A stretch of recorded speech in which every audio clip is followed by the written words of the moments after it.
Why, hello everyone, and welcome to the official Action RPG live stream. My name is Aaron, owner and operator of the YouTube channel Action RPG, and today we are back playing a little LE.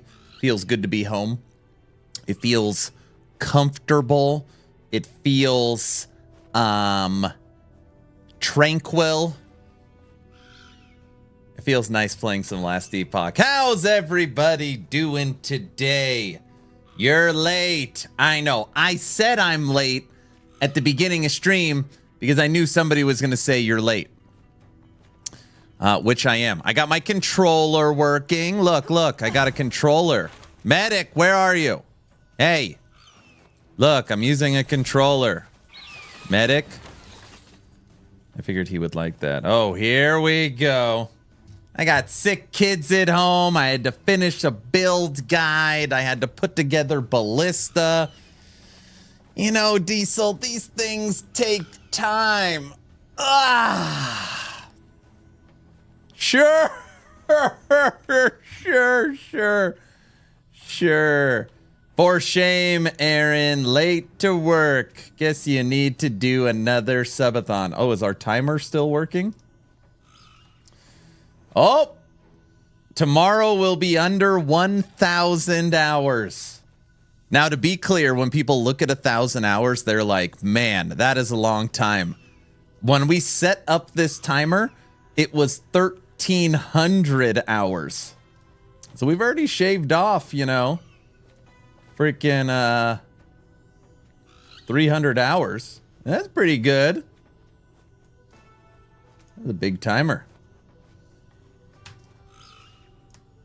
That's a big timer.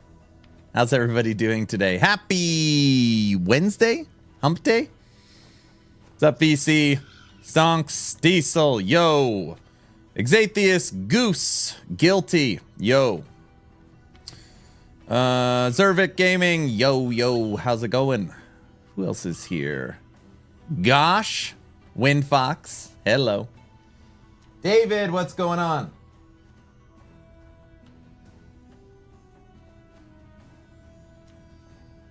Can you link Discord? Guilty, you got a second to link Discord over on YouTube? Do you mind?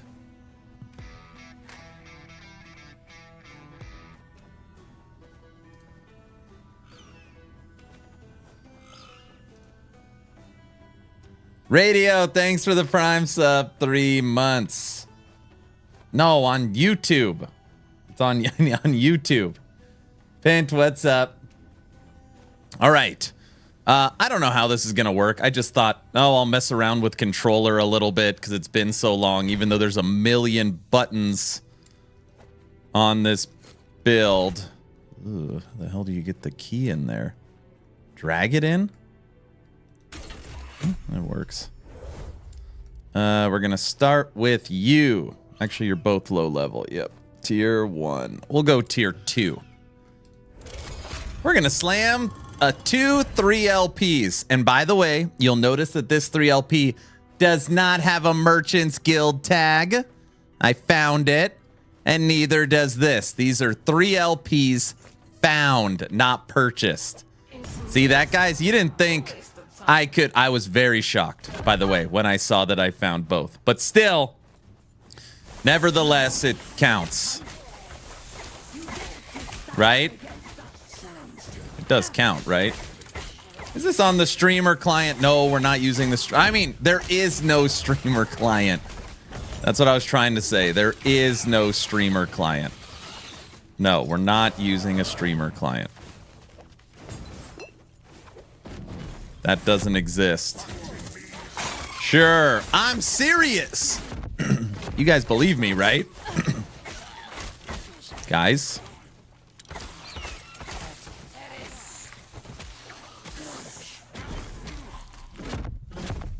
Guys, they believe me. Can you confirm if the streamer client has better performance? What's wrong with all of you? You all have a real sickness. You know that? I'm just trying to progress in the game. You guys are so mean, you know? We've all seen the streamer mode option enabled. No, that doesn't count.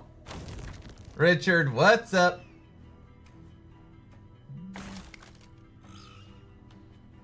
Oh, brother. All right, Discord link for YouTube. I got it. I got it.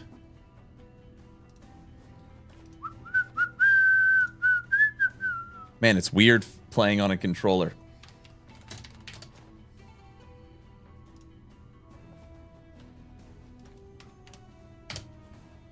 Done. Morning, Aaron. What's up, Toxic? The only cure is more cowbell. I know. Such power. At least now when Medic comes here later today, I could be like, I played on a controller for a little bit, and then he'll be proud of me, I think. Maybe.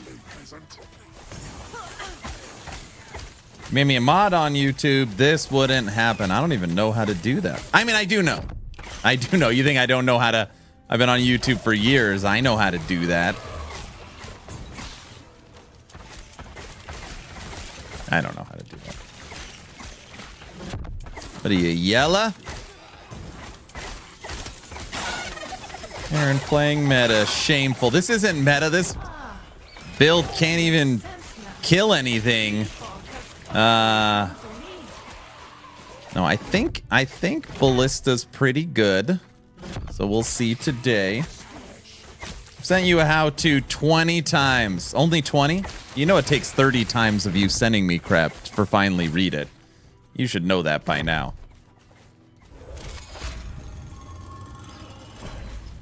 You know, Toxic, I'm all about meta. Got link to the build? No, this is my first time playing Ballista. I do not have a link.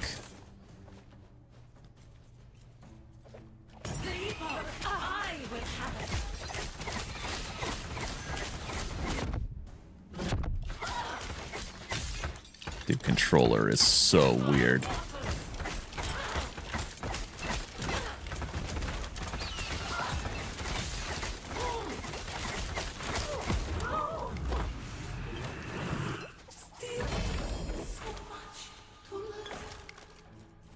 Got it.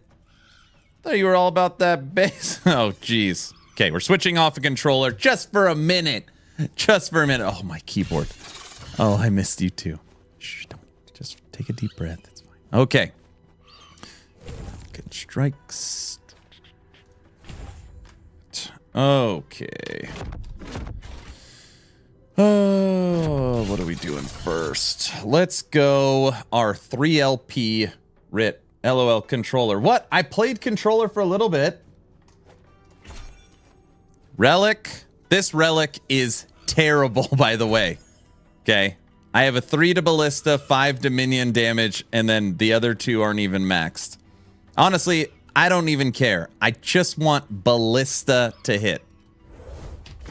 So this one, we've got a 75% chance. The best case would be Ballista, Void Resistance, and minion damage. Ballista, Endurance, and Void. All right, we hit Ballista at least. Hit Ballista at least. That's what we wanted. All right, 1 down. Aaron, if you are playing 99% of the time with keyboard and mouse, then it's weird for you. This build is not overly friendly when it comes to controller. Smoke bomb is your movement. You have to trigger Falcon strikes. We're using aerial assault. We're chucking decoys and placing ballistas. I mean, it's really a 5-button build. Wall transferring times in the dungeon. They cannot reach.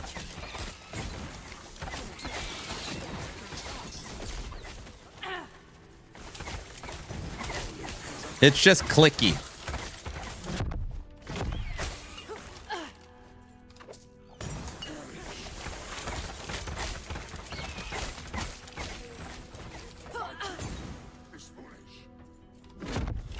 Man, I cannot wait for the dungeon upgrades to go in. Not that I know anything about them. Not that I can talk about it. I didn't mean to tease you guys. That's not what I meant. I didn't mean to say that. Sure. No, I'm serious. This time I'm serious. I don't know anything. Hey, what's up, Kaiser? What's new and exciting?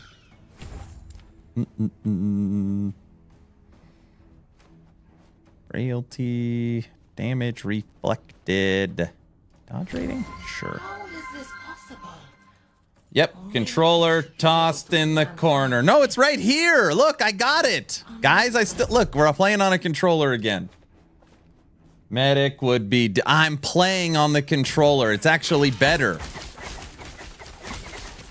Don't clip that. That was a joke. I mean, not that it's not better. I just meant I need to get used to it. That's what I meant to say. Man, this controller hits. Stuff. Guys, I think early guilty pleasures while you think about all the lies you're spreading. 10,000 channel points have been put in to get me to be quiet. That's all it costs. Enjoy. 3 minutes.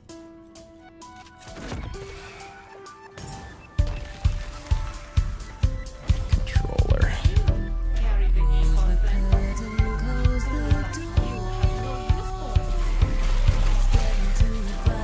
And standing time has been redeemed.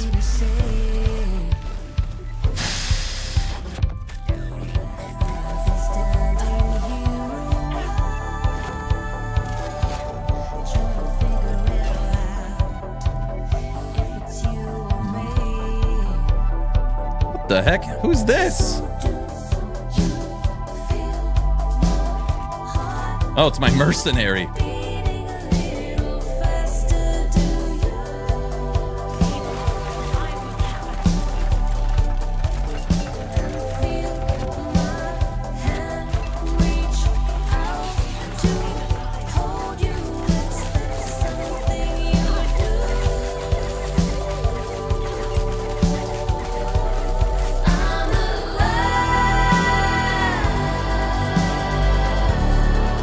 I've never used that relic, so I didn't know what the model looked like. I'm like, who the hell is that? It's my mercenary.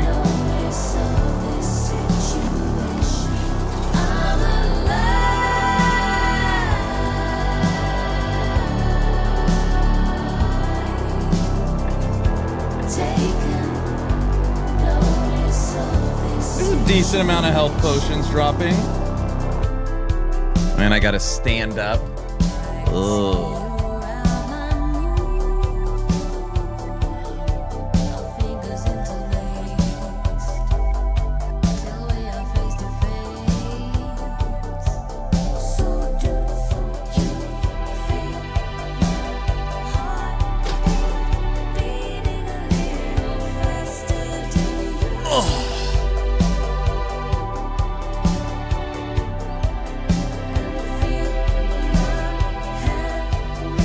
My medical job paid for this desk.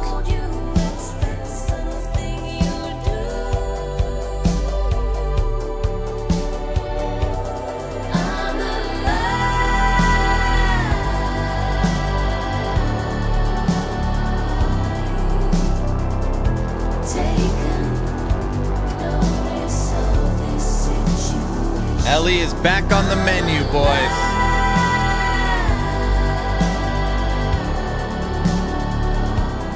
I'm not supposed to be talking during the music. Sorry. 50 seconds.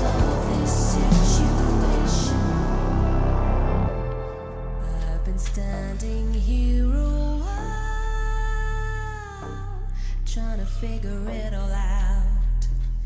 If it's you or me, I'm alive.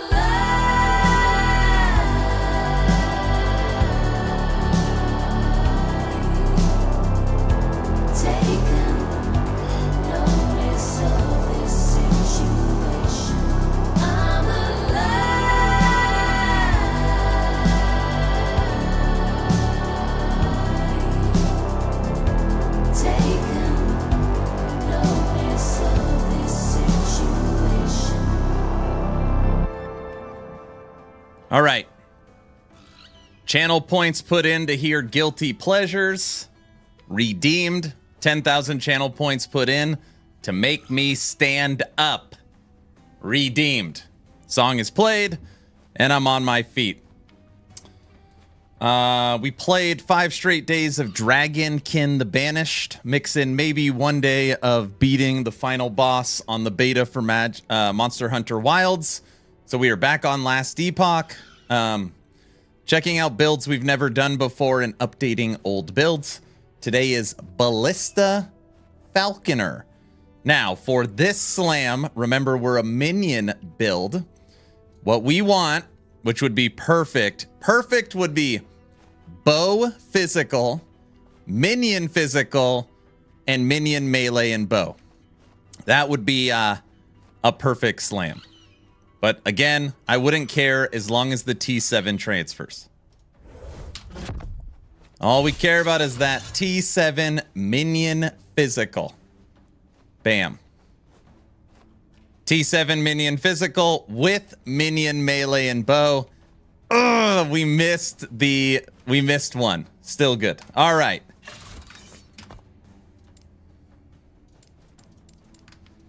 Okay, those are done. Let's jump over to... We're just going to jump right into end game content and see how we're feeling. 600 corruption.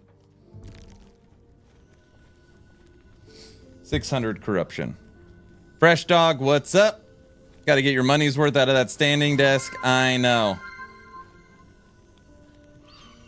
I will go off again. Semi-sick. You got sick again? Will you be playing Monster Hunter Wilds when it comes out at the end of the month? I will. I will. Oh, that reminds me. I need to request them to give me a free key. Guilty, trying to remind me to have them give me a free key.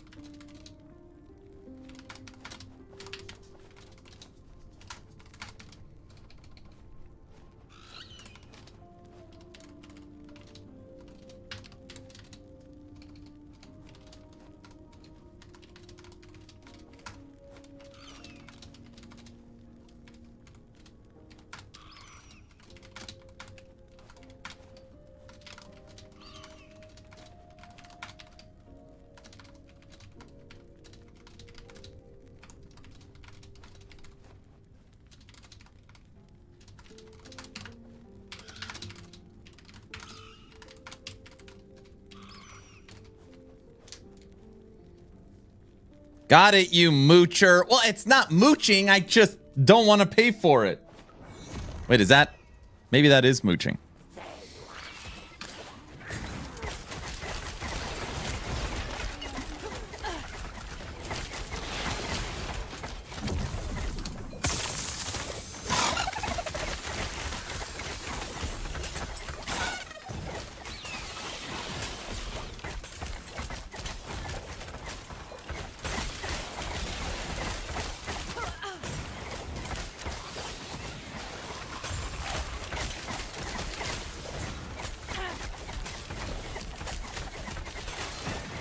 Ooh, owie.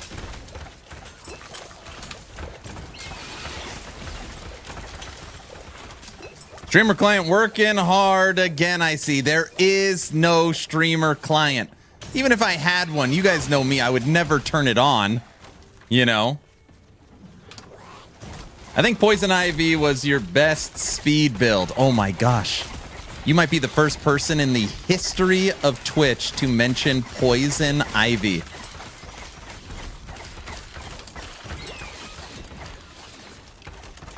Poison Ivy. Man, is that a blast from the past.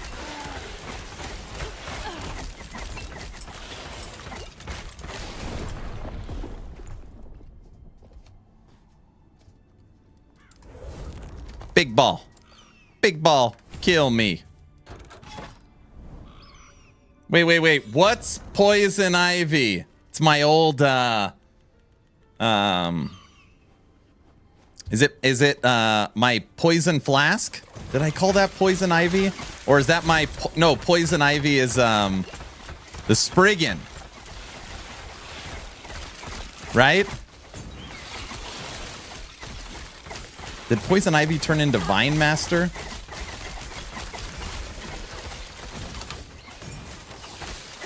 Yeah, it's the flask. Yeah, that's what I thought. Blade Dancer.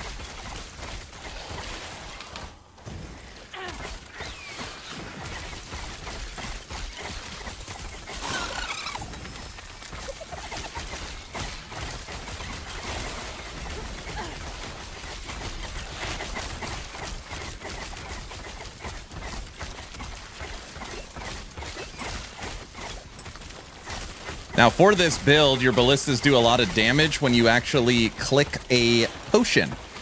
So you're kind of spamming potions quite often.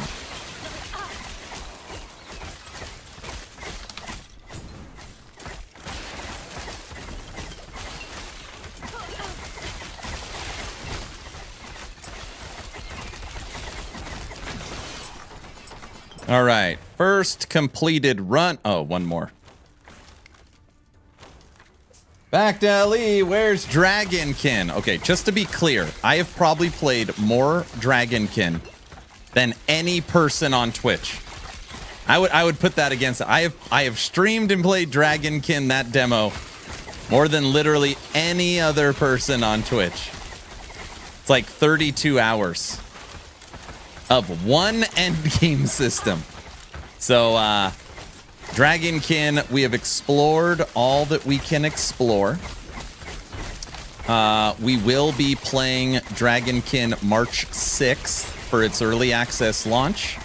And the developers today agreed to come on the Town Portal podcast with me and Frosty LaRue March 4th, 2 days before early access. What are you doing? Come on.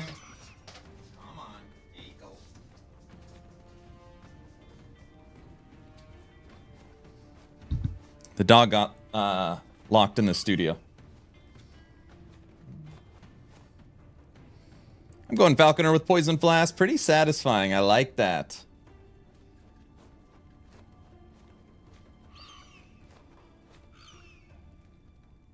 Why haven't you put together a Void Knight Hammered-In build, sir? Hammered-In Void Knight is not on the menu. I believe Hammered-In is. I don't know if it's Void Knight, truth be told.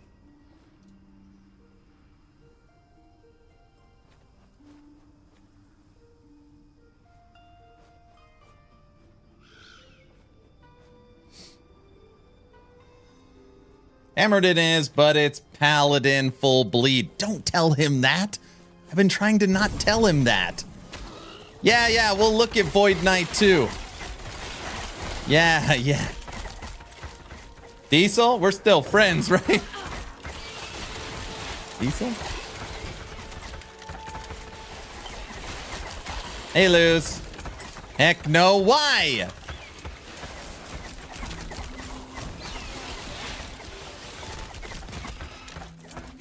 Diesel?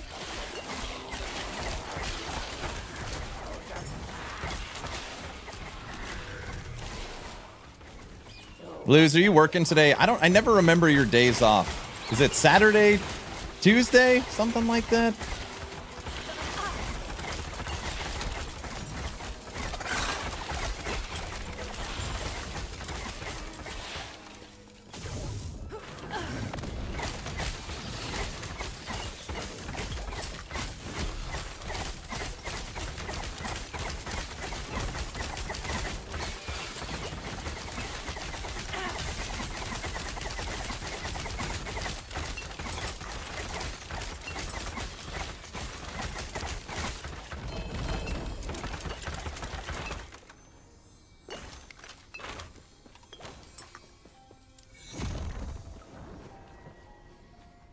I see you're using Falcon Dash now. What? Do they have one-handed spears in this game? Not yet. But for Season 2 coming April 2nd, which drops in 1,000 hours. I got to get the clock off the screen. You'll be able to hold a two-handed spear and a shield with a forge guard.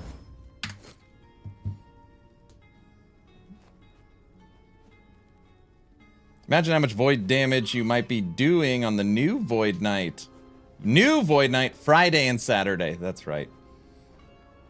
Said my song sucked and I should stick to my day job. Kaiser said that? Ugh. If you remind me after stream, I promise I'll listen to it. You just gotta remind me. I didn't like Dragonkin, but I like the graphics a bit like last Epoch. Does the set Crystal Skull still drop the offhand? I can't seem to find it. Just go buy it. It's free.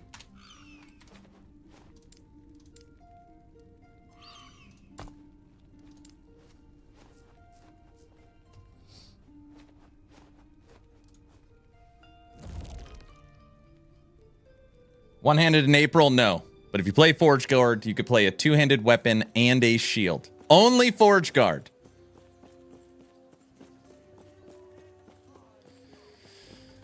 Offhand Catalyst. Set. Booyah. You can get them for... This is the one you're talking about, right? 0 gold. You can have it for free. Right? Is this what you're talking about? Can I be a Forge Guard if I hate minions? Yes, absolutely. You could go into Javelin. You can go into Shield Throw. You can go Fire Spin to win, for sure. Yeah, right now there's 69. 69 pages of them.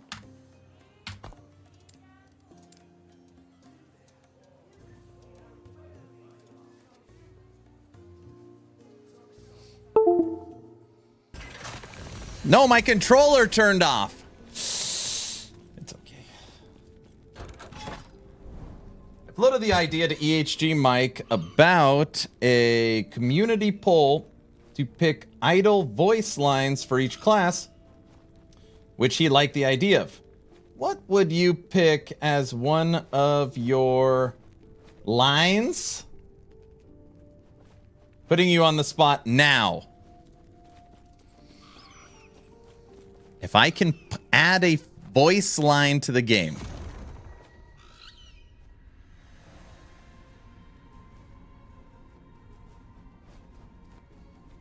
Does it have to be original or can I like steal from something? Can I pick like He-Man? I have the power! Something like that. Or is that cheating?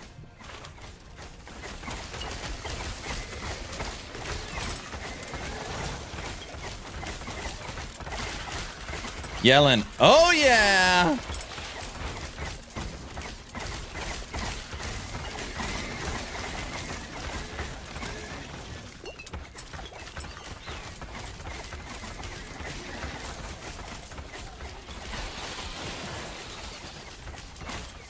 How about say what again?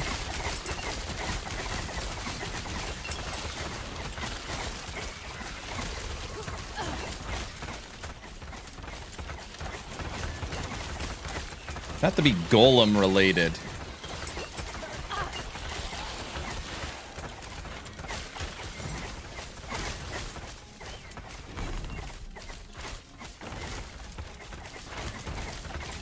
I didn't poop my pants, but I wanted to. That's the voice line.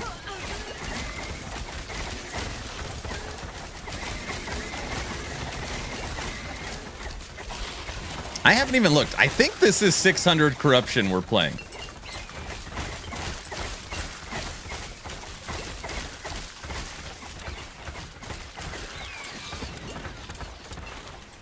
Anybody need a health potion?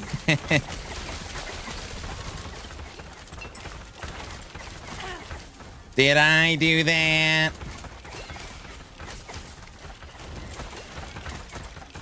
Hi, Aaron. In your answer to the stream question, yes, it's an awesome build.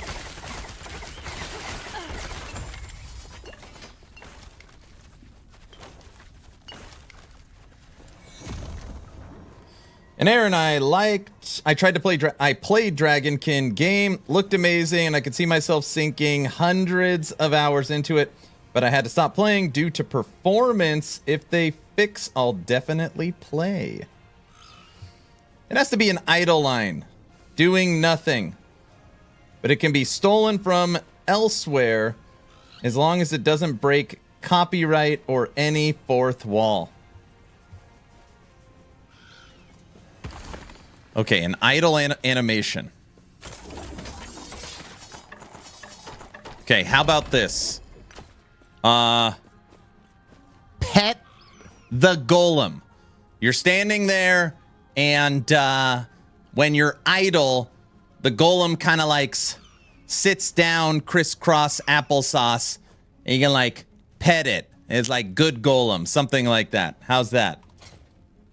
And don't say that's weak. That's a good idea. Guys, right?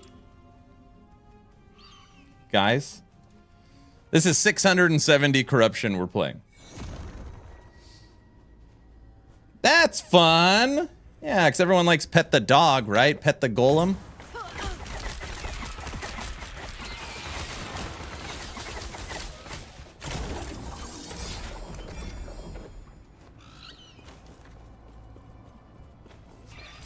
You kick my dog? I would never kick your dog. I don't think. Is there enemies in this level? Oh yeah, there is.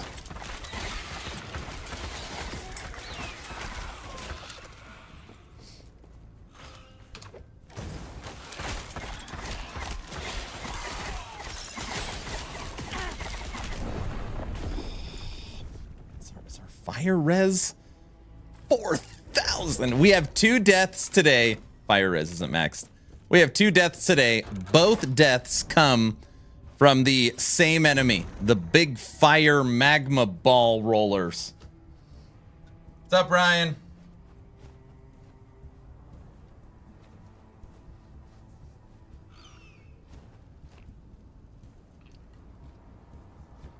Are you supposed to be popping potions continuously for damage boost? Well, I will tell you right now, right off the bat, I'm okay with clicky builds. So far, messing around with this, it's like almost too clicky. Maybe we should just focus on a couple skills and see how that goes.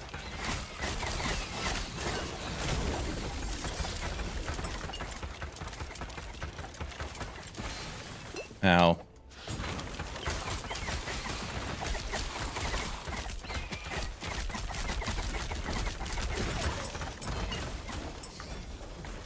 But yeah, you get 100% multiplier for 4 seconds when you hit a potion with Ballista. That's like the big draw to Ballista. Potions. Which almost makes it like a spam skill. So really there's 6 skills in this.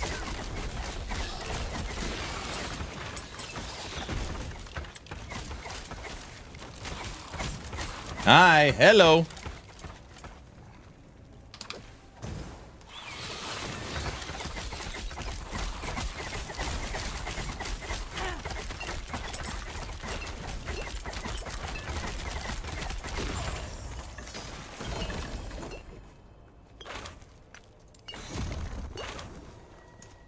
So far, so good. At 670 corruption. Big Boom got you. Yep. What is your next game before last Epoch season? Sorry, I forgot. No worries. So we'll play last Epoch for probably the next week until we get Monster Hunter Wilds, where we're going to focus on heavy bowgun. Then after that, we will be playing Dragonkin the Banished on March 6th. So February 28th, Monster Hunter. March 6th, Dragonkin. March 11th, No Rest for the Wicked. Last Epoch, April 2nd. And somewhere in here, this arcade plane ARPG that everyone keeps bugging me about, I have to play too. Maybe we should get more than 2,000 life.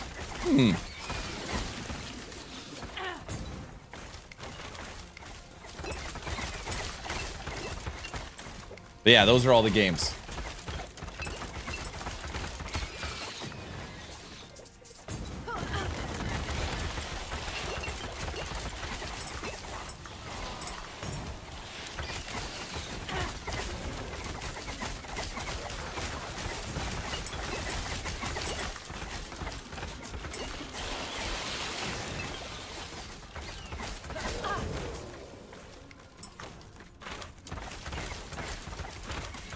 And please play music very low.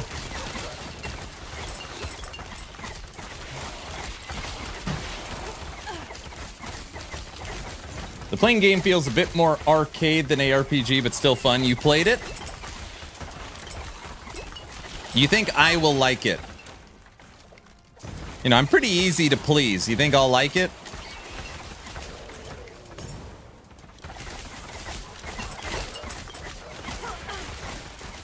Yeah, reality. Yeah, I call it the playing game.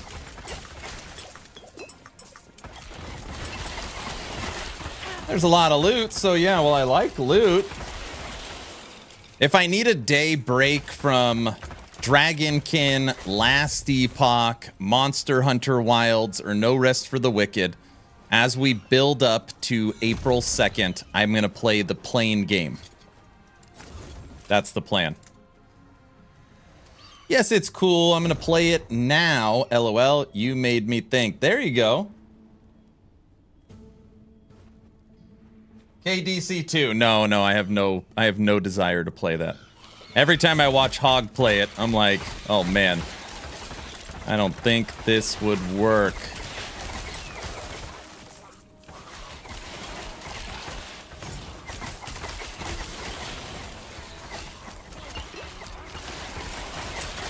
Oh, it's a ball roller. Get out of here.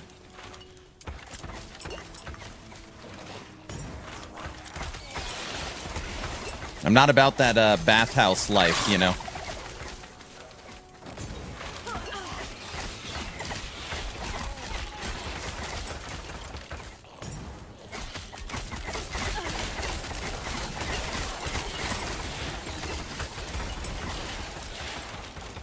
Plan on playing Grim Dawn expansion. Yep, I will play Fangs of Astrakan. I will play Dragonkin the Banished. I will play Titan Quest 2.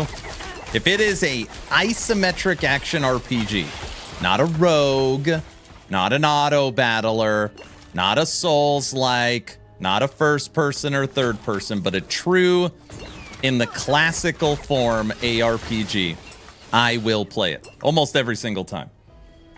So yeah, we'll play Grim Dawn, Fangs of Astrakan, Titan Quest 2, Dragonkin the Banished. We'll check them all out. This same enemy has killed me 3 freaking times. Do not like green eggs and ham. What a letdown the bathhouse was. Was it a letdown? I don't know.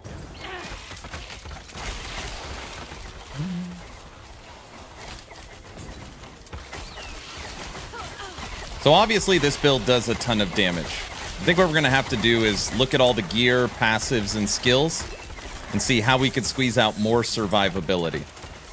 Because at, 670 corruption, I know this build can likely go a lot higher than that. But at this level, it's just, at 2,000 life, enemies can nuke me.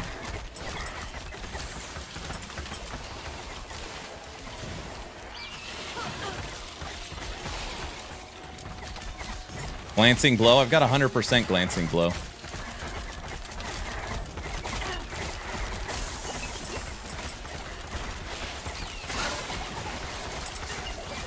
think I have 100%.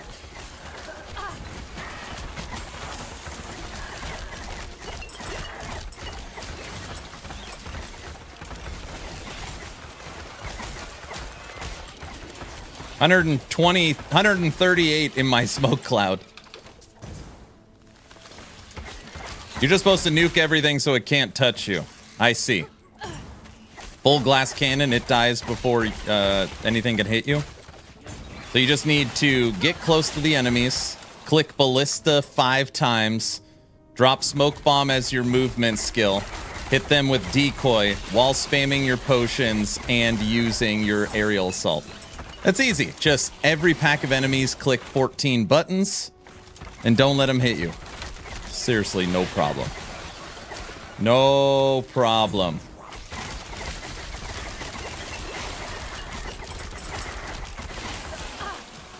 We actually are getting better.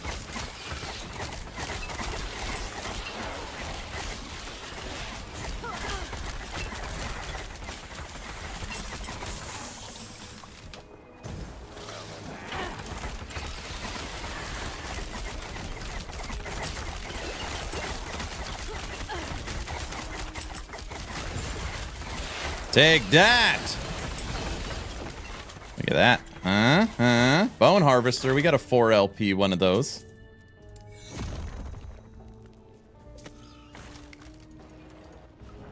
Hey, Aaron. What? Guilty Summoner said, get good, dude. Yeah, just stop getting hit. Right? ARPG and JRPG are my guilty pleasures. Currently working through Metamorph. And wondering why I sat on it for 6 months. Are you going to play the next Akuza?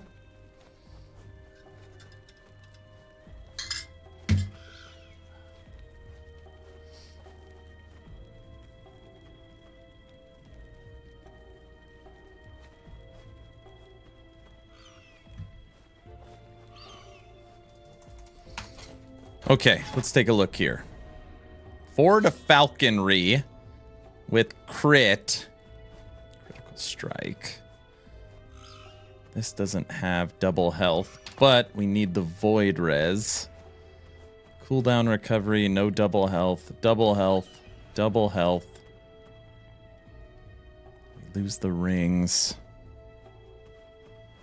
Blind dex. The quiver is terrible. We can switch out the quiver.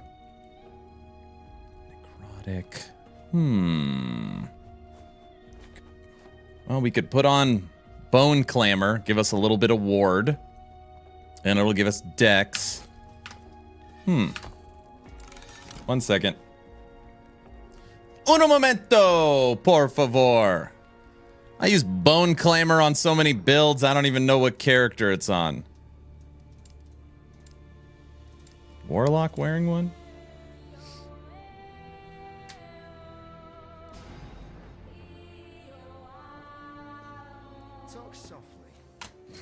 He is. Curse for damage and intelligence. Holy crap, look at all this. Aaron's will. It's been a while since we've checked. In the market, there has been 5 3LP my item in game. I'm waiting for one nice person to set it for a reasonable price. 3LP. Aaron's will. A measly 900 million. The one that's actually high rolled is this one. 1.5 billion. Can we please find the person that's put this for sale so we can talk? I want this item extremely bad. This is what I want. Shame them. It's almost a perfectly rolled 3LP. 1.5 billion. By the way, I have also accomplished this. I have maxed out my favor in Merchant's Guild. Now, that's not because I like Merchant's Guild. I think it's glitched. I think this number is glitched.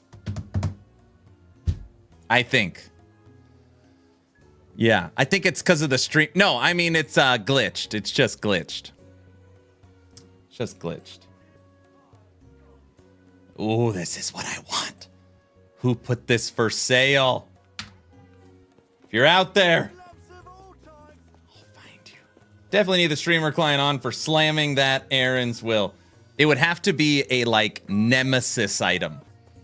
It would have to be, like, double T7, T5. You know, you're guaranteed. Like, it doesn't matter what it hits. The worst 3 affixes are still insane. I thought you were playing on a COF character. Well, this character isn't COF. My Sentinels are COF. It's my Sentinels.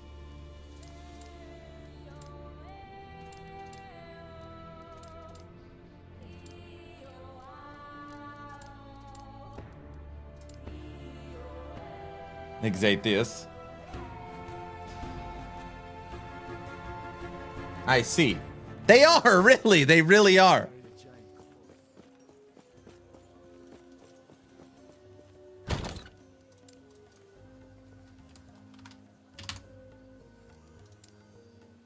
2 LP Bone Clamor COF.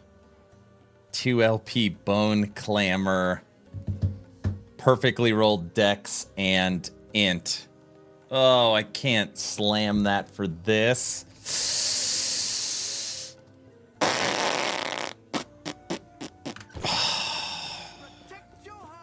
You can trust this armor like your life depends on it, because it does.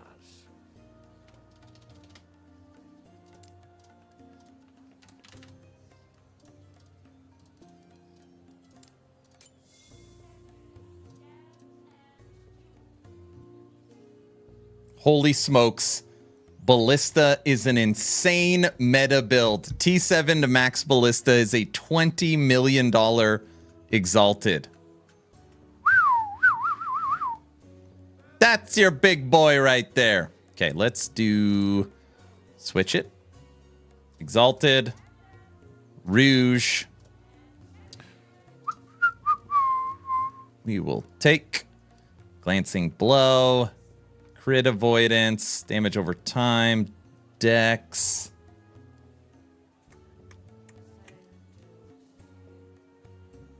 Glancing Blow's already high. Crit avoidance.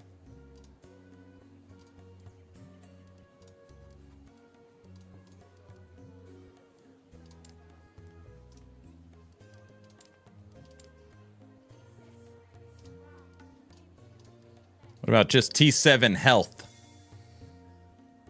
2.3 million.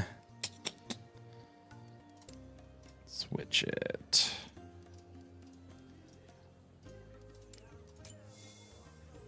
There it is.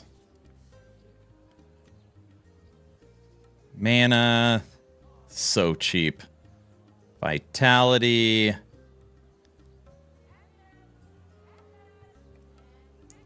Void. Chance to gain Dust Shroud on a melee hit. We could slam that. Right, we could try that one. Void again. No. One to Smoke Bomb.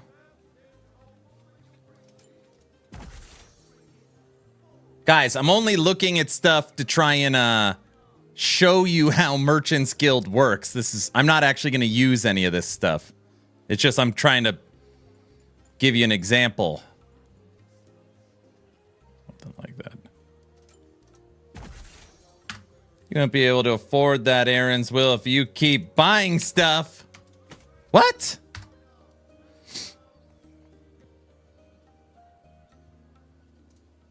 Go away. Go away. Okay, good. No.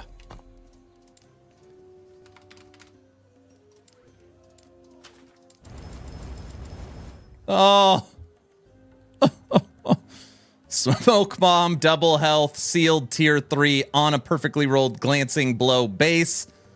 We just needed to add Ballista. Bricked. Next. Be something good. Bricked.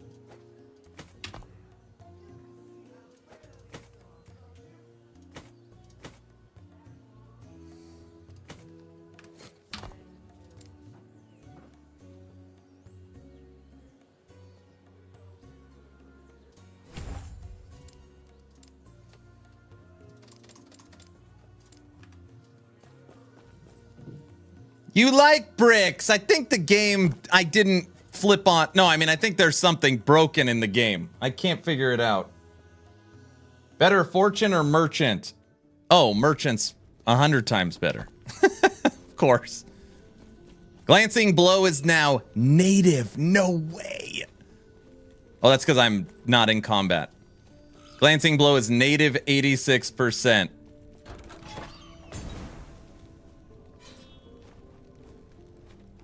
All right, let's see what that's like when we get hit. Listen, Merchants Guild and Circle of Fortune both have their place.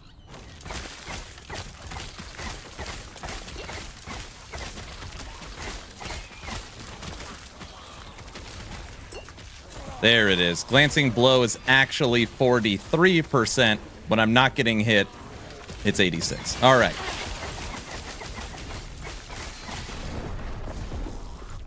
Merchants has the caveat of being uber expensive if you follow a build guide 1 week into the season. Correct.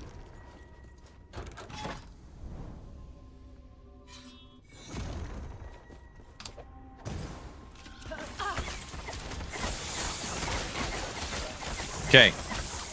Switching one item in and out. We got 1-2 smoke bomb. We can have an extra ballista. We can have 5 now. Extra ballista attack speed, 500 extra life, and extra glancing blow. We also maxed out lightning resistance and poison resistance, but we took a hit on void. Dude, I don't know. I'm not too sure here. That's why I may go COF week 1 and fall back to Merchants Guild later.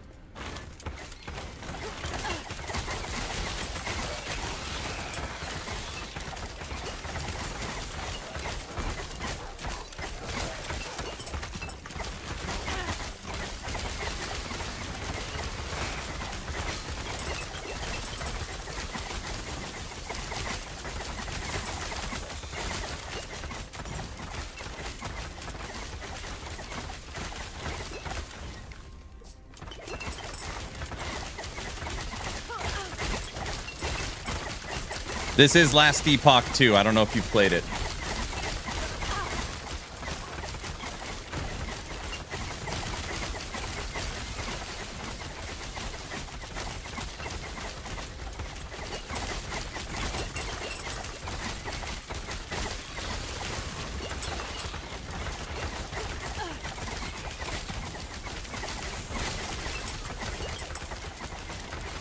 Yeah, it's the next Epoch. There you go.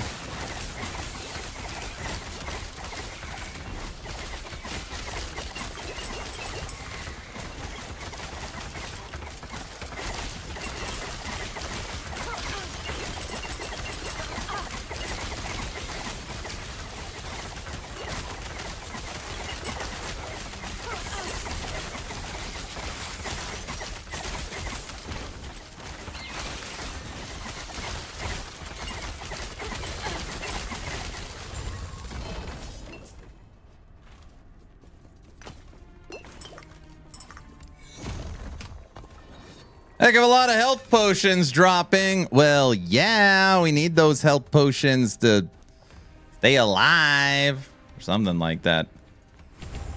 Okay. All right, these are maxed. Let's go to the passives.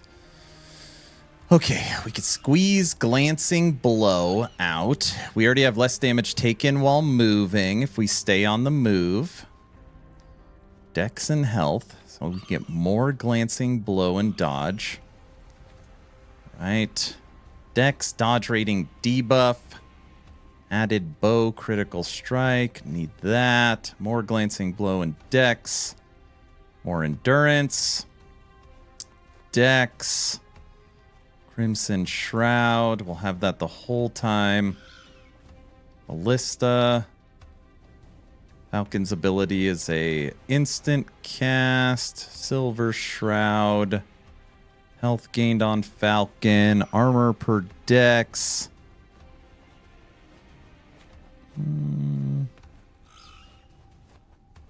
More Glancing Blow. Minion crit multiplier per crit multiplier. 3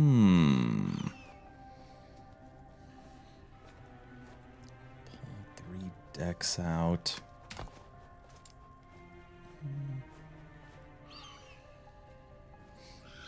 Ballista will drop healing potions over its duration if it has hit an enemy. 100% multiplicative damage if constructed within 4 seconds of using a potion. So yeah, you're spamming potions and the Ballista's just dropping potions like crazy.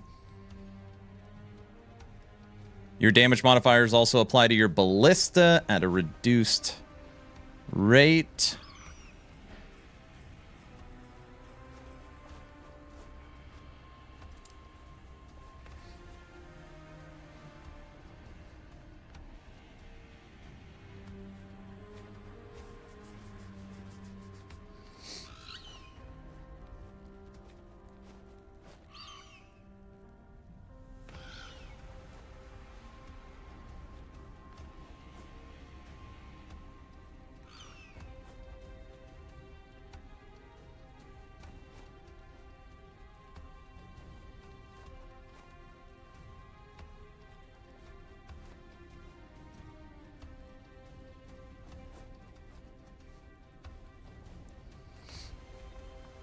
Big buff. After landing, all your active ballistas prioritize targets around you, deal more multiplicative damage per intelligence, and gain increased attack speed.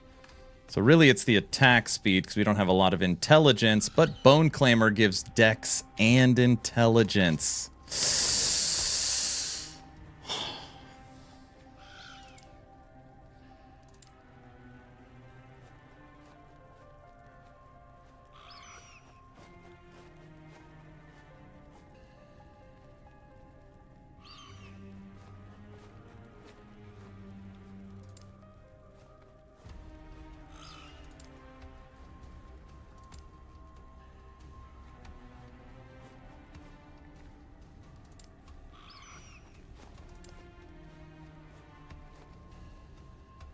I told you to spam potions. I am spamming potions.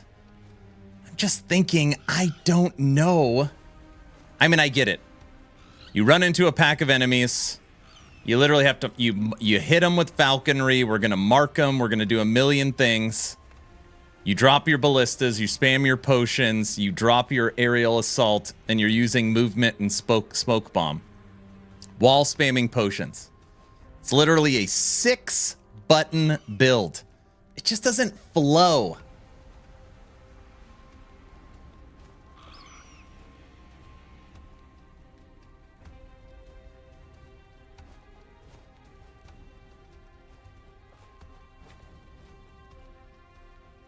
Okay, so if I want to do Merchant's Guild to the start of Season 2, I would guess it's smart to sell Sentinel items while playing different characters, capitalize on the demand for the build later.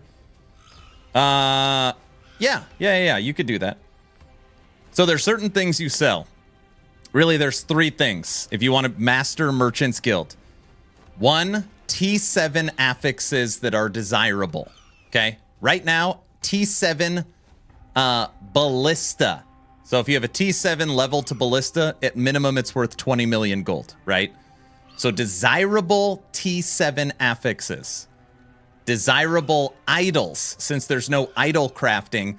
A good rolled idol that might look like garbage to you is like money in the bank. And then 3 is, of course, desirable high LP uniques. That's where you make all your money. T7 affixes, idols, uniques with LP. And like, obviously I can't like create a list, but it just comes with knowledge of the game, what's good and what's crap. But yeah, that's how you make a fortune. That's how you make a fortune. Or you could just like watch the most popular build guides and they'll be like, this is a requirement. You need to have PLA. And then that item's always super expensive. But yeah, I would venture to say any Sentinel skill T7 would be valuable.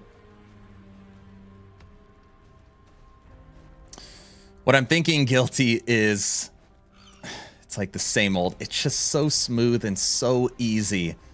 Is we could kill aerial assault, kill decoy, switch smoke bomb out of movement skill, and go shift and shurikens. It's just like, oh, I just always do the same things. It feels so much better.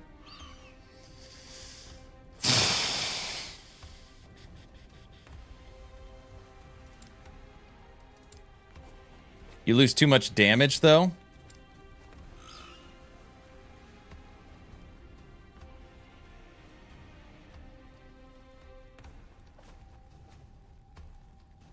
What about boosting caltrops and making aerial assault your movement skill, which drops caltrops, and we further boost those through net?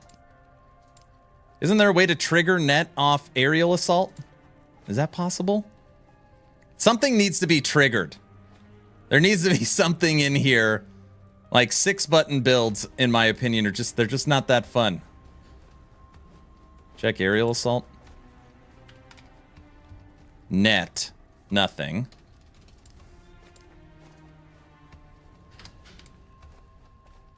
Wait, what are we doing?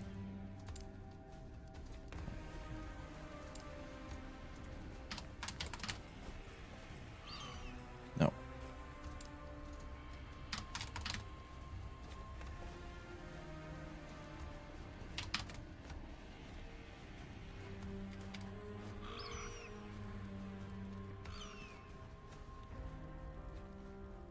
Caltrops from all sources deal damage in a larger area. Caltrops base crit chance from all sources. If net hits an enemy, yeah, we would be taking net literally for 5 nodes. But you can make this drop caltrops.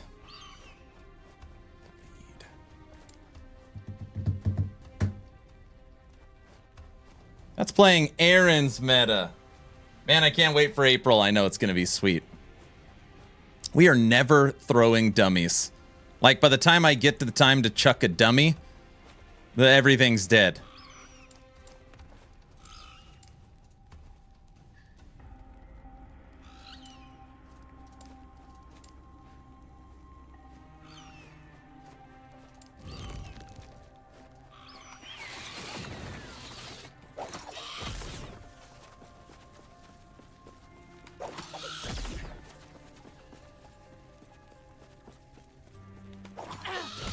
Dude, you really can move far with that movement skill.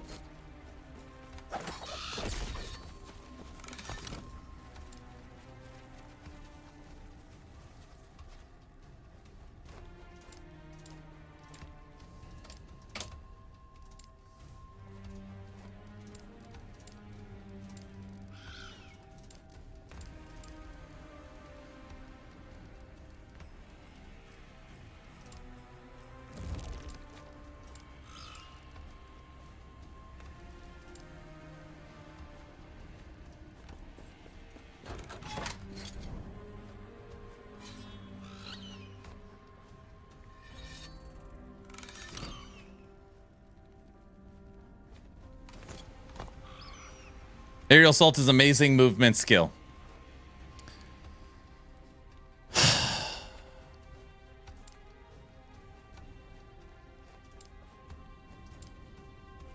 I don't think there's a 5th skill. It's probably why decoy. It's like, I might as well throw it in.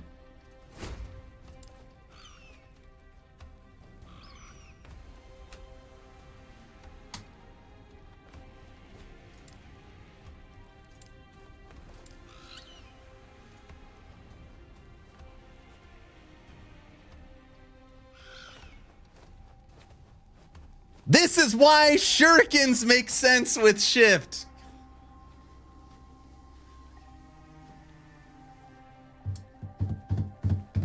I know, but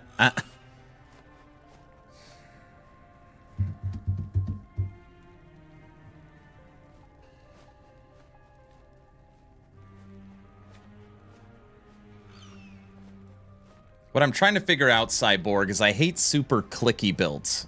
It doesn't have to be a 1-button build, to be clear. But the current setup is Ballista, Aerial Assault, Falconry, Decoy, Smoke Bomb, Spam Potions. Feels terrible. And people's wrists are going to fall off their bodies.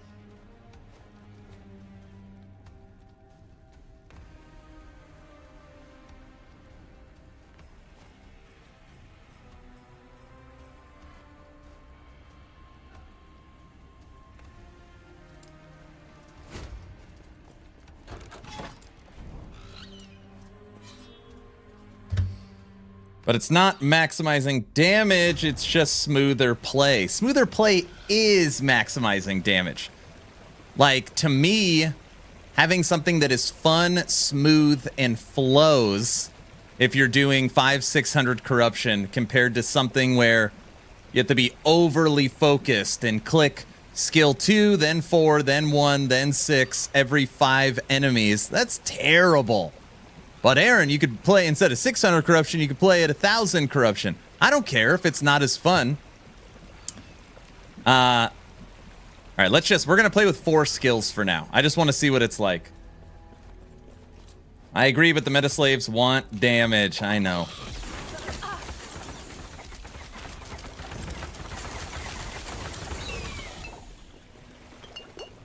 And you got to remember, for this build, you also need to spam potions.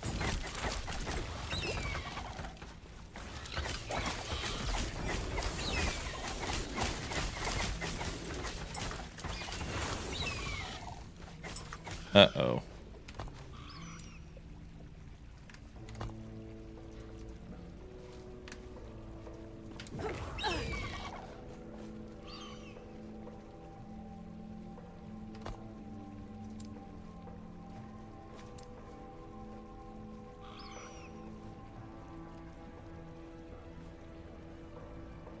What did I do? Why is my bird not... Why is it respawning my bird? Uh-oh. The hell did I click?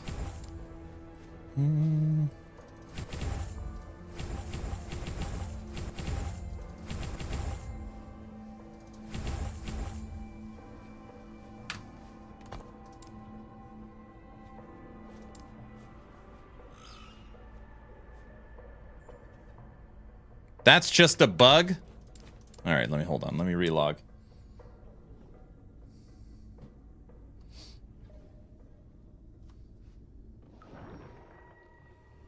ZHP build is like playing as a roach with the machine gun. Sometimes that's fair. Look, we've got a legendary next to us at the login screen. Okay, guys, this does not mean I'm on a streamer client or anything. It looks like a little chest. This is just a bug. It's just a bug. That's a hilarious bug. Oh, brother.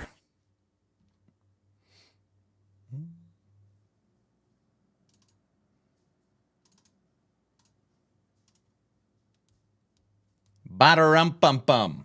It's like nothing even on my desktop, you know?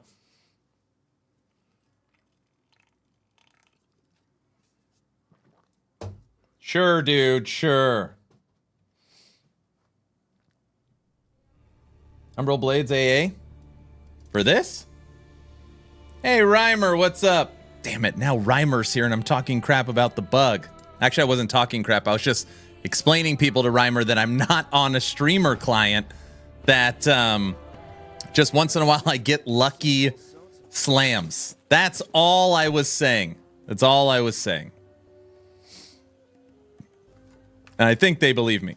I mean, they should believe me. That's what I meant to say, is there is no streamer client. That's what I was saying. You guys don't know Reimer. He is one of the oldest members of the studio EHG that makes Last Epoch. I got to spend time with Reimer and his brother in Germany. Good guys.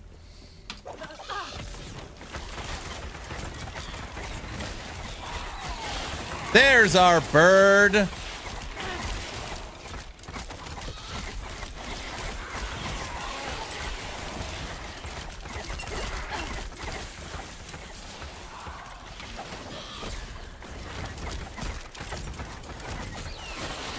You know what Rogue really needs that would make it so awesome?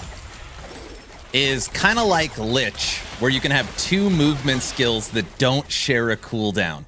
That would be sick. Rogue should be the fast assassin class anyways. It's already pretty fast. But that would be cool to have Smoke Bomb as movement and aerial assault. That's what I want. Is that too much to ask? Probably.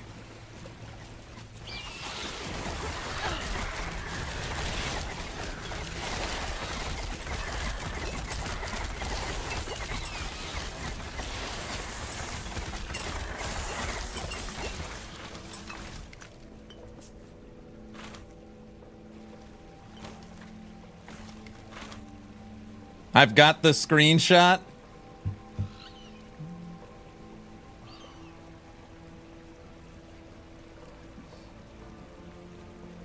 Set item changes would be pretty cool for Rogue. I firmly believe that set item changes would be very cool for all classes. I like the set idle changes.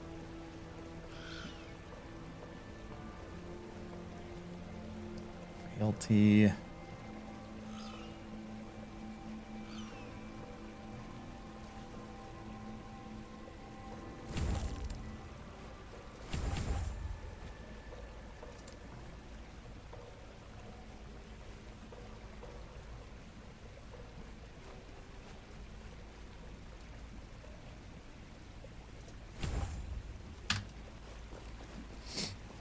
Reimer, how's it going? What are you working on for Season 2? Are you on the team already working on Season 3?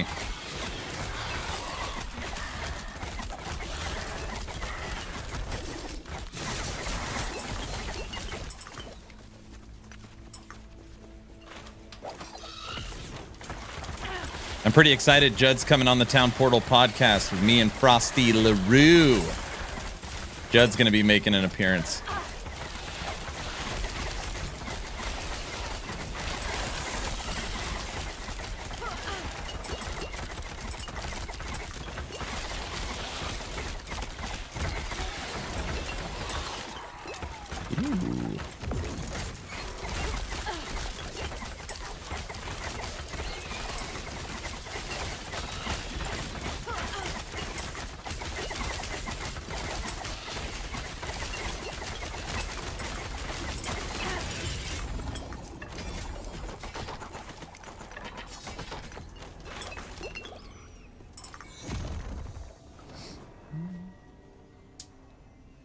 Okay.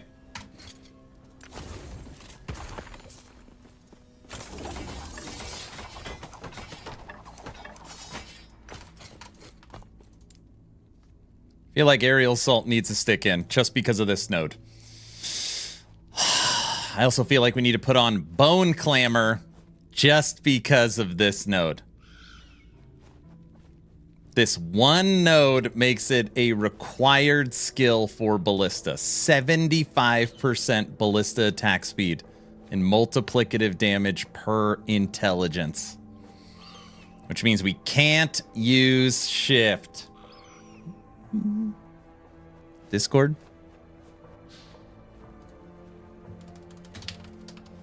I see it. Nice. Okay, Ballista is good. Aerial assault's good. Falconry is good. Smoke bomb is good. A 5th skill.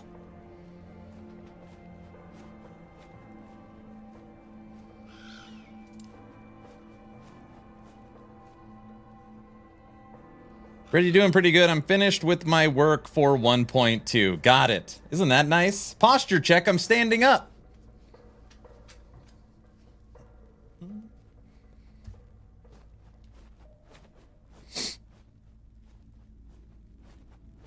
Man, you can use this every 2.9 seconds.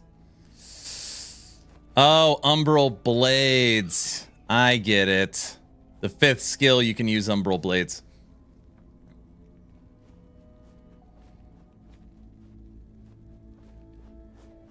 And is it Shadow Daggers? No, it's armor. Something that EHG needs to work on is their pictures of their nodes, right? Like projectile training for some reason is using the picture on the node for shurikens. Or like Twilight Strike is using the shadow daggers, but it uses armor shred. Or this is using the rain of arrows, but it's a different color. I think this is definitely an area. Like, technically speaking, you should be able to look at the node and know that this is a Ballista node, right? Like this node, if you looked at it, you would think it's for flurry. I'm using blades with aerial assault and it rocks. Reimer, you know what I meant. I'm just giving constructive criticism. Hey, Aaron, what was the patch yesterday? It was nothing. It was just some bug in performance fixes. But you hear what I'm saying, Reimer. That makes sense. Don't you think? No? Reimer? Sure. I'm literally the guy who's been doing these for years. Ha ha ha. Yeah, I agree. Some nodes could be better.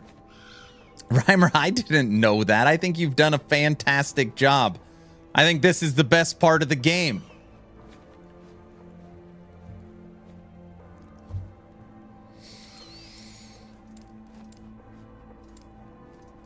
What in the hell will this skill do for us?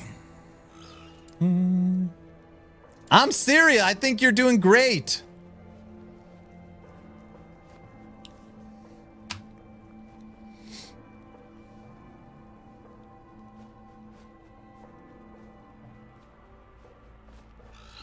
Let's pull caltrops. It's fine.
That's the only thing that makes sense, is this here.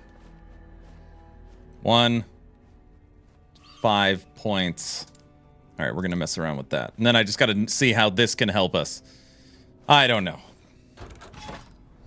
It'll get better and better. I know it will. I know that. Sometimes it's just a general theme. There's been added more and more focus on each class. They aren't so generic. Yeah. We are sorry for him. We try to keep him in line, but sometimes he lashes out. We got a new season of Last Epoch? No. April 2nd or 42 days or... I'm on the wrong side. 1,007 hours. 1,007 hours. Technically, that's the clock for Season 2 and Subathon 3.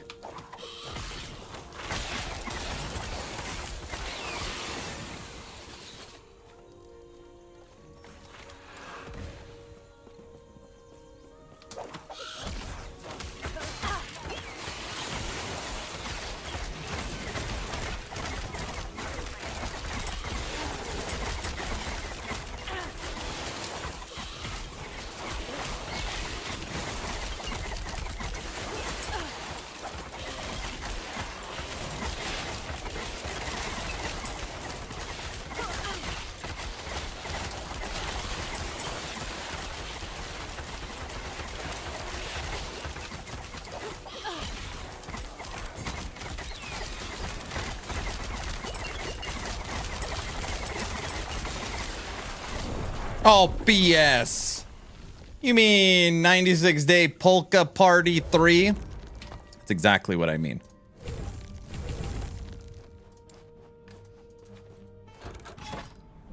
Enemies are range at half health. Never did ballistas before in LE. How does it feel?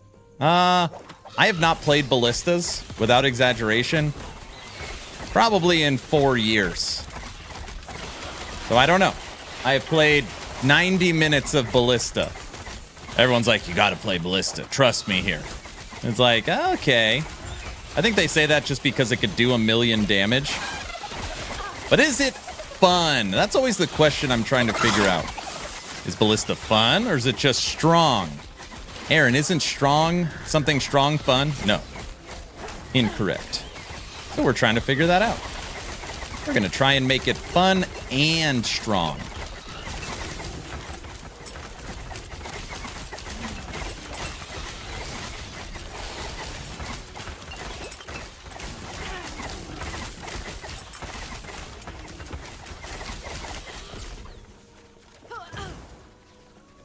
Is something weak fun? Well, can be. So, for example, there's people that like playing bees. Bees is very weak. Some would argue very fun. It just depends. Like, you're playing 200 corruption or 300 corruption or 2,000 corruption. It's the same gameplay. It's the same enemies. It's the same areas. It's not like you're losing access to something. It's just simply a number on the screen. So it's all relative. Like if I told you were playing 200 corruption or 2,000, you wouldn't be able to tell. This is 670 corruption. And we don't have a lot. We only have 2,500 life. It's brutal.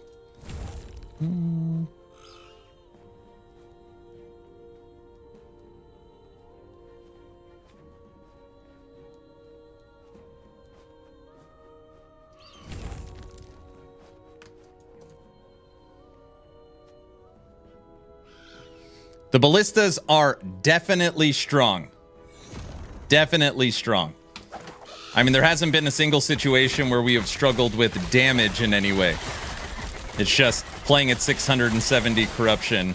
You know, you don't have your survivability good. You just, you know, you're always a one-shot.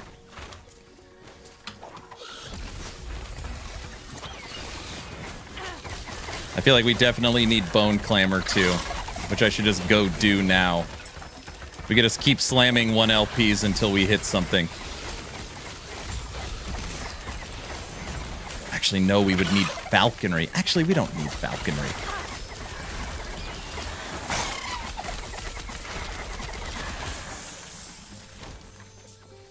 Come here.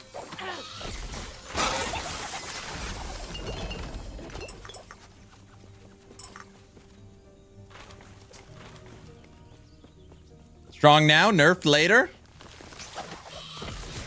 I don't know if Ballista's getting any, like, getting nerfed. I would think it's getting nerfed. Normally when you have a build that's like in, like, you know, people are grinding thousands of corruption, it should be nerfed. But I legitimately don't know.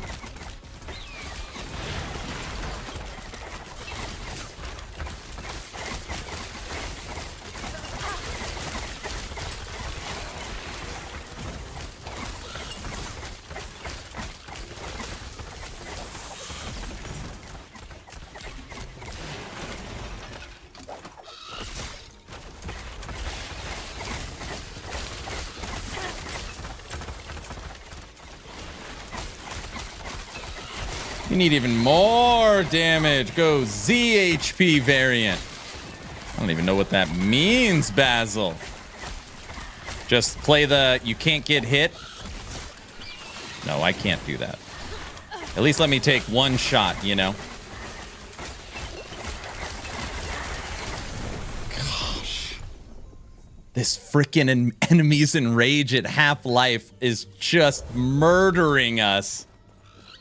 God, I hate this frickin' affix. Or modifier.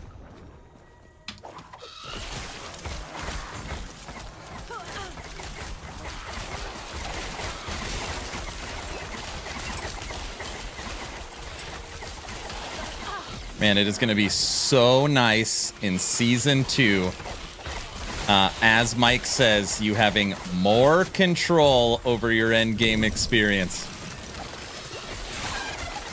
Gonna be very nice.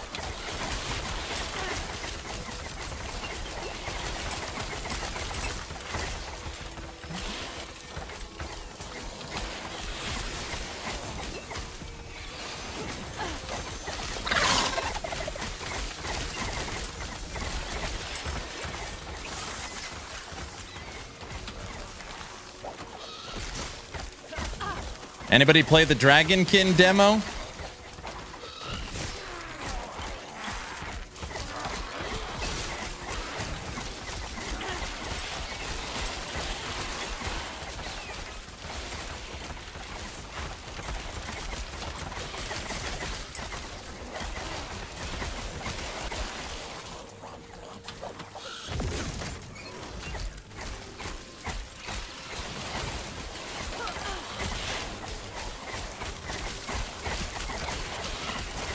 No, I played 31 hours. A large chunk of those hours are on the hardest rarity in the demo. We have never found a Draconic or a Mythical. Almost positive Mythical is locked behind a paywall. Locked behind a level. They pretty much told me that.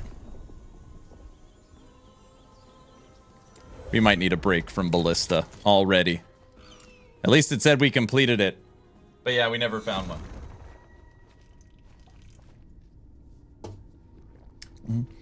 Dude, I have slowly morphed into a non-glass cannon-y ARPG player. I don't know. I just like... We used to only play builds like this.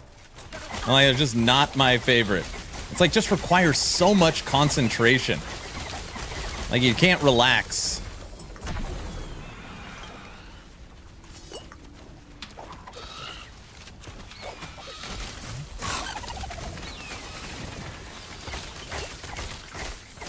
No, we never found crab.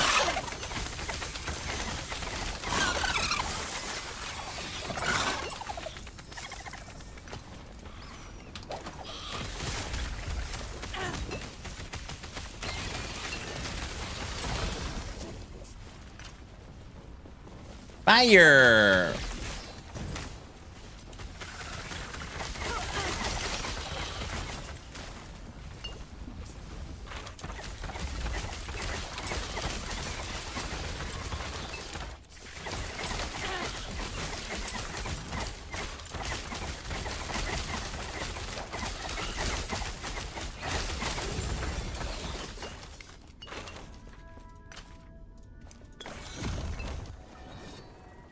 If you don't want to relax, then go play PoE 2. I already played 280 hours of PoE 2. PoE 2, there's nothing left to do unless you just want to keep, creating new characters and, seeing what the different ascendancies do. There's obviously nothing to really do in the game. So we will go back to Path of Exile 2 once they drop update 0.2, unless that comes out around last Epoch. Played it for an hour, was all I needed. Don't want to spoil the early access experience. Super good. Oh, I'm glad you liked it.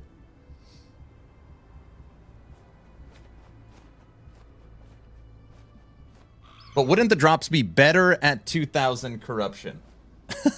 That is, I mean, I know you're joking, but if you are playing 2000 corruption, you're no longer looking at gear.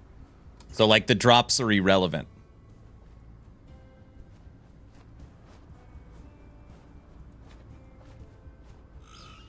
You need to make the Umbral blades spin around you. All right, what can we do with this?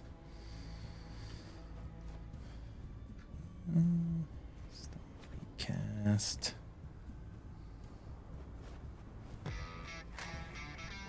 Eula, thanks for the Prime sub. Thanks for streaming last Epoch. No, I don't want decoy. No, I already looked at decoy. It's silly. Of course I stream last Epoch.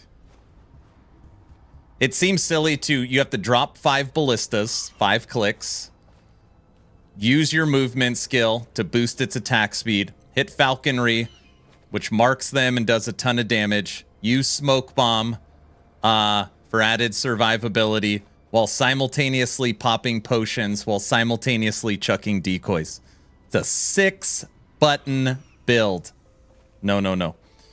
We need to automate some of these skills to make it smoother. The easy one would be dump Aerial Assault, dump Umbral Blades, and just go Shift and Shurikens. This is where Rogue struggles so much. It is missing compared to Mage. 1, 2, 3, 4, 5. It has 5 less skills than Mage. It's crazy. So you kind of just always end up using the same thing. Shadow Daggers, Dust Shroud.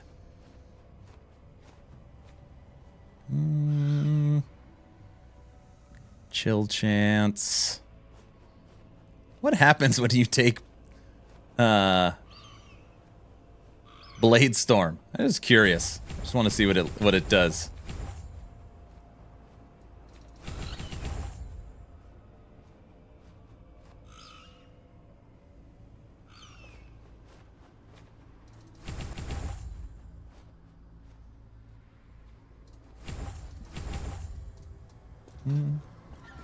That sounds like a nightmare. I don't have to have a 1-button build. Oh, yeah. No. I would never release a build like that. Now, for people, that are trying to push thousands of corruption, that's totally fine, right? I mean, did the Blade Storm totally triggers off the movement. And on top of the enemies. That's pretty cool. It doesn't synergize with the build.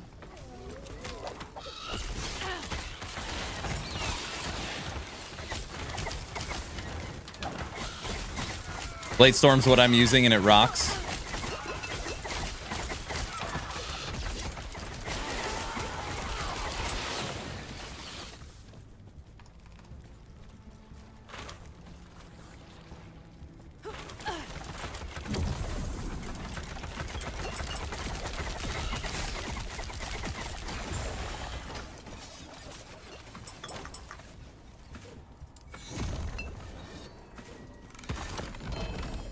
There's also the Razorfall unique that uses extra, gives you extra.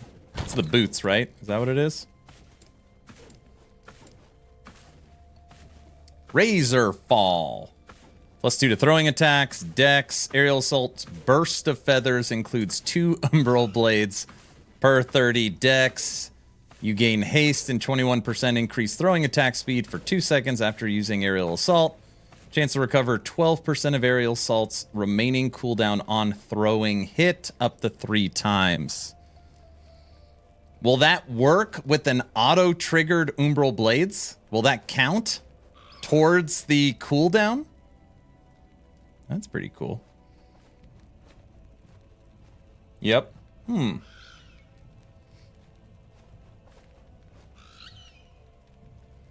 Add the explosives to it, it totally stacks.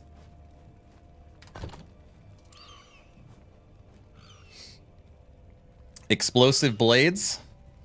Blades on the ground now arm after 0.5 seconds, but can no longer be recalled and have less attack speed. If enemies walk over the blades, will cause a shard explosion. An explosion.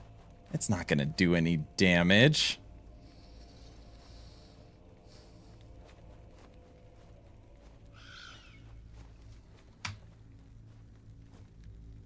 Shadow daggers do some damage.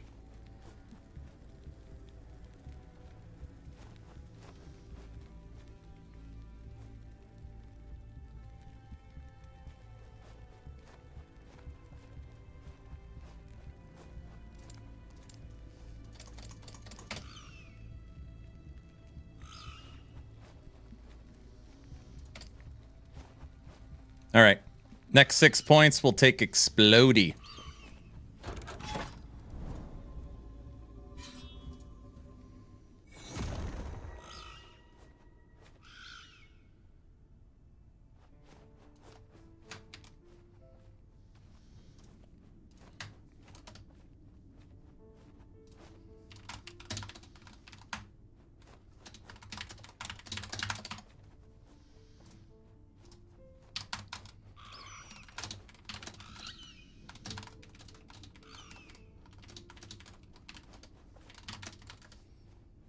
Did someone redeem standing time? Yes, and I've been standing forever.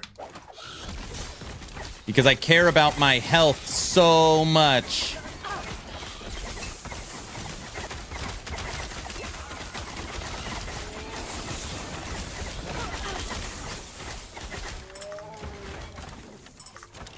Oh, cool. I thought it said when you use.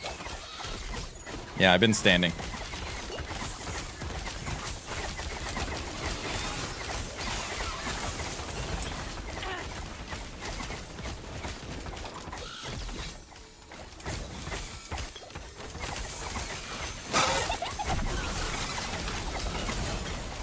Our Falconer is now level 98. And making some progress.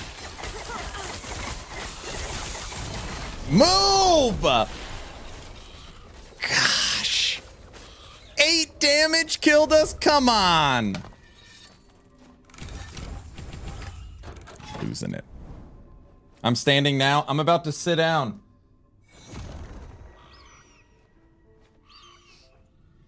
All right, now we're going to explode.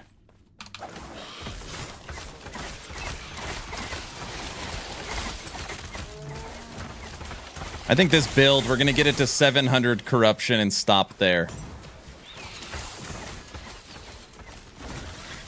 We'll challenge that later.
Look at that run. That time I was like, we're just not going to stop moving. We're just going to keep running through.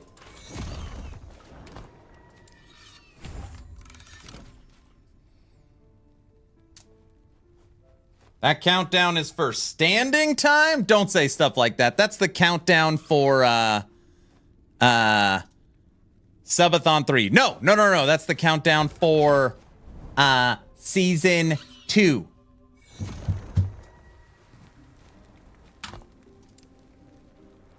All right, so we're in explosive blades now. More area per second on the ground. Explosive damage per second on the ground.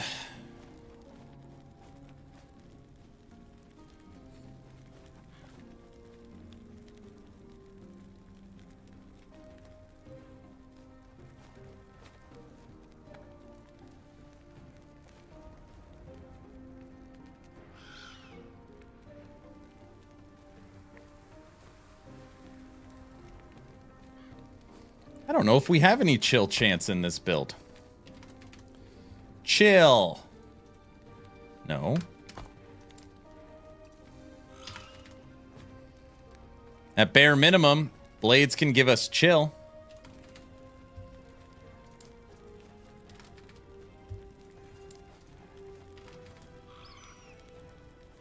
Something. Chill chance is great.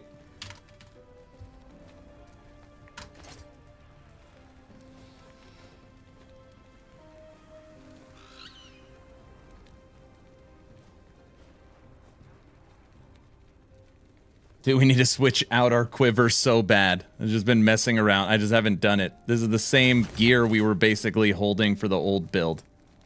It's terrible, too. Finally got my 10th Harbinger kill today with Aaron's multi-shot marksman build. Finally can start learning Aberoth mechanics. Nice job. Congratulations. Good old shotgun marksman. Aberoth is a tough cookie, but I believe in you. You can do it. Okay. So first off, we need 1, 2, 3. 3 points to switch Umbral Blades to cold.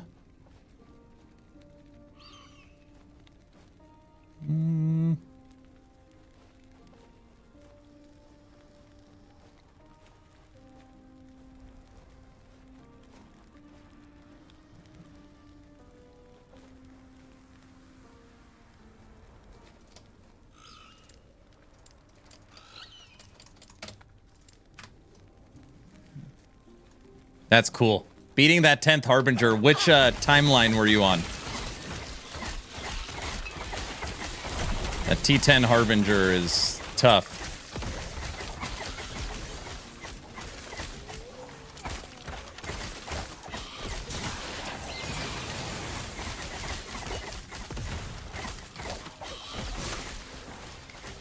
Tenth was Spirits of Fire. Oh, Spirits of Fire is tough too. I hate all the necrotic crap he puts out.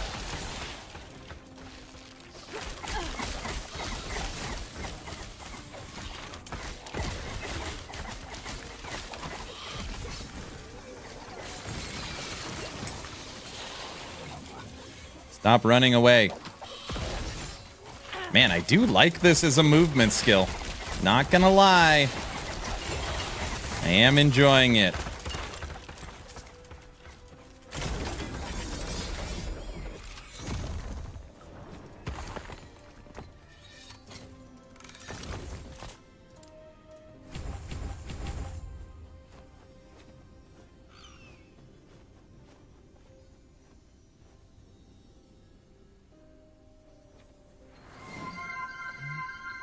Redeem the Void Portal. Oh my gosh.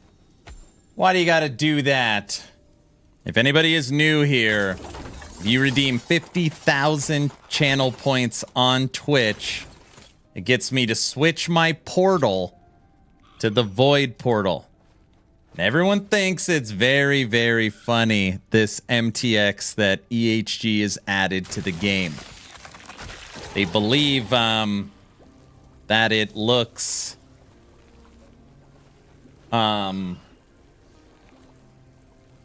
it's very silly.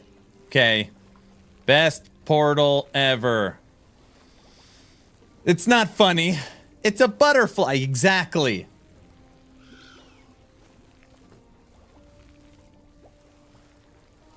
That's not fun. Don't laugh at that. Wowie.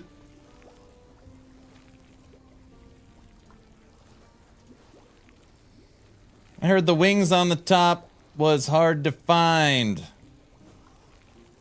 From Nightmares. Buckshot, just stop it, okay? Just stop it. It's a enemy that grabs you, pulls you in. Oh, forget it. You guys know. It's just the... That's what she said.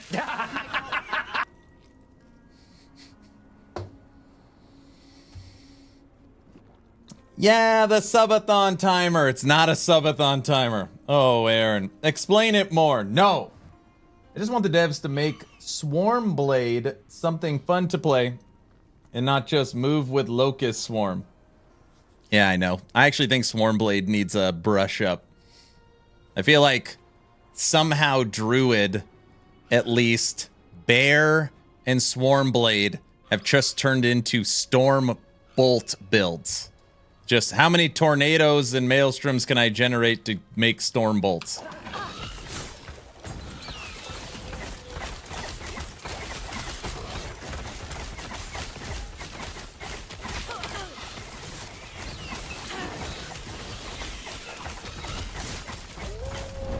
Oh, I saw that coming. Oh, man. 3,400 fire. Aaron, you should start working on your resistances. No! Do I get credit for inspiring you to use the Falcon Dash? This?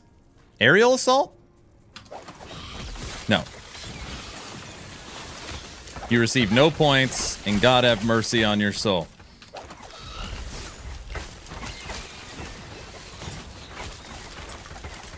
Fine, you get credit. I don't even remember you saying anything. No, yes, I did. Good job. You didn't do crap. Nice job.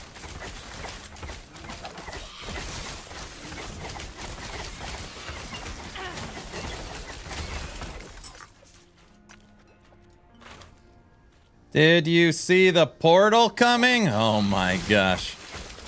When you guys just drop the portal, please? Can we talk about something else? Is that possible? No, we can't, can we? There we go, Aaron bullying again. I'm not bullying, I'm just talking about... No. I don't know.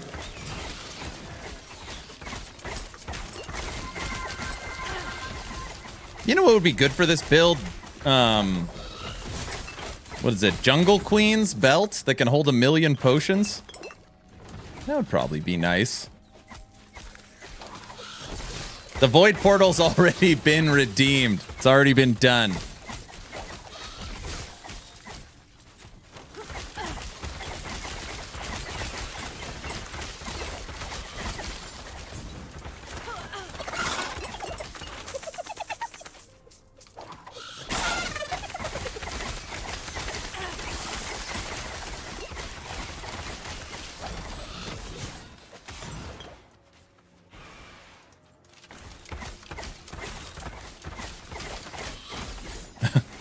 They, Streamlabs wouldn't let Luz say pervs.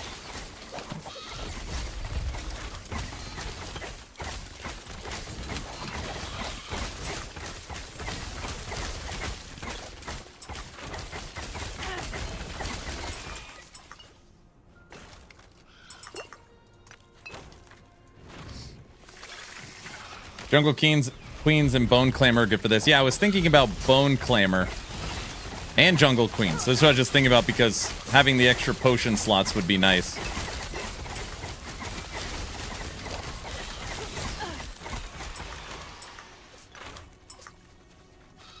And then the int for the multiplicative damage on aerial assault. And a little bit of ward.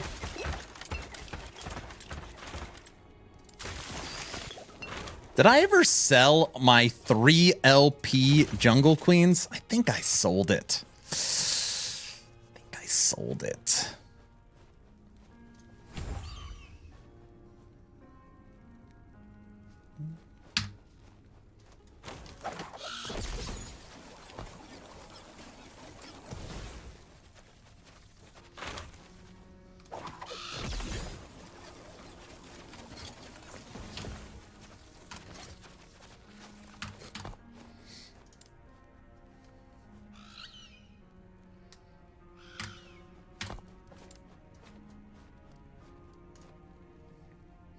Get experimental mana regen on the belt, and you could spam ballistas indefinitely. I see. Oh, because when you're popping potions, it also gives you mana. Yeah.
Trying to figure out why do I want it to explode? It doesn't do any damage.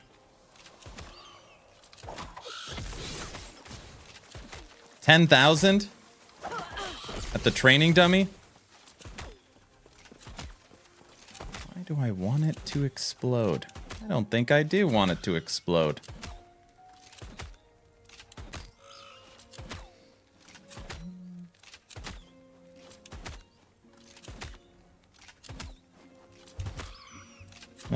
Yeah, and the worst part is Diablo 4 devs copycat and playstyle brought the season Cataclysm Druid, talking about zero originality. Have you ever tried a mana stacking source? No. I try to stay away from meta builds. This is like one of the first times I'm messing around with Ballista because I don't like that stuff.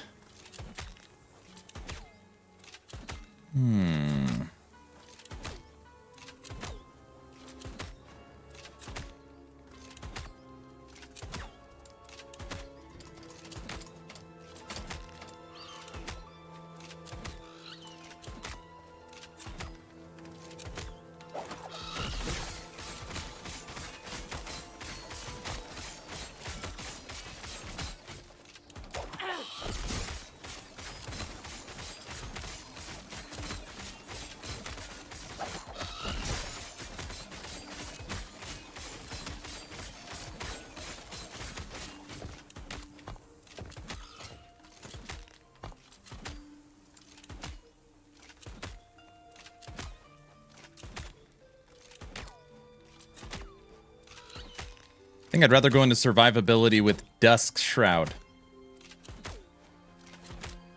Yeah, I don't think I want it to explode.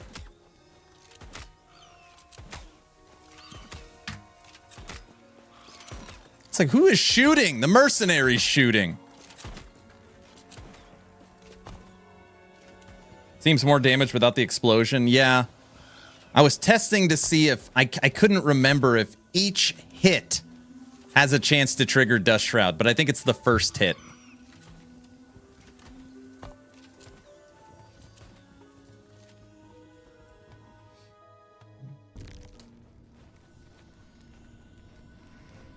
Okay. 670 corruption. 668.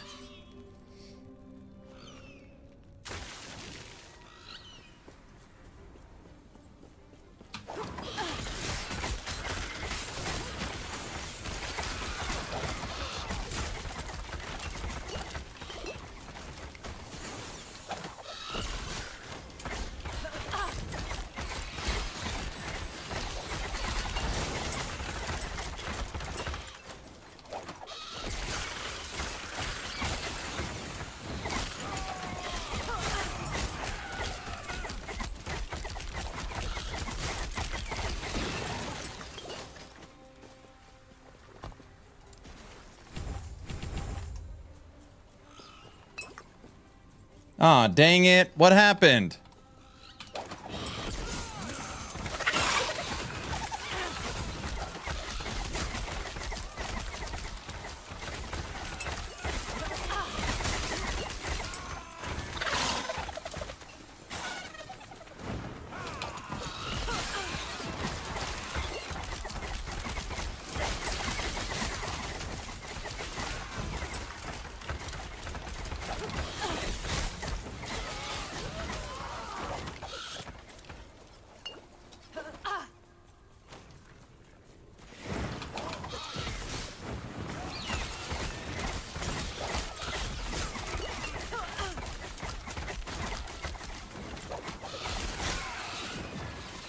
We're starting to cook a little bit here, the more we test and mess around with stuff.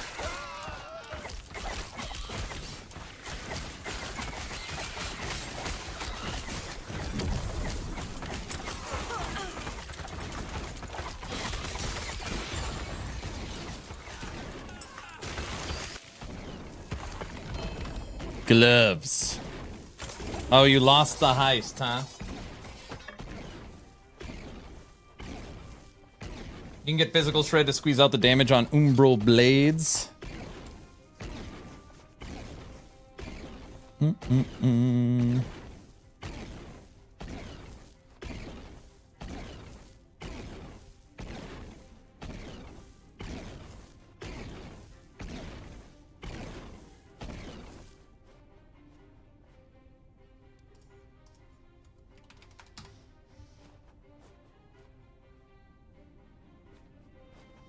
Where's physical shred on here?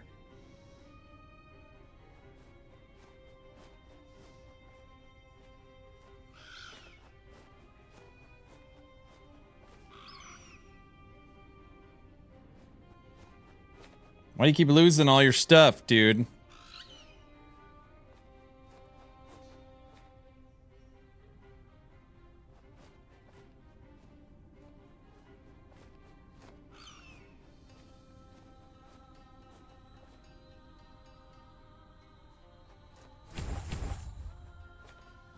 Oh, look at that slots win. Nice job, West. No, I meant the blessing. The blessing.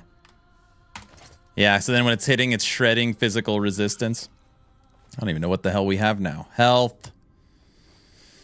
Crit avoidance. Endurance. Physical. Stun. Oh yeah, these blessings are duties.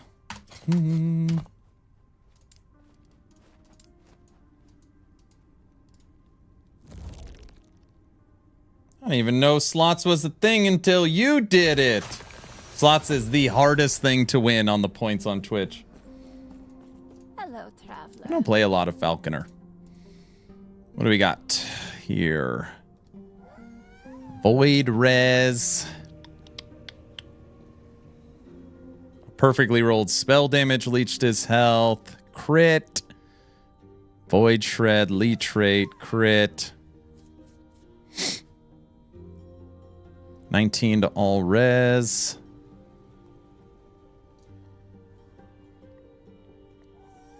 Lightning damage. Lightning shred. Oh, that's terrible.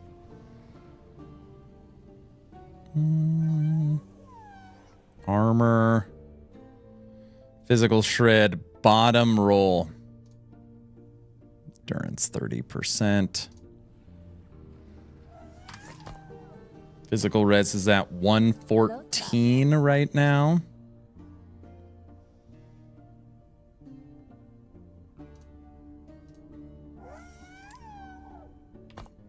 Oh, we would lose physical resistance. We'd be even weaker. Okay, that's a good idea, though. I actually do like that idea. So the blade storms are moving around, hitting enemies, chilling enemies, shredding physical resistance, using shadow daggers, and giving us Dust Shroud. It's something. I mean, it is for sure not a nothing. Chill, Dust Shroud, shadow daggers, hitting enemies, shredding physical. As a free auto-triggered skill from Aerial Assault. I think that's actually pretty good. Oh, and they're shredding armor, right? Umbral Blades from hits from Twilight Strike now shred armor. Yeah, that's pretty good. That is for sure better than Shurikens, kind of. And we don't need to use Shift, so we could stay into Aerial Assault. That way we don't have to worry about dummy chucking that all the time. What would make this build so much better is if it had two movement abilities. If you could use Smoke Bomb as a movement ability and Aerial Assault. Oh, that would be so nice. That would be so nice. Only 1,000 hours to go. I know. It's like nothing. It's like nothing.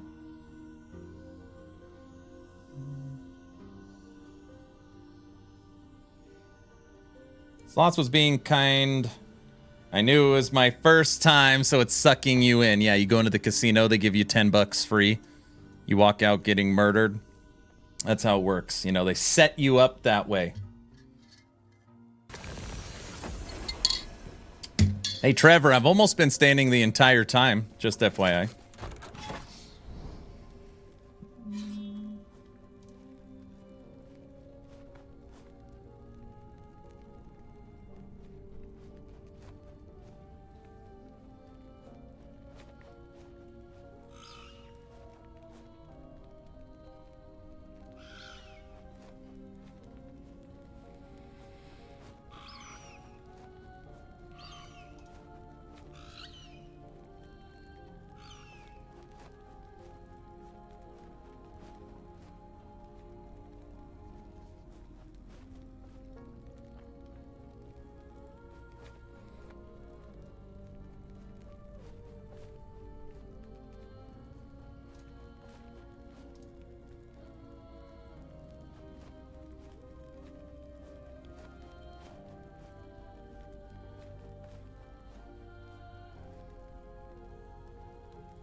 Oh, the less hit damage would be awesome with concentration. It's just way too much investment.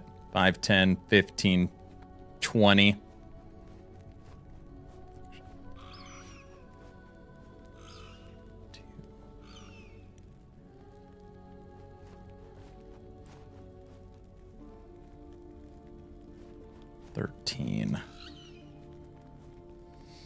How do you gamble? Type in this. !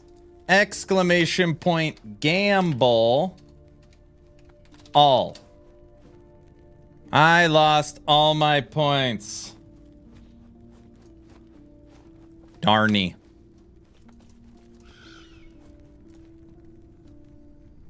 Don't do what I did. You'll lose all your points. Actually, maybe you'll win, you know. What is the timer? The timer is how many hours until Last Epoch drops Season 2. This is also the timer for the start time of Subathon 3.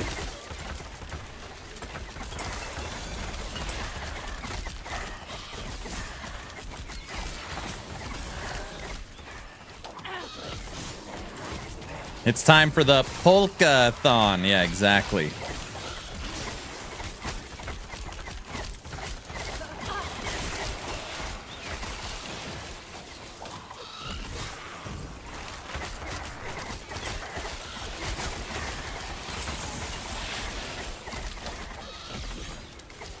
It's actually the timer for the Polka stream. I know, maybe day one we like can't use Polka for the subathon. I feel like it's just gonna be non-stop insanity.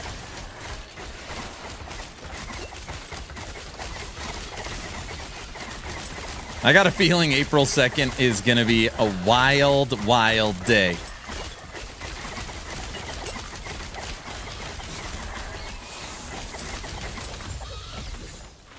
April 2nd is gonna be a wild, wild day. We taking you to the moon. Oh, brother. But you must give people what they want. April 2nd, I come back from holidays. The game not launch on April 1st. Boring. You can't put a game launch on April Fools. Like, it'll mess with the marketing, likely. I think. Right? Or something like that. Yeah, April 2nd is going to be pure insanity. I should take that day off. I know. I know. Well, Season 1, or Season 0 and Season 1 for those launches... there was over 1,000 people watching. They were all bots, of course, but it's insanity. Like, those days I can't keep up on chat or else I won't play the game. It is seriously so crazy.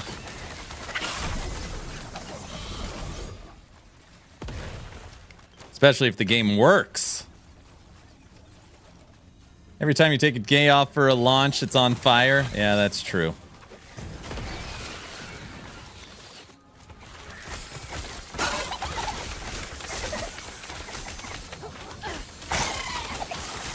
There's only a few days we can pull numbers with the big boys. And that is Last Epoch launch day.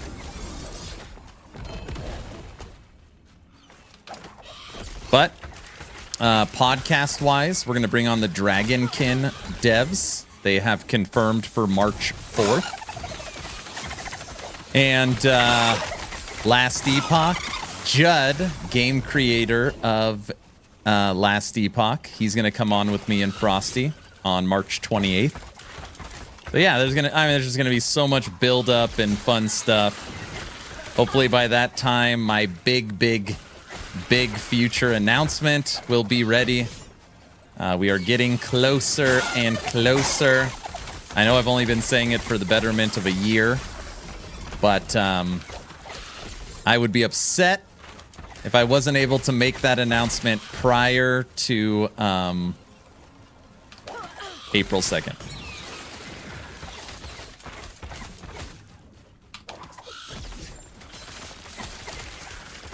Hey, Rob, thanks for the Prime sub.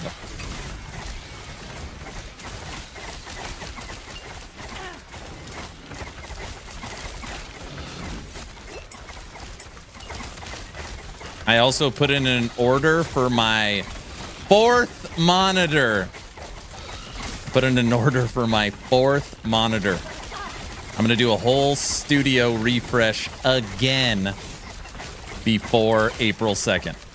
So I'm hoping my new computer is ready.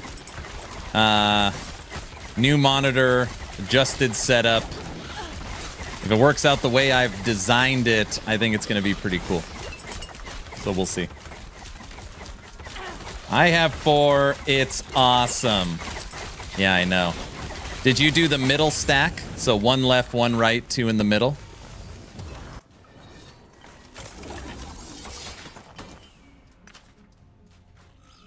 Yep. I'm doing 2 on the left, 1 in the middle, 1 on the right.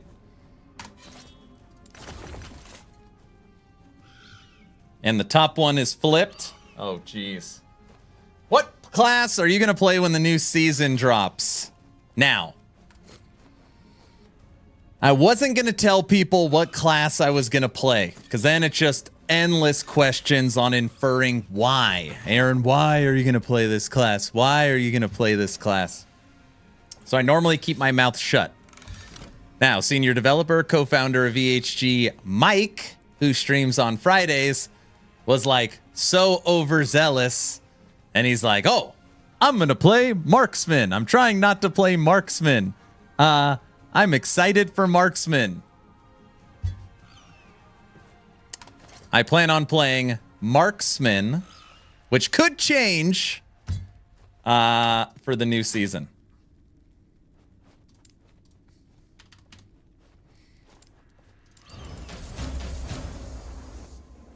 Holy moly.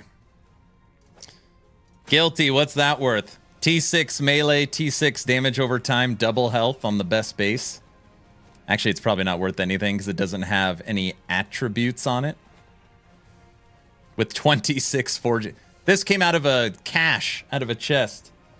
Why are you going to play that class? Oh, brother.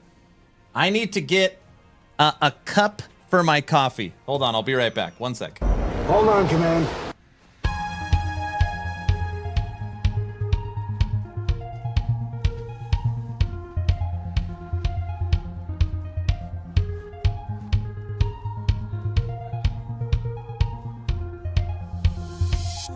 Wash away the stains within your mind. Don't look back, you've left it all behind.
Okay, listen.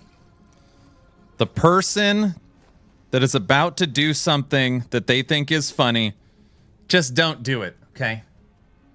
I've been standing for over 2 hours.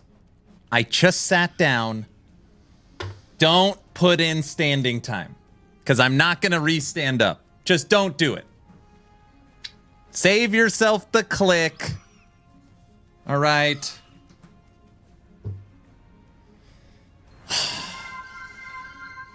Guilty redeemed Aaron. Stop yelling.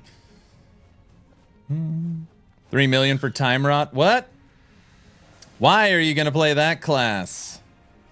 I can't tell you. What? Where is the build planner? No build planner. I'm just messing around with Ballista today. I don't even know what I'm doing. I'm going to play Golemancer again. Ooh, I like Golemancer.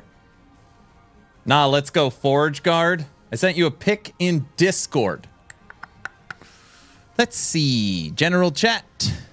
Tink. You guys want to see Tink's setup? Holy moly.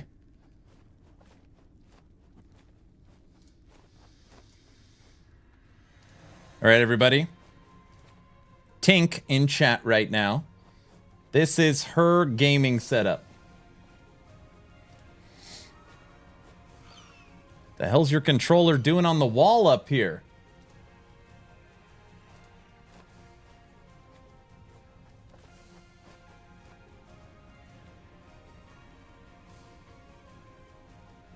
Was cleaning up a bit. It's cute, huh? Just a little messy. No, it's cute.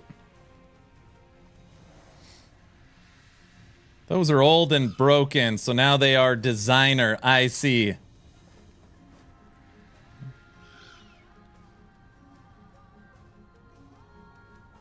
The mount for the mic is interesting, the way you went. Oh, and you got your designer Starbucks cup?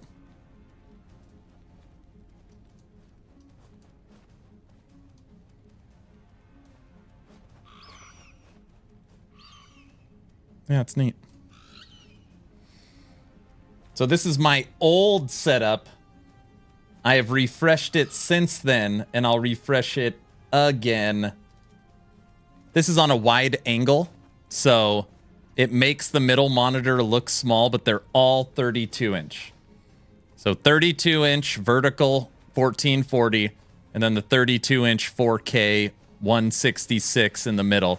But this is getting an upgrade. I got a new OLED monitor coming.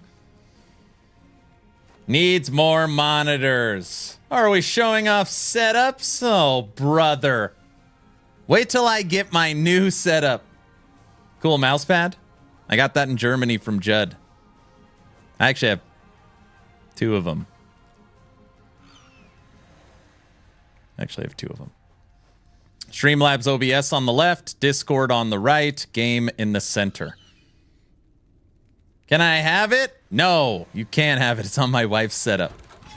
I always tell people, even though I need to figure out a way to showcase it more, the coolest thing I have is what's behind me. Here is the booth in Germany for last Epoch, okay? This is when we were all in Germany.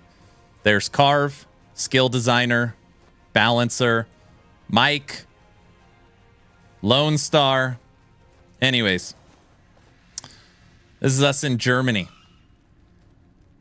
Behind me is this literally like 16 by 16 wall. It's this. This wall, which they spent thousands and thousands of dollars to make. It's like this magnetized, thick mesh material wall.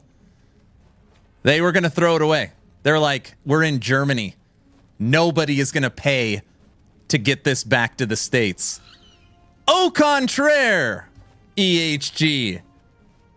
Because it's right behind me. So that's my wall.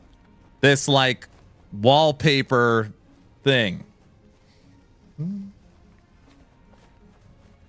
I love Germany when I lived there. Yeah. I had to rent the biggest possible suitcase and then fold it 1,000 times and then have the wife sit on it to shut it. and then fly it separately to get it home. This is ridiculous. I was like, there's no way we're throwing that away. No way. So that's behind me. I want to move my desk so that you could see more of my background so you can actually like illuminate it. EHG, no one will buy this. Aaron, hold my beer. I didn't have to buy it. They spent thousands of dollars to make it for Germany. And once you're done, you tear down your setup before the, on the last night of the event. And they were just going to throw it away. They're like, it weighs, 200 pounds. And it's a 16 by 16 wall. Like, they're just going to throw it on the dumpster. I was like, no way. I will take it. And they're like, if you want it and you want to get it home, you can have it. I was like, perfect. That sounds like an acceptable response. What's the layout of the room? That is really awesome. The layout of the room. Oh, man. Okay, here's the hallway, and you're walking down the hallway. Do, do, do, do, do, do, do. And then there's a door, and you enter my studio. Actually, this is stupid. Hold on.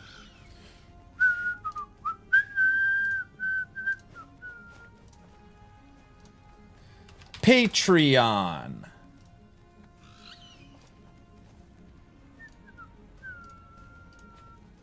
I posted in Patreon a studio tour.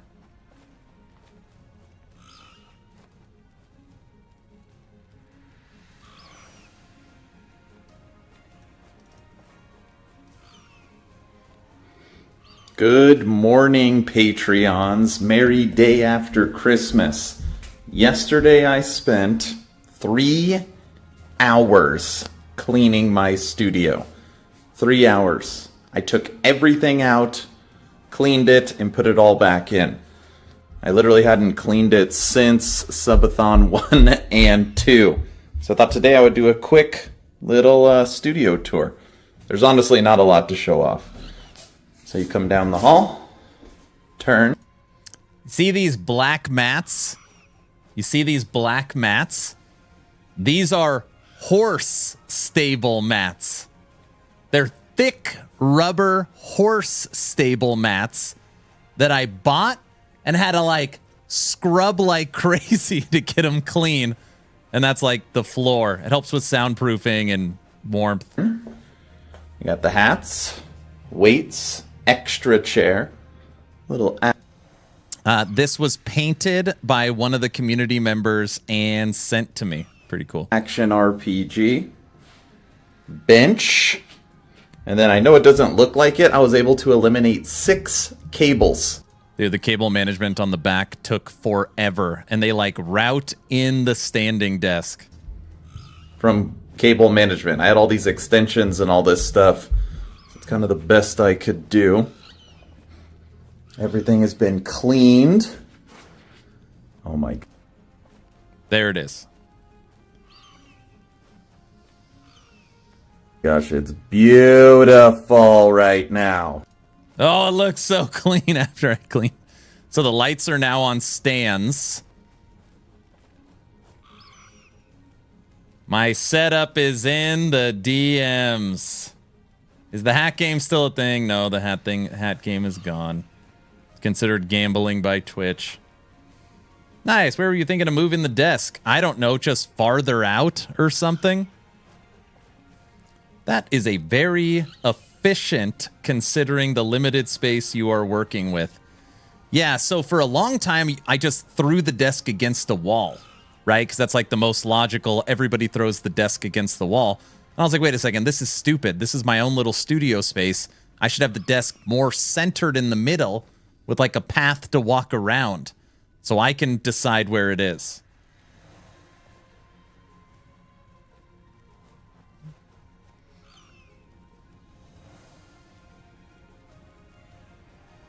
But anyways, yeah, that's my setup. Move the fan there. So this part of my back is, or the wall is so big it has to be like folded over 17 times. Got the last Epoch wall. And yeah, this is my spot. Triple monitor. But anyways, yeah. That's my setup. So, what I'm going to do, I've already ordered it. Now I can draw the picture. Is simply put, you've got the center monitor, the vertical monitor, and then on the left, I'm going to have one monitor, non-vertical, and another monitor on top of it, non-vertical. So basically, the left monitor will now be returned, and then a monitor will be mounted on top of it. So I'll be able to monitor YouTube chat, have a browser open for searching things, and monitor Streamlabs OBS. That's the plan.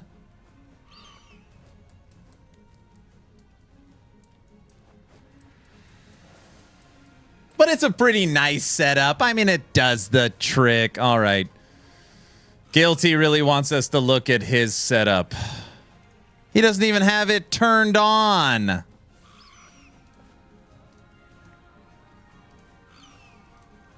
Roast me? What are all those cables hanging in the back? No, just kidding.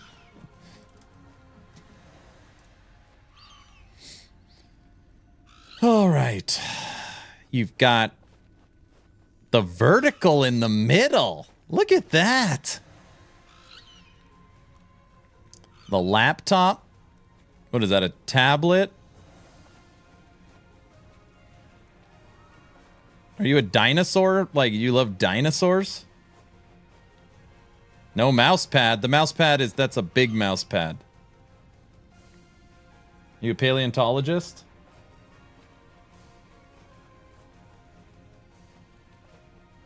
I am a professional software developer, and I could totally get the need for a fourth monitor. Huge dino fan. Dude, he wants me to get one of these things so bad. He swears by it. Speaker. No, looks fine. You got the one RGB on your RAM. Is that the Corsair G skill? I think it's Corsair. No.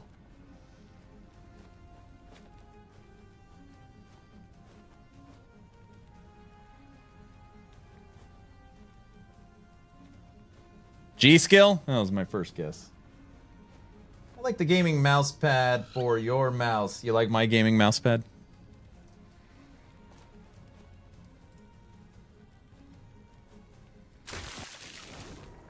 I feel like people that really like dinosaurs actually wouldn't like Jurassic Park. That's my guess. I don't know, maybe they do.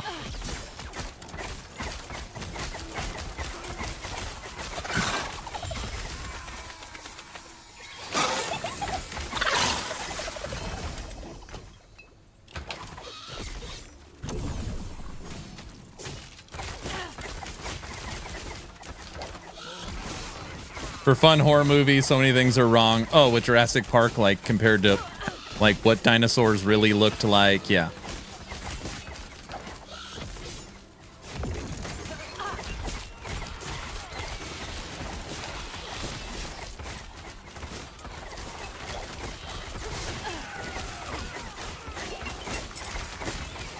Every once in a while, I forget to spam potions until I see them all over the ground.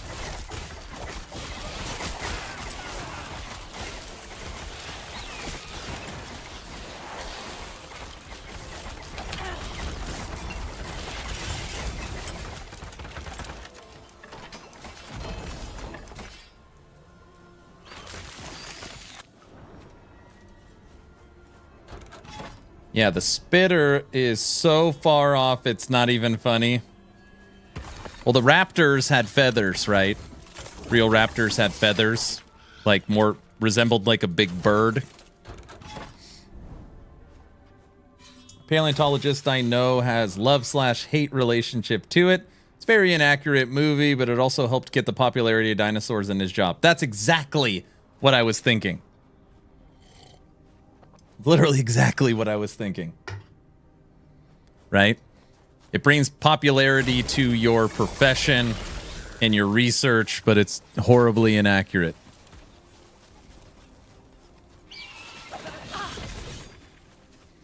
I also heard that T-Rex might have been more like vultures and they didn't actually hunt. They just like ate crap or scared off other things that killed. They were scavengers. Scavengers.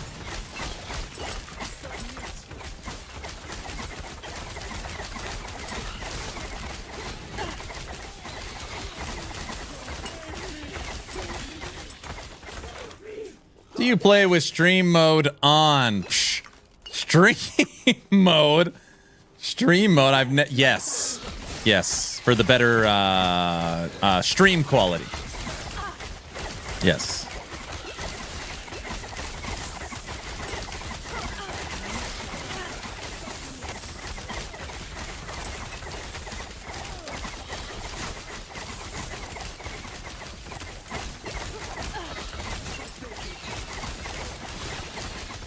This is one of the enemies like the purple enemies in Dragonkin that are annoying. That one. Yep, and that's because they were so massive, it takes a ton of energy to hunt. Energy their bodies didn't have. As far as a layman, I understood at least. Yeah, and they don't have arms. So, like, they couldn't sneak up. They were too big. They were too heavy. They weren't fast enough. So hunting wasn't realistic. And they were solo hunters or something.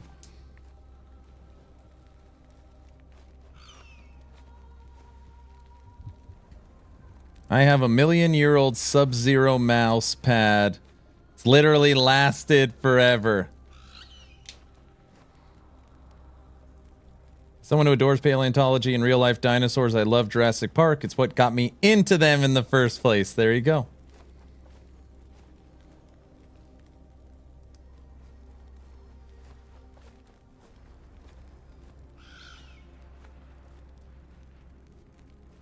The T-Rex scavenger nonsense has been debunked for a while. Oh, I don't know. I'm just saying stuff I've heard. T-Rex was a super predator. I'm a big fan of the acid flask with the rogue drops.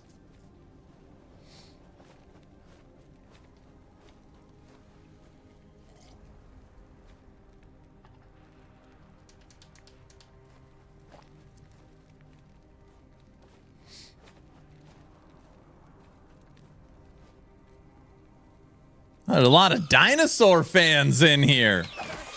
I don't know if we've ever had a dinosaur conversation.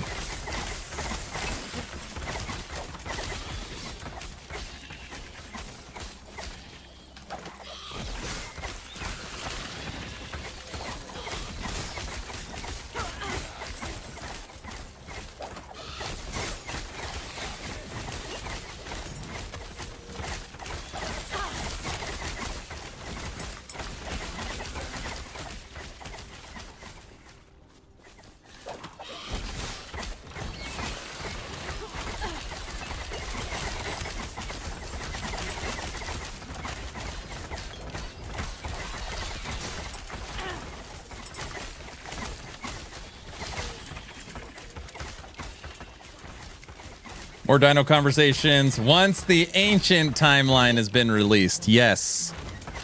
That is what we are missing. The ancient Eero chapter 10. Then we'll really discuss the accuracy of the dinosaurs, including the dragons we'll probably be hunting. Dragons could exist. You don't know.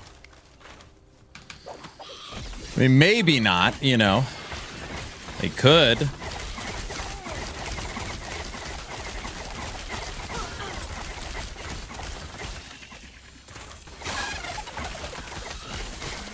Okay, I got a question for you guys. I want you to be honest. Is there any person in chat, come forward, that truly believes in Bigfoot?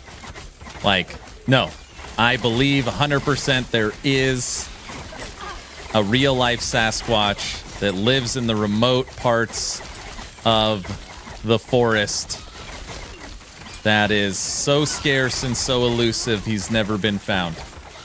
Who believes in Bigfoot? There's got to be someone out there. And I've seen Harry and the Hendersons before anybody says anything. No?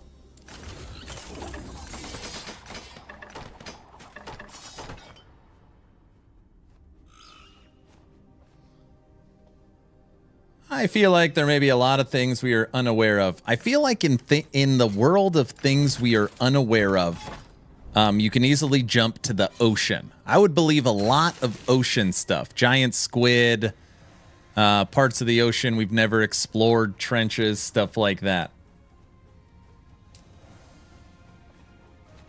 Yes, no, my brother, 100% I'm on the fence if I'm being honest.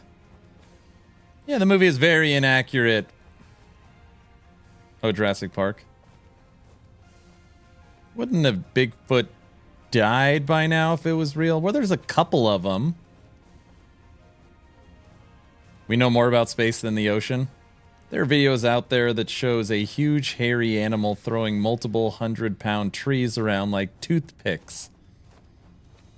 The ocean is terrifying, I know.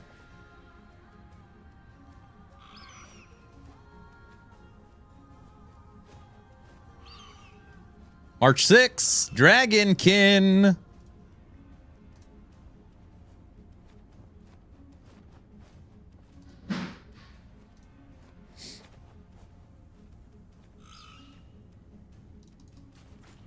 Me and my wife, this is years ago. We watched one of those Bigfoot shows that they go out and hunt. And we could, I mean, you know, we don't believe in Bigfoot, just to be clear. But we always wondered, like,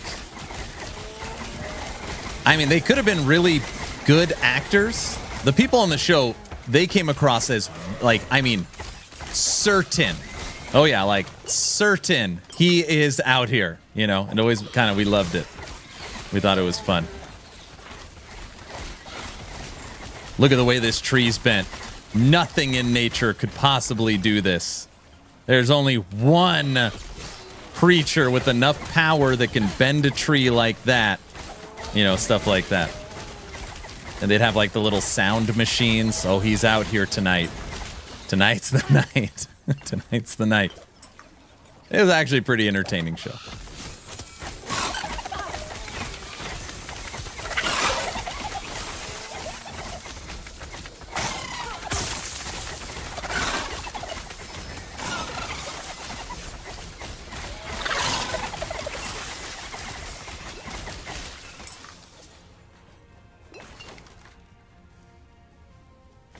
What are baby Bigfoots called? What?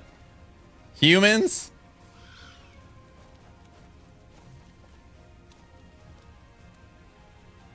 Just like the flat earthers, still some are certain the world is flat, even when some of their own community got proven wrong in real time, and they had to admit being wrong.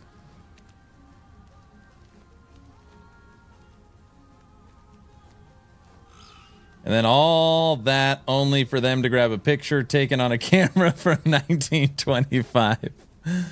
It's always it, right? Why is the camera shaky? Why is it so old? Why is it so grainy? It's impossible. You know what really sucks? Let's just say for a second, somebody is walking and they saw Bigfoot, okay? They're on a trail, they're hiking, they're hunting. They're holding an iPhone 16 Pro and they see a Bigfoot. And they pull out the camera and they're filming it. Guys, you're not going to believe what I just found. I'm out here hunting in the forests of Montana and I just spotted this. I don't know what it is, but it looks like a Bigfoot. They post it online. Fake AI, no way. Like, nobody would believe it anyways because of how easy it is to edit and create stuff using modern day technology. Nobody would believe it, even if it was real.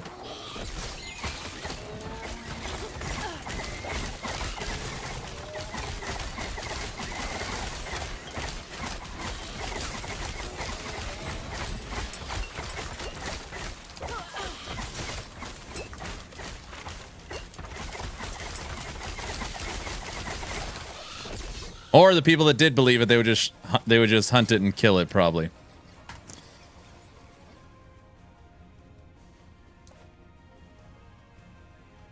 You just go to the Devil's Den area in Arkansas. See what you could find. No one looking for Sasquatch has an iPhone. It's all potatoes with lens tape. Oh, jeez.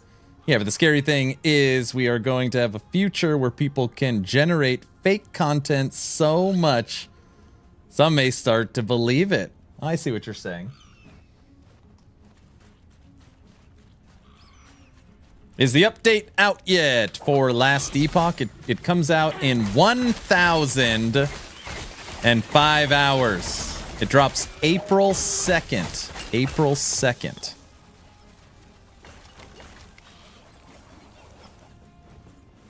It's like 42 days, 1,000 hours.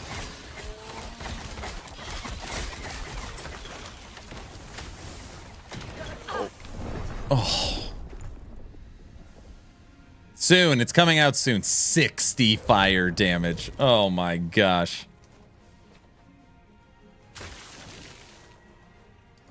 So you get enough people to generate the same kind of content, you could easily recreate something like that. Like crop circles.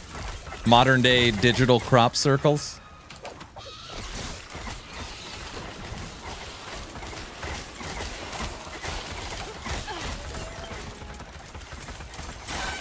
There's a dev talk for Legacy, Steel, and Sorcery on Discord. I already played it. I played Legacy when they invited me to whatever access, beta, early, I don't even remember what it was. The game was not for me. It played better than another one that I played in the same genre, truth be told. But, yeah, I didn't find it all that great.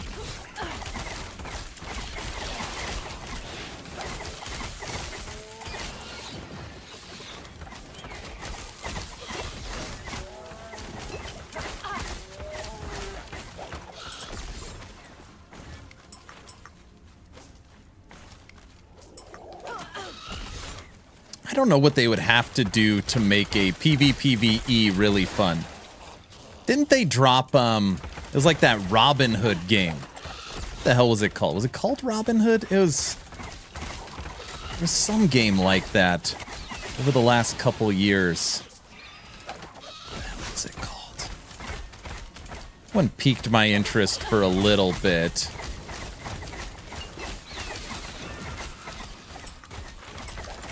Yeah, I don't know how big of a community there is for that.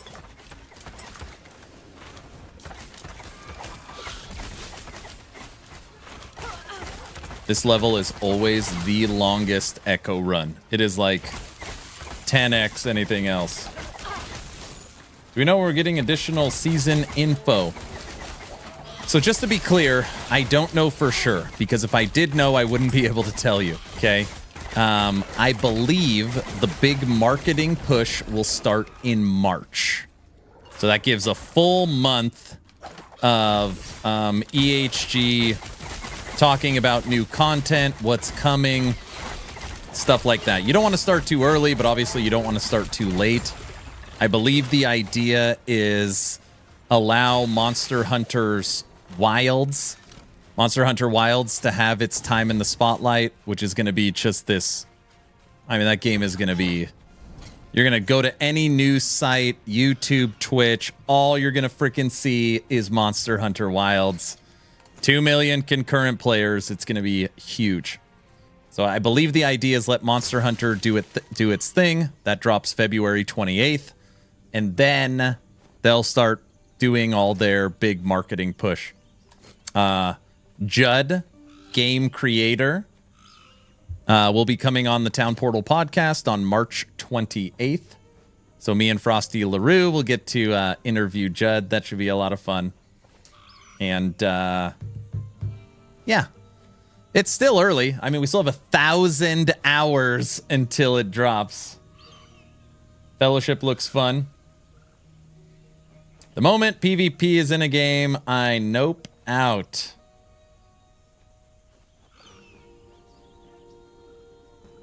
I think I heard the game shut down. Do you actually know what I'm talking about? I cannot wait for Monster Hunter Wilds. There's a lot of people that can't wait.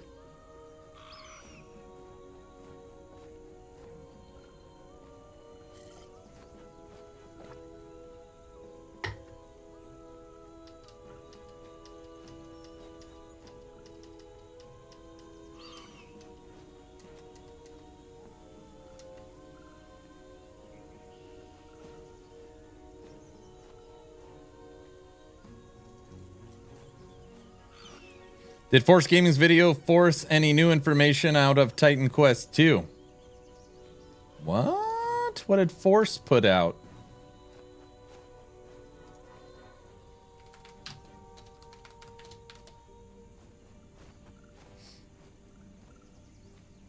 What?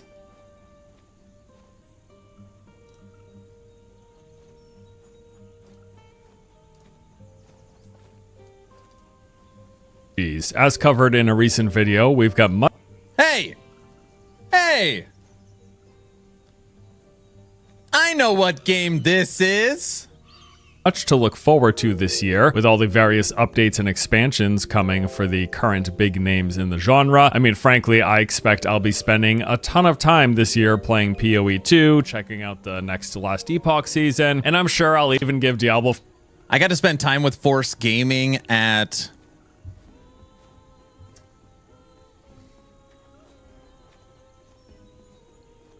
BlizzCon. Cool guy. I like Force. For the time of day with a brief revisit at some point. One of these seasons will be interesting enough anyways. But on top of all that, we're also getting a few new ARPGs, like brand new games in 2025. And there's one in particular that has caught my attention, and that is Titan Quest 2. This game simultaneously looks new and fresh while also having a touch of old school nostalgia that I'm really appreciating. While I'm not so sure if its focus on exploration, the lack of procedural content, and just an overall slower pace to combat, if that is just going to be too much to bear for the sensibilities of today. Okay, listen. I don't think it looks good. From watching every demo ever dropped, all the Gamescom stuff, all the developers, all the trailers.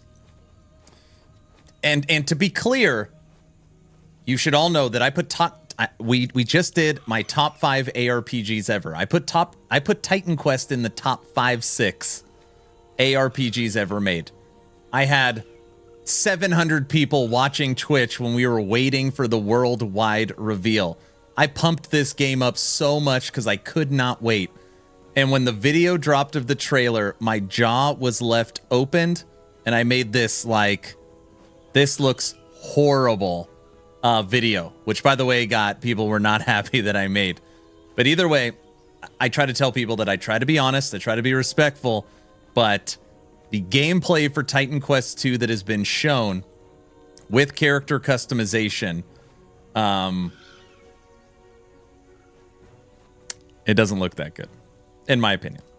To combat, if that is just going to be too much to bear for the sensibilities of today's ARPG fans, where everything is like zoom zoom going at 1,000 miles an hour, exploding screens. That's not what's happening in this game, and personally it is precisely these elements that actually have me interesting. Like for an old...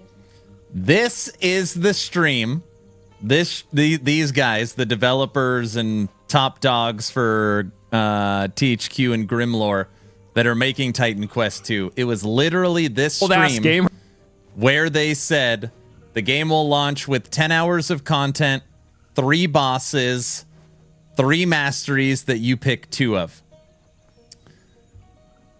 like myself, relatively old in the gaming sphere, I think this looks great. Combat does seem to be a little lacking, if we're being perfectly honest, but hopefully they're going to flush it out, but hopefully they're going to flush it out and it will at least feel good enough to play, because I am loving everything else that I'm seeing about this game. Now, the game is evidently planning to enter Steam Early Access sometime relatively soon in the coming months, so today what I wanted to do is go over everything we know about Titan Quest 2 so far, which actually is quite a lot. Let's start off with one of the biggest, most obvious standouts setting this game apart, and that is its world. So rather than taking place in like the traditional grim, dark, medieval-inspired fantasy of most ARPGs, Titan Quest is set in a world inspired by the tales of classic ancient Greek mythology. The basic premise and starting of the game is you're waking up on this strange shore, crawling with monsters all around you, having just narrowly escaped the wrath of a god, and tasked with seeking out the goddess of fate and learning how to defeat the grand boss Nemesis. And thus begins your adventure, moving through picturesque beaches, haunted caverns, serene temples, and the untamed wilderness, while at the same time battling back creatures from Greek myth, including Ichthyans, centaurs, satyrs, harpies, sirens, griffins, and plenty more, as well as the... It looks the same as Dragonkin to me personally.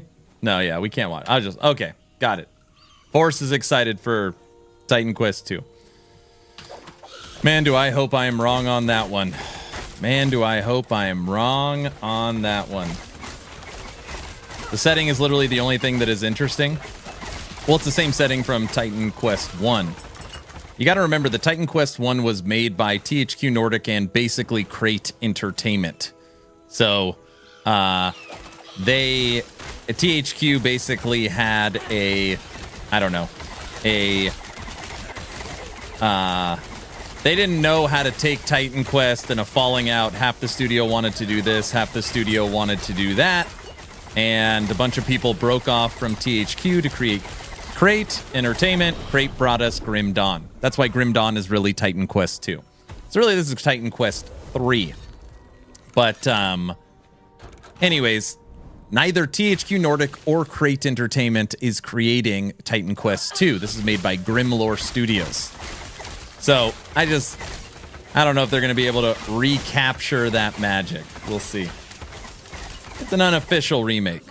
I mean, if anybody has played Titan Quest 2 and Grim Dawn, I mean, you'll know you'll be like, oh, multi-classing, character customization, the world. Like, you can feel a lot of similarities.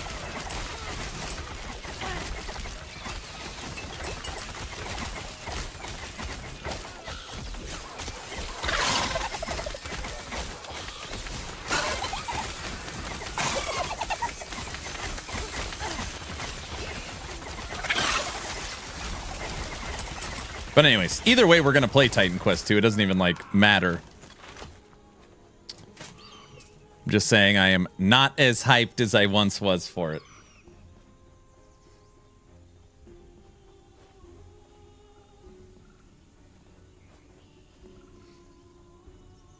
Just waiting for Last Epoch Season 2.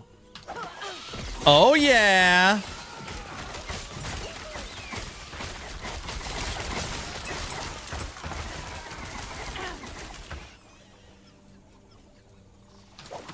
Is Dragonkin wiping whenever they hit actual release, like 1.0? I have no idea. That'll be on the question list for the podcast. My podcast with the Dragonkin devs will be on March 4th. And we're going to have a ton of questions. Also, we're working out the time right now. So we figured out the date.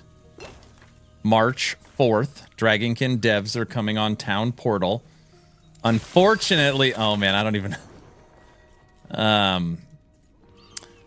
unfortunately, Frosty LaRue will not be joining this Town Portal podcast because of a scheduling conflict. So Hog will be filling in for him. So my co-host for this Town Portal for Dragonkin will be me and Hog, and two of the Dragonkin developers.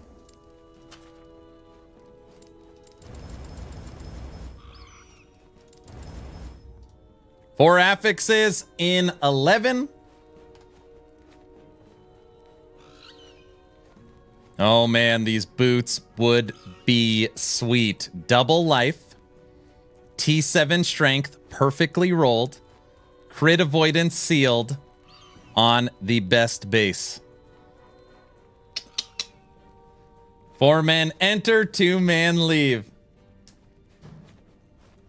I hope they created a way easier way to boost corruption. The current way is absolutely miserable. Really? They've added so much to boost corruption. You have the catch-up mechanic. You have the glyph of envy to get immediately to the boss. There's the needle that adds 4 shades of Oribus, which means every Oribus you go up 60. I hope they don't add any more ways to boost corruption. You got to remember, the game is designed, whether you agree or not, to be at 300 corruption. So that, you know, I think if you're like playing from a standpoint of 2000 corruption, yes, building corruption is annoying, but you know, the game is designed around 300. They have added in so many ways. All right, 11 forging potential. We need 4 to go through. 1, 2. 1 more. Boom. Damn. T24 on the best base with strength.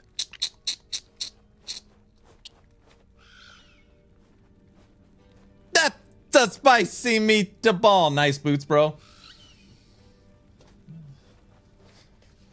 I'm at the first push phase. The problem is getting the initial shade of monoliths. What you do is you just, again, you do the catch-up mechanics. So once you get 1 shade, let's say you get to 150 corruption, you could bounce to each island and use glyphs of envy and needles, and it'll go up like 20 or 30 every 2 fights if you have the built up. But if you're just starting on a fresh account, yeah, you can't do that. But they have, just don't think that EHG doesn't care. They have done so much to build corruption.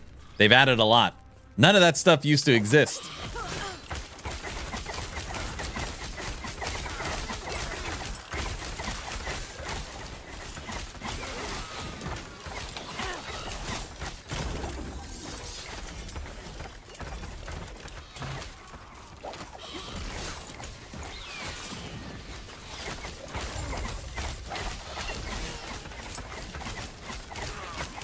I actually worry that there's too many ways to build corruption now. Just speaking out loud and being truthful. EHG continues to get asked, hey, we want a Diablo 4 adventure mode. We need ways to be able to skip the campaign. They continue to be asked for ways to boost corruption. And it's like, I'm using the fastest leveling guide. I'm skipping the campaign. I can boost corruption really fast. And now I go to the forums because I have nothing to do. Like, there has to be stuff to grind in the ARPG, or they're just going to get, you know, continued negative feedback.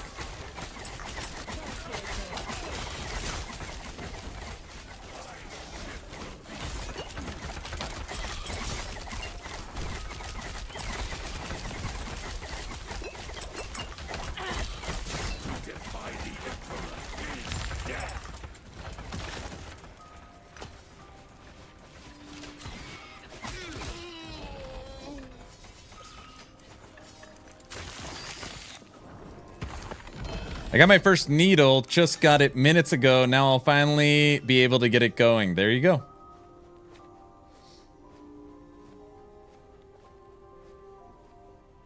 New and fresh. Oh, I just saw the... I'm sorry, I missed the YouTube comments from Force's video. Dude, I wonder if I still have my reaction. The worldwide reveal of the Titan Quest 2 trailer. Enjoy. Here it is! Everyone shut up!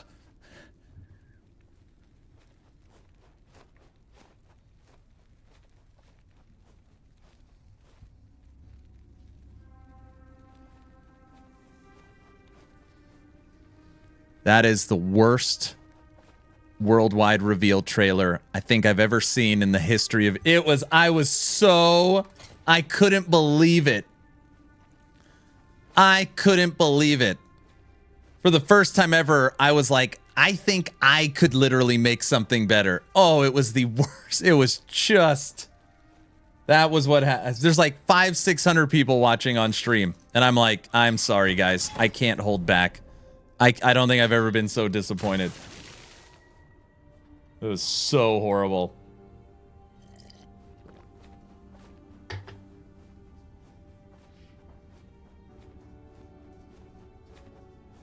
You were visibly crushed. I was so upset. Man, I built it up for months and months and months. I marketed it. Hey, grab your popcorn. We're going to reel in Titan Quest 2, the future of gaming. Man, I had such high hopes. I don't recall seeing it myself. So first off, well, there's a couple of things. One, the worldwide reveal trailer, I swear on my life, was shown at like 720p. Okay. They later released the 4K cleaned up version of the trailer. So just know that while we're watching it live, one, the trailer's terrible, but two, we're watching it at like 720p. So I'm like, the combat looks terrible. The enemies look terrible. The visuals look terrible. There's no character. I'm just shredding this thing. And then later when the like cleaned up edited version of the trailer came out, it was better. I was like, okay, I got to reel in a few things because it is better than I thought. But that was part of it. I was like, oh my gosh. It was filmed with the Nokia flip phone. Oh, it was. I wonder if it's still out there. There's no way it's still out there. What were we? Was it the Game Awards? It wasn't the Game Awards. What was it?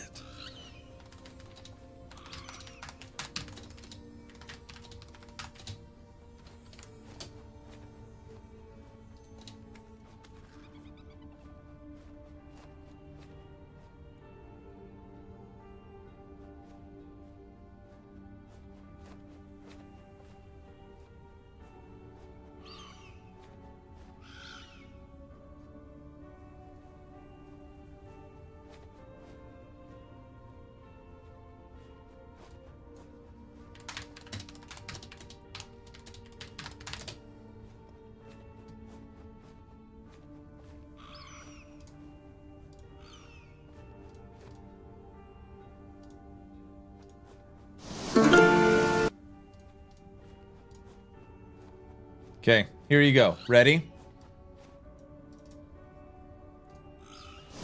This is what we watched live with 1 million people watching.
Dude, I like went off too on the item drops.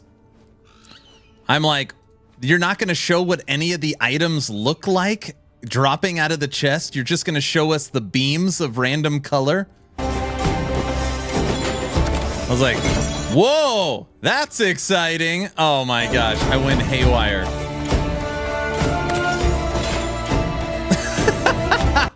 Oh, I really went nuts. I really went nuts when they showed this. It's 3 common drops. There's no beams because those are white items. Who made this? I'm getting upset again. Let me show you this crazy loot. 3 white items dropping out.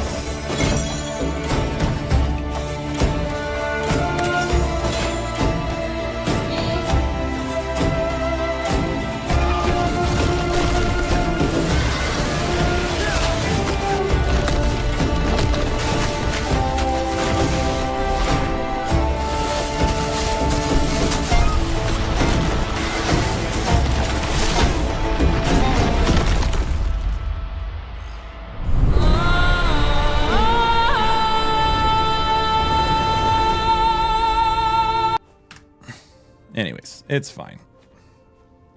Alpha, thank you for the tier 1 sub, 21 months. How are you doing, sir?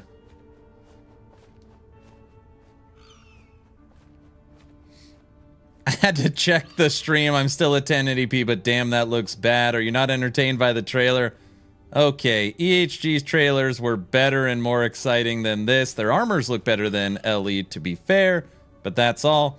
Yeah, I'm 99% sure PoE 2 made them really rethink their early access plans. Yep, that's my guess. Hopefully we hear more soon, but I'm happy they haven't released anything yet. Agreed. Looks so bad. Seems like nothing has changed. I'm good, just busy as always. PoE 0.2 news I posted in PoE 2, no spoilers.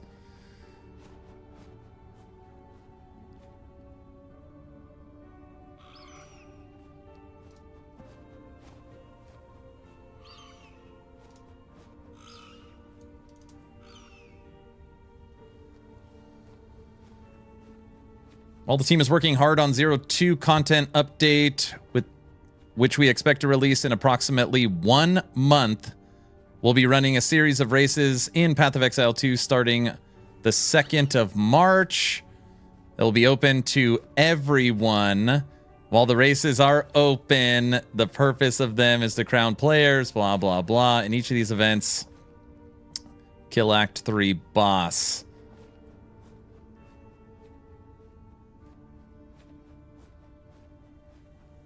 Oh, no. Well, it's not right on top of each other, so at least that's good.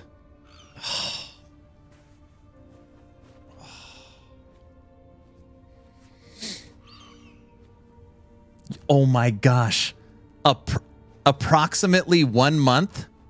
That's March 19th. That's my birthday. I'll be in Vegas, March 19th. I got to send this to EHG. They probably, I don't know if they know. When did this drop? Just now? March 19th.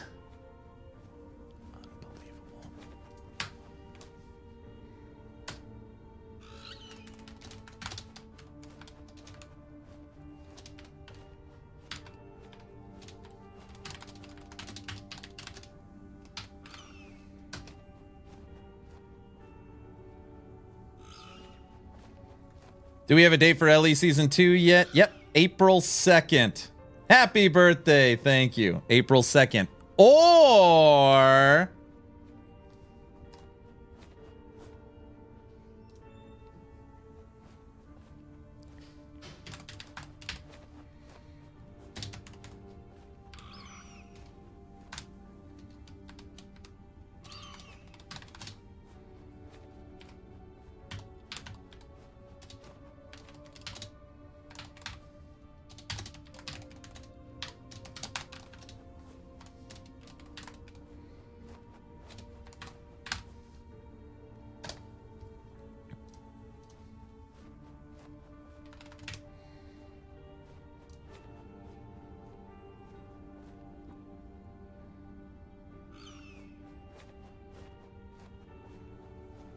I knew they would go on with the Ellie curve stomp. No, Ellie will not push their date. No way. No way. It's not going to happen. Man, it's fine. It's fine. It's fine. Oh, it's fine. It's no big deal. It's no big deal. I mean, last Epoch, Season 2 dropping April 2nd.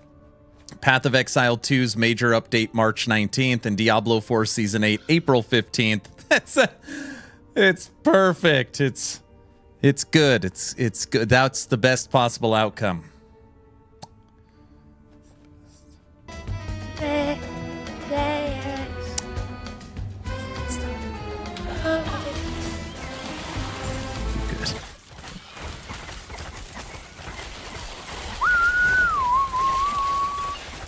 Show me the way to go home, boom, boom. This is madness. I'm tired and I want to go to bed. I had a little drink about an hour ago and it went right to my head. Boom, boom, boom, wherever I go. AC Shadows has a lot of problems with the game. I play them all for a month.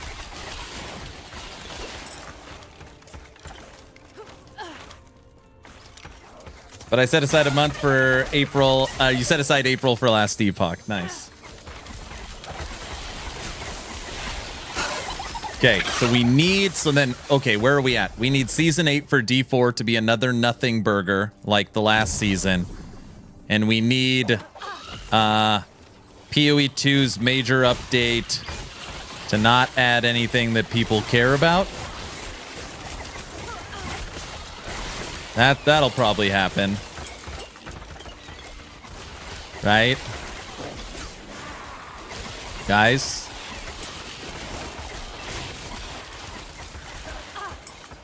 Yeah, it'll be fine. I mean, it's roughly 2 weeks, not ideal, but long enough that streamers will likely come along and bring people with them. So I'm thinking about that too. It gives 2 weeks for PoE 2 to have the spotlight, then last Epoch, then D4.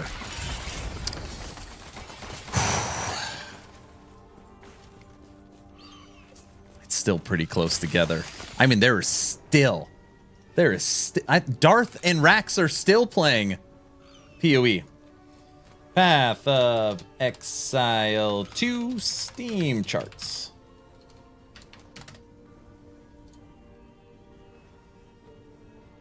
Man, that is so impressive. It is unbelievably impressive. Man, they're still holding almost 100,000 concurrent players. What is that? Over 3.5 months after early access launch. Jeez. And that doesn't even include their own launcher. It's for sure it's well over 100,000. Damn. I guess it depends how much PoE drops on 0.2. I know, that's just Steam. That doesn't include console or their launcher. I put 80 hours in and then put the game down. It wasn't for me. If they release a new class, it's not looking good. I would be shocked if they didn't release a new class.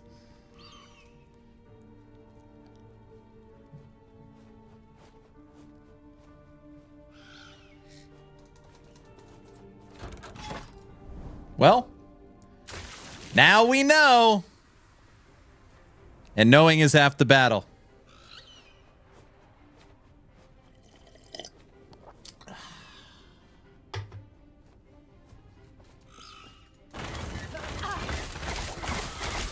Well, we raided Rax the other day, and I asked him very pointed, will he play Last Epoch Season 2? And he said yes. I feel very strongly that if you are affiliated with Maxroll, you're playing Last Epoch, okay? I feel very, very strongly about this. There's a reason why. I'll show you why after. 1 second.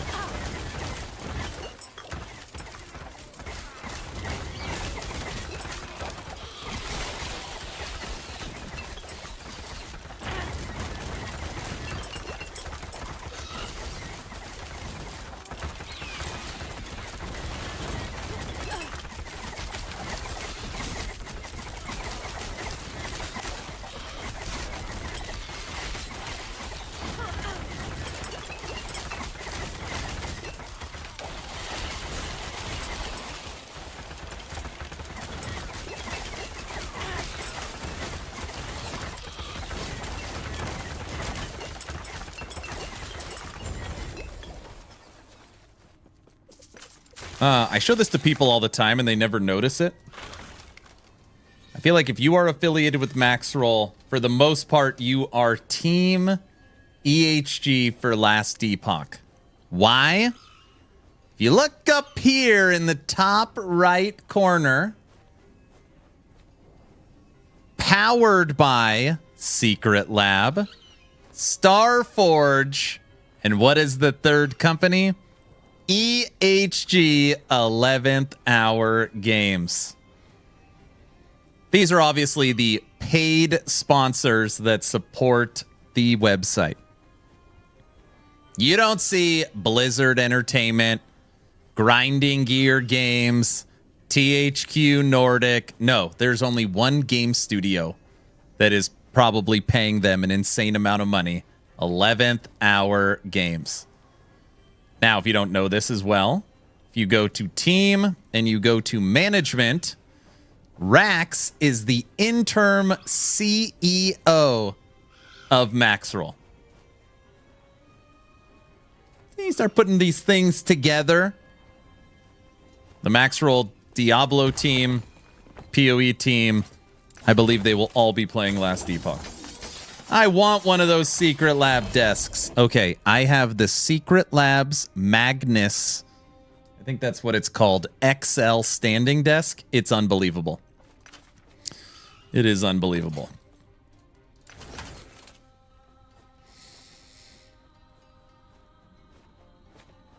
But you say Ellie's Endgame is going to blow everyone out of the water, right? Right? Yeah, there will for sure be at least 2 classes in patch 0.2. Maybe they will be ambitious and release a third. Jeez. Oh, wait, hold up. Is that Rax without the hoodie? What kind of sorcery is this? I know.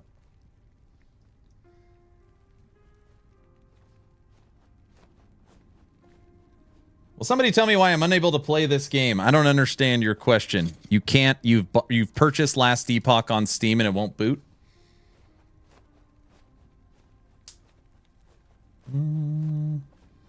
The hoodie is his gamer mode. So LE seasons will be around every 7 months. No. So, well, I guess before we start the next run, EHG, whether you think they should or shouldn't, has entered and wants to stay in the conversation with the big dogs. From a budget, from a team, from a dollar perspective, very hard to compete with Grinding Gear Games and Blizzard Entertainment in the ARPG field, okay? They know that. We know that. What they want is number 3. They want the number 3 spot on the ARPG mountain. And in order to maintain being in the conversation and maintaining the live service model, they released Season 0. Then they released Season 1. And Season 1, they got hit with like lots and lots of feedback. They then dropped the Immortal Uprising Season Refresh. And then they decided to go back to the drawing board. And they have restructured a lot of the systems. They've hired up. They've worked on servers and performance and endgame. And they have created a system for the future. I would venture to guess that every 4 months you see a season. I think every 4 months. moving forward. That sounds realistic. I don't think they ever hit Diablo's 3-month seasons, but 4 months sounds very, very realistic based upon the structural changes they have made. Now, I'm okay with 4 to 6 months. I think never 9. I know. I don't know. Every time I say this, people are like, oh, I don't know if that sounds good. If you think Last Epoch sucks, like this game's trash, I actually can't believe anybody plays it.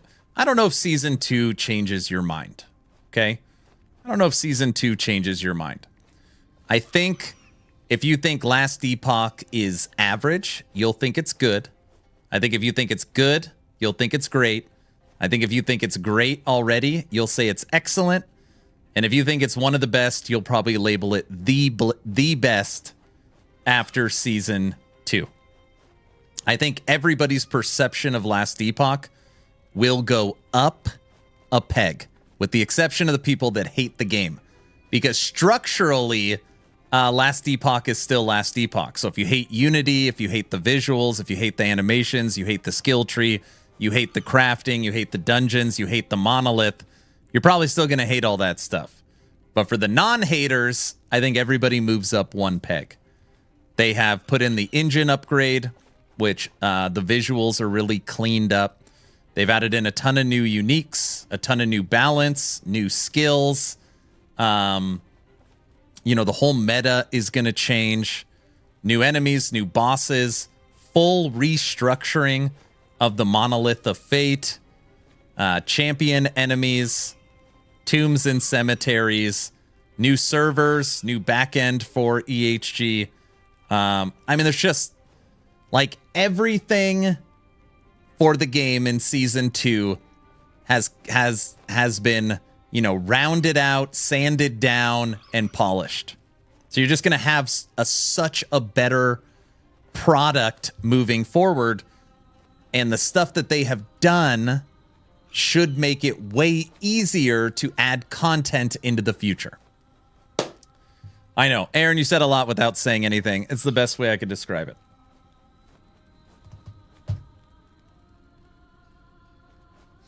I go to the character select screen, hit enter in the game, and nothing happens. Like you put in a name and you selected hardcore standard, and then nothing happens.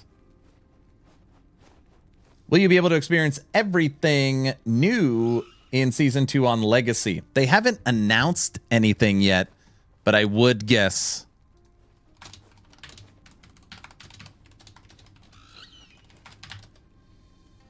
I still play the game, and the fundamentals are great, but sometimes I hit certain bugs that are unbelievable. Energy Shield, I had to respec the entire skill because 2 nodes could not respec despite requirements were satisfied. That's weird.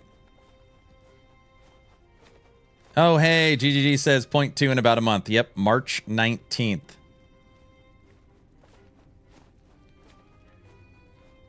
They said approximately 1 month. That's pretty, it is a weird way to announce it. Hey, it'll be dropping in approximately 1 month, which is March 19th, which would make sense because the wacky PoE 1 League ends March 20th. So time frames, it matches up. There are people who hate LE because it's not Diablo or PoE, which is sad. That's literally exactly what the hate comes from. This game can never match PoE or Diablo because it's on Unity and it looks bad. Last Epoch sucks because of the combat feel. It's too floaty. Last Epoch sucks because the endgame isn't the Atlas or Delve. It's always some, major comparison to one of them.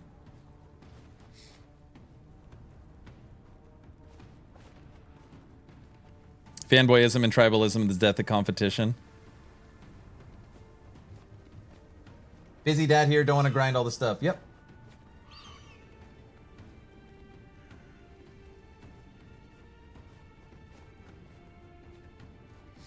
I love the Lich in this game. It's so funny. I love the model. I like the visuals. Lich is my least favorite class right now, which I'm hoping becomes my most favorite class. Lich is getting a, as EHG puts it, a refresh, a brush up, Needed changes season 3. So season 3 per EHG is the season of the Acolyte. Necro and Lich are getting their brush ups.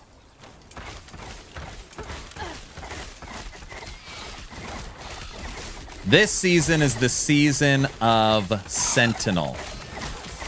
Sentinel's never really had a great identity. It's supposed to be like the tankiest class, but it's one of the weakest. So it's just, Sentinel's gonna feel very different.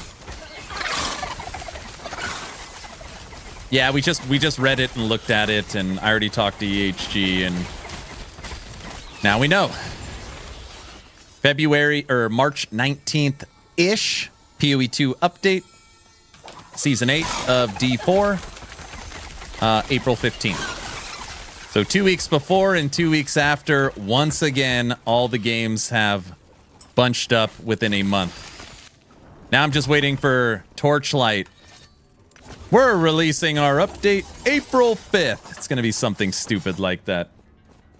LE Barbarian when? We're pushing for it. We're pushing for it. Just give me a powerhouse melee lich so I can feel like a real Grim Reaper. Sentinel is the spin to win class. Sentinel has a lot more than just spin to win. D4 Season 8 Omega LOL, actually.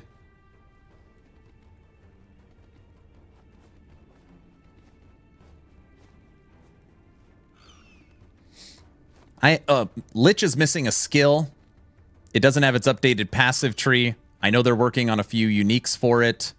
And the way the class operates, I think will get changed. And what I mean by that is like, you come out of Reaper form, and then you run around for 20 seconds waiting to go back in. It just doesn't feel great. D4 can drop whenever. You can finish it in a day or two. I play D4 seasons for now 2 days. You know, whether I think a game is good or bad, I like staying on top of my ARPG knowledge. So I show up for every D4 season. And the second I get to the... all right, we grind nightmare dungeons and pits, I normally stop. So, like, we played all the witch skills. We did the new campaign. I leveled a character to max. And I was like, okay, I think we're done. I was like, is there anything I'm missing here? They're like, no, that's everything. I was like, okay. Yeah, 2 days.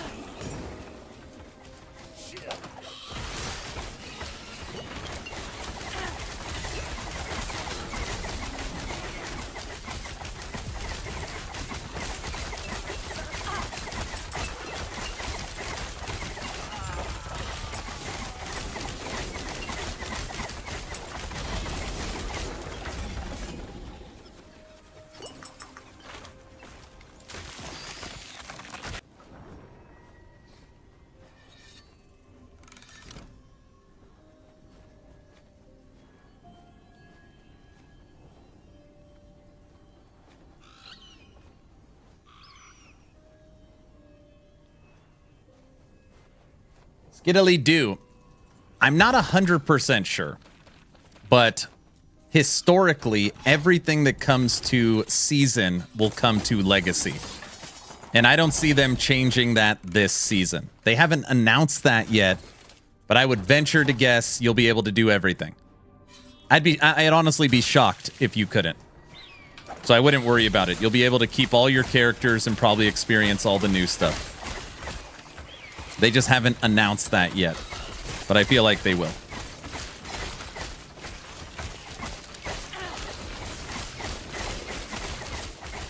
I'm telling you guys, I feel like, even though they wouldn't, because maybe it's some kind of pride thing or we don't care about you, why can't GGG, Blizzard, EHG, all these studios get together and be like, okay, we'll take this month, you take this month, and just like, so they're not always competing in the same time frame. I don't know. It seems so basic, but maybe it's just not how it works. I don't know. an interesting idol. It's perfect. 8% elemental resistance with 5% to health. All right, that's a keeper. When there a week delay with Pinnacle Boss, there was a 48-hour delay with Pinnacle Boss. But again, even if they did that, a 48-hour delay, unless you are the top 0.0001%, you don't even notice. I would venture to guess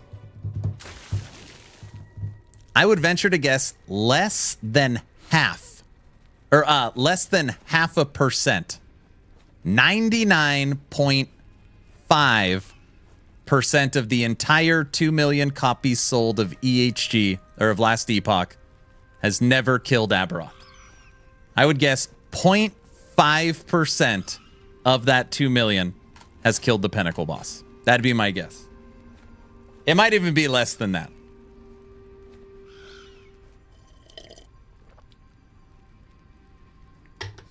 The YouTube person having trouble playing might want to check if they have a VPN on. I had an infinite load times in the past with VPN. 880 hours since launch, and I haven't killed him. Well, EHG said 90% of people normally don't make it to empowered, right?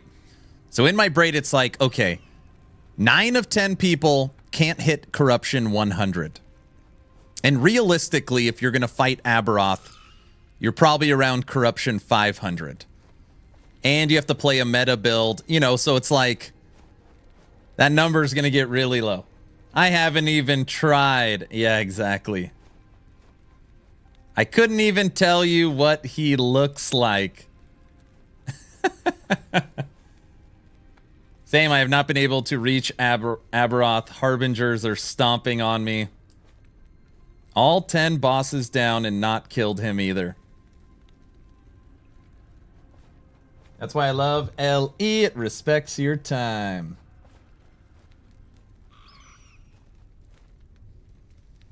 He looks like a guy riding a weird horse. Oh, wait, they released a picture of him. Hold on, check this. It was actually funny when they put out this art. I was like, oh, that looks pretty good. It was here. They put out this post on creating the universe. There's Aberoth. There you go. You gotta beat what looks like this is an emissary, sergeant of the Shade of Oribus on an Ultralisk that has the face of the Void Portal. There you go. You gotta kill Aberoth. His horse's head looks like your portal. I said it before you. Actually, maybe you said it first. Stupid flail is stupid. If you play COF, you don't stand a chance. You have to shop your way to him. Oh, geez. Nor me. I want to, but can't get my build past Harbinger 8. Mm-hmm. There you go. Aberoth.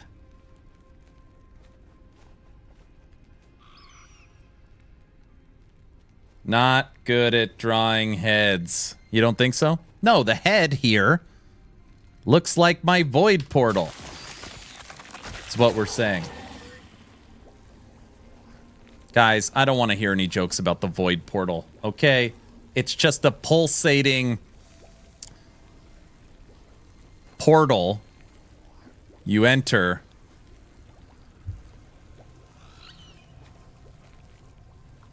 That's void. Pulsating, you say? Oh, brother. Hello, what's up, DJ? You guys, it's just an MTX portal. Do you have to warm up? It's quivering. Oh my gosh.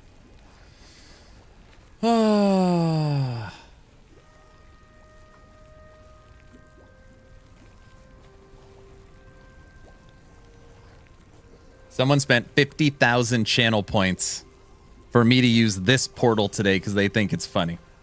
You guys are all monsters. LE seasons will wipe all characters from the last season like standard. Yeah, it'll move them to standard. What have you started? Oh, jeez.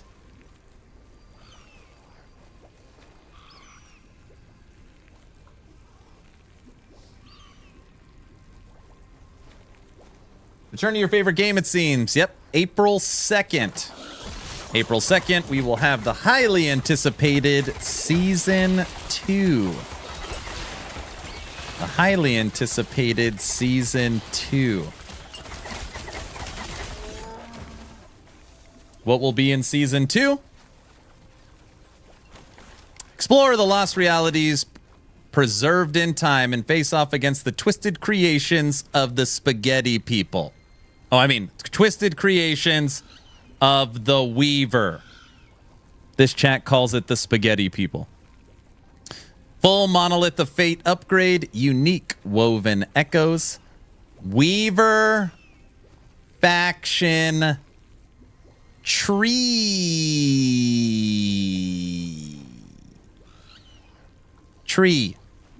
Dungeon improvements, Sentinel overhaul, tombs and cemeteries, champion enemies, endgame crafting additions, new endgame bosses. Finally! Also, what I like to add on my own little box here, new skills, a ton of new uniques, new balance, best quality of life improvements they've ever added to the game, and the best controller support they've ever added to the game with auto-targeting. Ramen Face is the new boss. Ramen Face?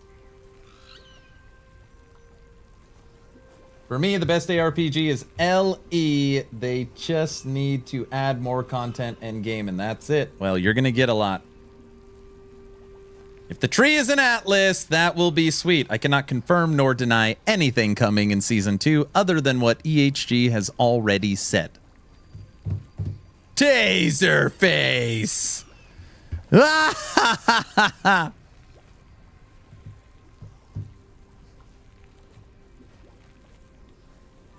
going to be sweet. And as a added teaser, the 8th treasure hunt event for my community will kick off April 2nd. And the item for the race has been selected. Is it new? Yes. Is it sweet?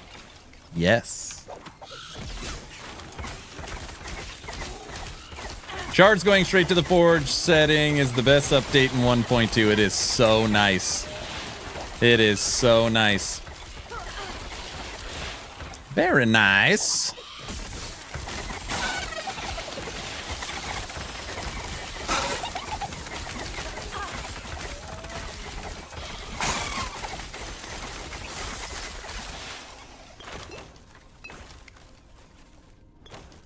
What's great about the Shards auto transfer 2, which if you haven't seen this yet, is it that one? No, it is that one. So this is going to be the new menu and stackable item storage, your crafting materials, rare and common, your keys and your other stuff will be automatically transferred. And what's great is they are counted together. So if you had 5 common shards, 5 rare shards, 2 keys, and something else, and you click on one, they all go. It is awesome. It is awesome. They don't go into your inventory. They're automatically sorted into your new tabs. So here you'll have your item tab, your key tab, and your keys will have 2 new things. A redacted tab, hasn't been announced yet, gifting. Very nice.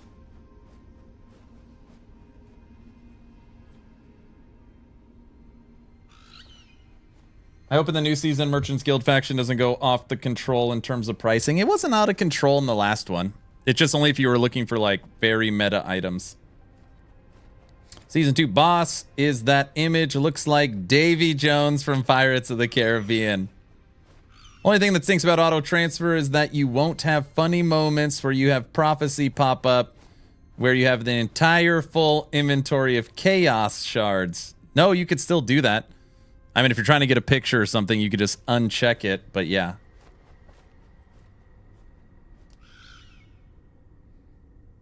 Will we be able to sell keys in 1.2? I'm sure you could. I don't know why you would, but I'm sure you could. ForgeGuard was the first mastery I ever tried in LE way back in early access, so pretty excited to try him out with everything else again. ForgeGuard, I would likely guess, will be one of the most played characters because of the changes to him. I know, we just read the PoE 2 news, March 19th. March 19th. So we have March 19th, PoE 2 Update 02. And we have Last Epoch Season 2, April 2nd. And Diablo 4 Season 8, April 15th.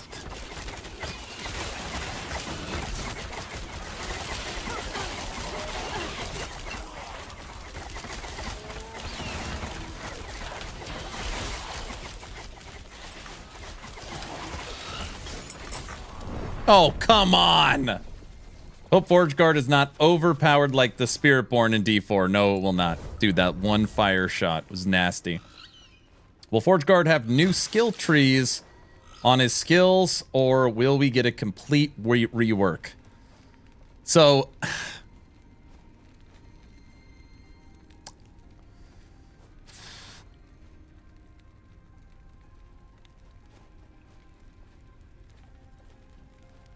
it's not like Void Knight, Sentinel, and Paladin. Each one has 5 new skills, okay? That's not how this works. The only skill that has been, like, basically transformed into a new skill is the already announced Volatile Reversal. Okay? But, you know, the skills have been... re-looked at, changed, refreshed. Passives have been looked at, refreshed. You know, it's just going to feel better. It's not like you're going to log in and you're not going to recognize Sentinel. It's just a Sentinel rework. But ForgeGuard very specifically will be able to do something that no other build can. The ForgeGuard will have the ability to hold a 2-handed weapon and a shield. That will be a ForgeGuard exclusive. So, that's what people are going to love. Basically, like, think of Javazon from D2. You know, you're going to be able to do that if you wanted to. I'm happy as long as it works. So same builds. I don't know if it'll be the same builds. Well, any build that uses Volatile Reversal as a stat stick is gone, because Volatile Reversal is practically a new skill. But you know, you're gonna have new uniques to play with, refreshed and changed skill. I mean, there's gonna be a lot. There's for sure going to be, in Season 2, a lot of new builds. For sure. For sure. Crusader from D3, there you go.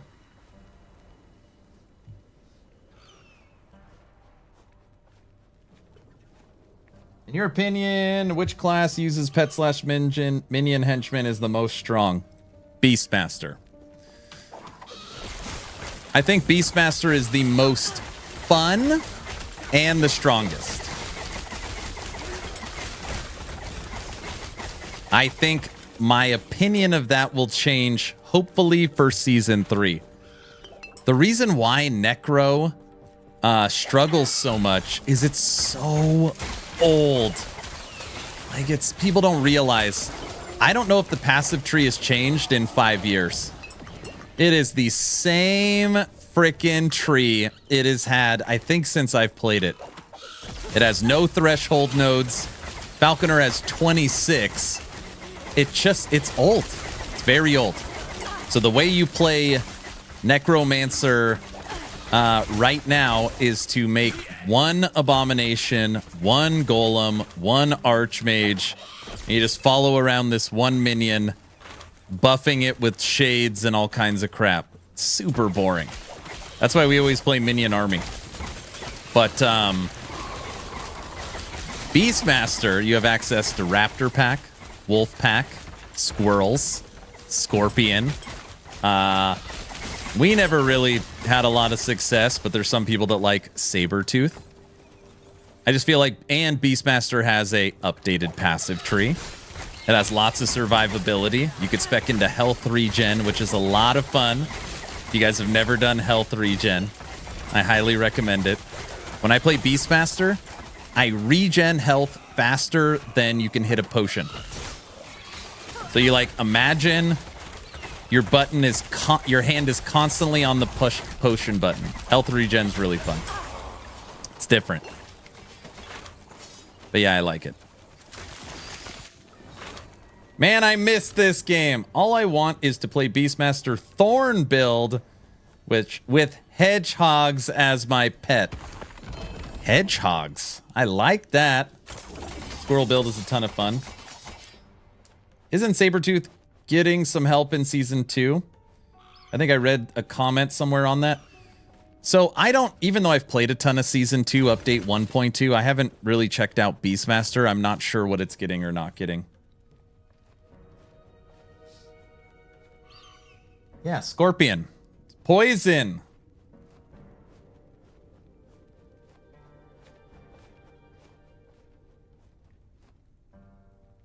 Goes and names all the best Necro single minion.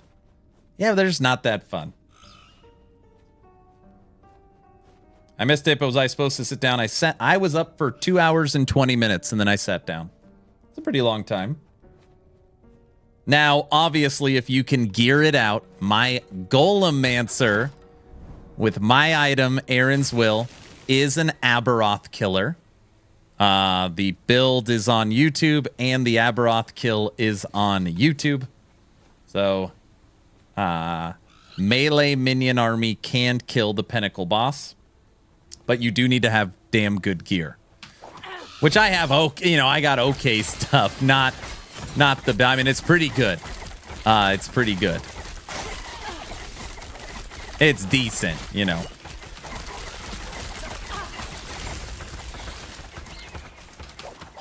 Sure. I mean, our weapon is a 4 LP mandate. This is ridiculous. Both of my hollow fingers are 3 LP. We're using the good rolled 2 to skills Nihilus amulet. What else do we have? I don't know what my helmet is. Yeah, see, my helmet's not that good.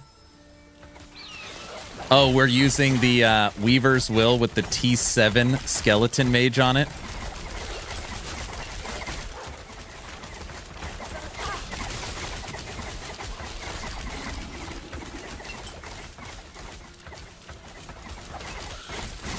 Spared no expense at the bazaar. Dude, and the mandate wasn't a great roll, but I was like, man, it's 4 LP. I've never seen a 4 LP mandate. Yeah, that one wasn't cheap. Not a good roll. Still worth it.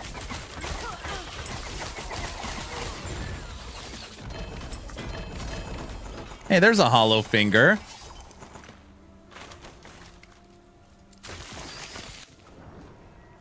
I hope they add some activities to do other than pushing corruption. New endgame systems.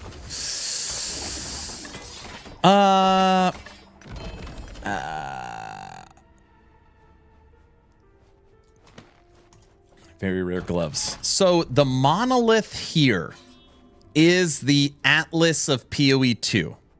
It's the nether realm of Torchlight. This is the end game system you will be playing for Season 2. But as you can see, literally the first bullet point on the roadmap is the Monolith of Fate upgrade. So, it is a much, much better version of the Monolith in so many ways. And the only thing I can say is what Mike has said on Fridays, is that the new Endgame experience will be able to be tailored by you.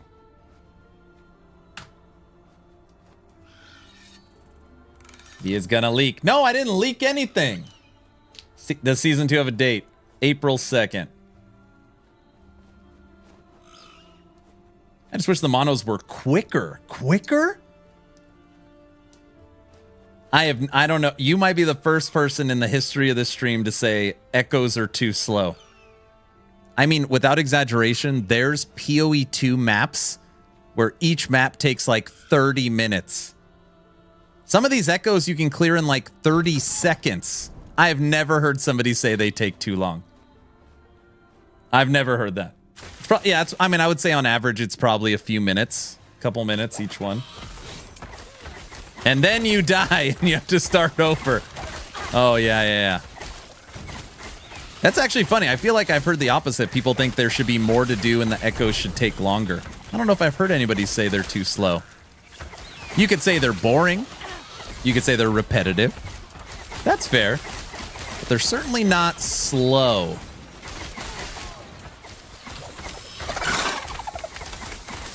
But I mean, what endgame mapping system is not boring and repetitive?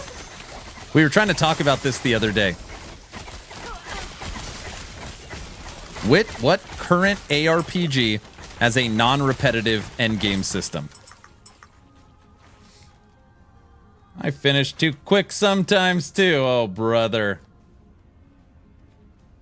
Yeah, if anything, I feel like they're too short. I'd say delete normal monos. If monos take you longer than 3 minutes, your build is bad. None of them? I'm just one of those people that can't help but 100% the map. So if you just go straight the objective, immediately teleport out, yeah, it's fast. But there'd be no way to speed up full clear without speeding up run to the objective, you know? They have talked about it, like the stability bonus and all the things they've added to the maps. They do try to reward you in some ways of doing full clear. Yeah, but I don't know how they can make it faster. The point of these games is to grind and make yourself incrementally better. It's going to get boring unless you can hyperfixate, yeah. I would like the PoE 2 room-filled fireball thing in LE. That was cool. Too bad fire spells suck in PoE 2.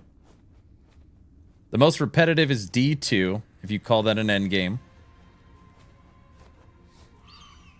My biggest wish is that someday legendary crafting is moved out of dungeons.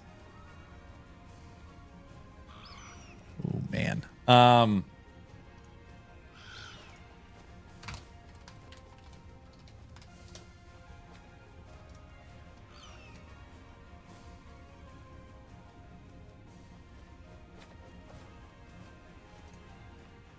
There it is. All right, everyone. Sigils of hope. Give me my loot. Will there be a way to go back to the area where the dungeon boss area is after you killed the boss? Sigils of hope. Good looking guy above me. I can't say anything. Listen to this. Give me my loot. Will there be a way to go back to the area where the dungeon boss area is after you killed the boss, but the boss kills you?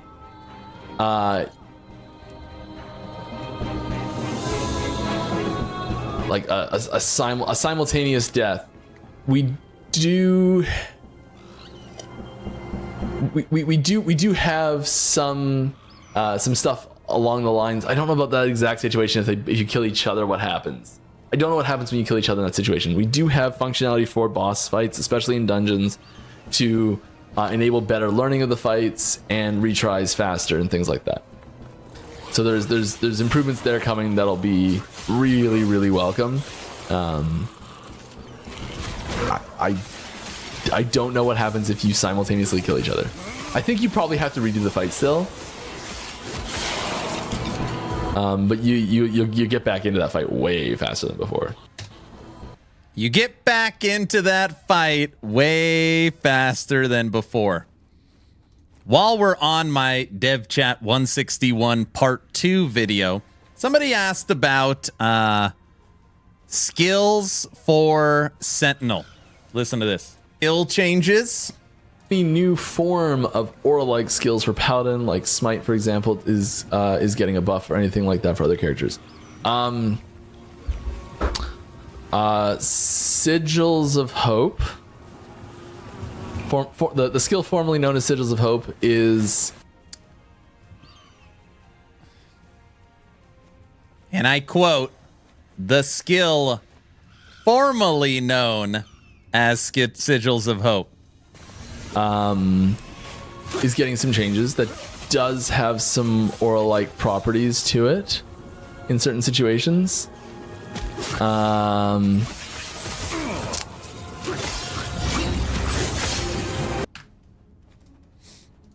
What a horrible YouTuber. So I finished the campaign yesterday, and the only thing I had to finish is the Deeds of a Champion quest. What? What's up, Tegan? Mini bosses need some love. Suggest boss rush endgame. That would be fun. Single scorpion, you focus on its poison ability. Only 6 deaths total in the campaign. Nice job, nice job. I wonder if you die in place like Dragonkin. What? I've seen Mike simultaneously kill a shade. He was respawn shade area and could take the loot. You saw that?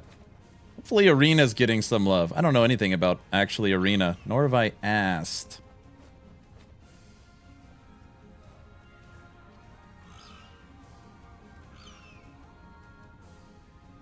D4 actually has a decent variety of endgame. Sadly, it's all brain dead, easy except for pits, which is boring. We had a debate about this the other day. What qualifies for Diablo 4 endgame? I thought it was a good discussion. What qualifies? Is Legions, World Boss, Helltide, Strongholds, Fields of Hatred, regular dungeons, Nightmare Dungeon, Pit, Infernal Tide, Infernal whatever the hell it's called, Dark Citadel, like, what is the end game? Because I always say the same thing. Listen, I've played a ton of Diablo 4. I would take every system I just named for an atlas. All of them. You could take every system I just named and give me an atlas, something to chew on. Oh, yeah, Infernal Hordes. Yeah, Infernal Hordes.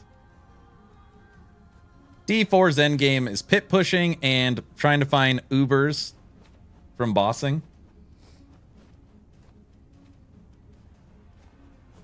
But yeah, Mike went on record and said the skill formerly known as Sigils of Hope on the last stream and talked about updates to dungeons.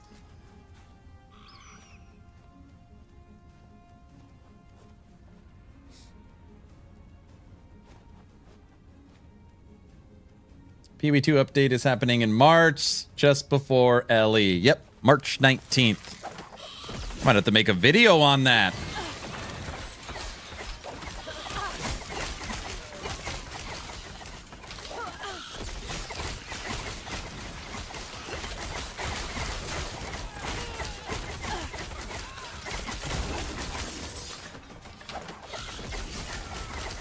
What are you gathering gear for in D4 though? Like, what's the prize? Like, I guess somebody would say,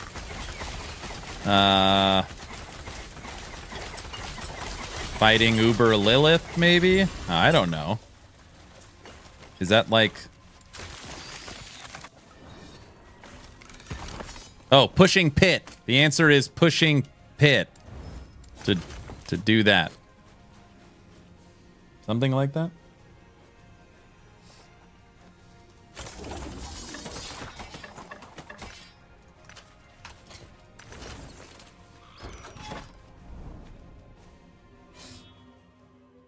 But yeah, season 2 of Last Epoch's gonna be good.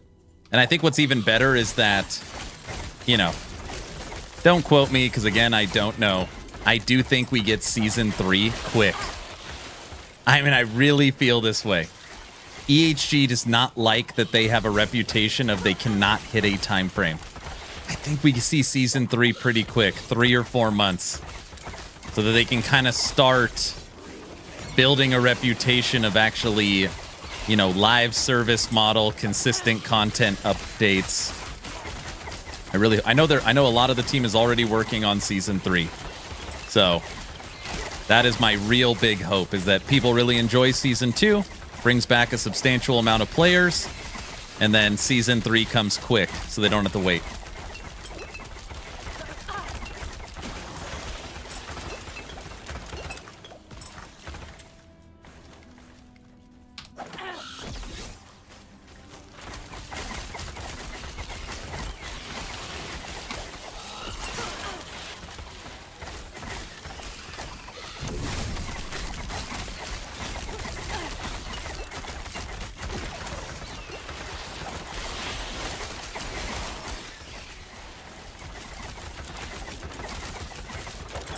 But D3 has cooler classes and skills than D4. I feel like if I could change one thing about D4 that would really grab me is completely new skill trees, which they've already said they're not going to do, and a mapping endgame. Like that would be my biggest feedback. You've got the marketing, you've got the visuals, you got the server performance, you got the battle passes and the cosmetics, you've got the name Diablo. Give us an endgame system and give us skill trees. That would make me very happy. Cold and endurance threshold. Spell crit.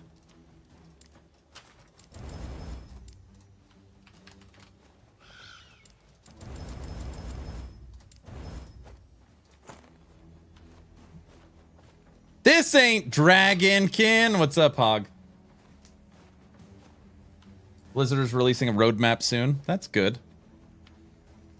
Skill trees like LE, that would be pretty awesome. Hog, you might not know this. I have been streaming and playing Dragonkin for over a week. I have streamed that game, that demo, for 35 hours. Let that sink in. Running Dungeon Purification for 35 hours. I am Dragonkinned out. We've explored as much as you could possibly explore in that game. Now we're just patiently waiting for March 6th. Can't imagine that roadmap has much for Blizzard. We'll see. Yeah, Blizzard's putting out a roadmap for D4. What's up, Brow? What does it say? Give us money when it's out. That's possible. That's possible. The future direction of it, Hog. By the way, if you guys didn't hear my announcement earlier, the Dragonkin developers will be joining me and guest host of the Town Portal podcast, Hog TV. Frosty has some scheduling stuff, so he will not be able to make the Dragonkin dev podcast. So Hog has agreed to fill in as a guest host. Yes, Hog. He's going to show up in a suit, he said. No, I'm just kidding. You don't have to wear a suit. Don't do that. Cool. Fire. What's up, lady? Show up in his clown suit? Oh, no. No, he likes Dragonkin.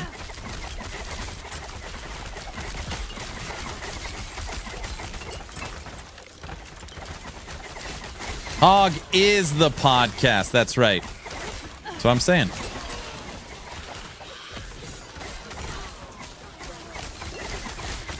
So we have the date. It'll be March 4th. Right now we're working out the time. We're working out the time for the podcast.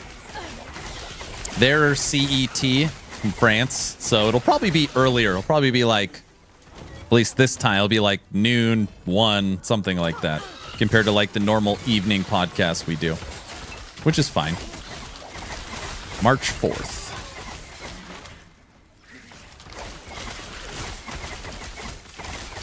Dude, I have so many questions for Dragonkin. I wonder if they're going to make me, like, give questions.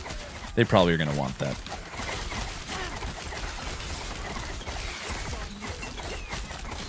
Oh, I saw it.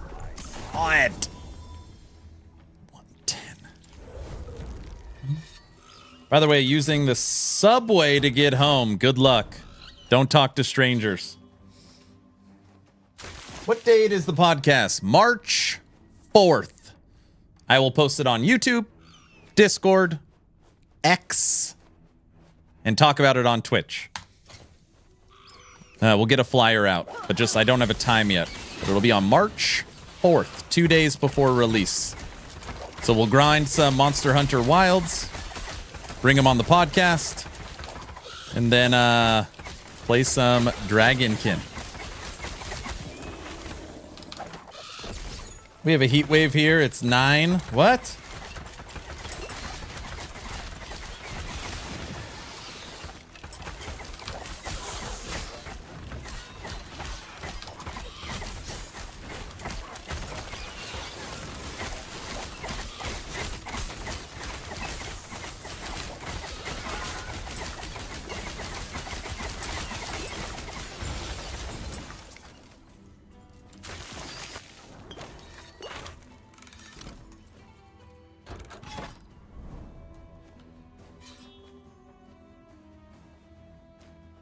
Using the subway to get home. Brave. Yeah, podcast should be fun. I expect Hog to at least make it entertaining, you know?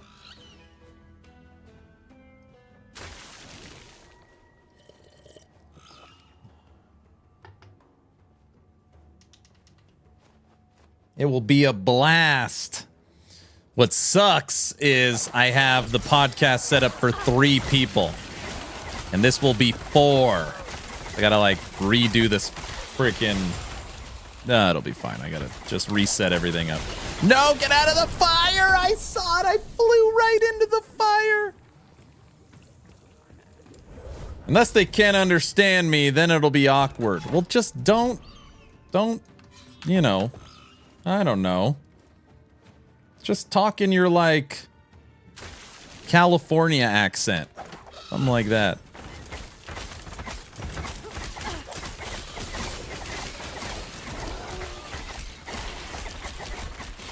Yeah.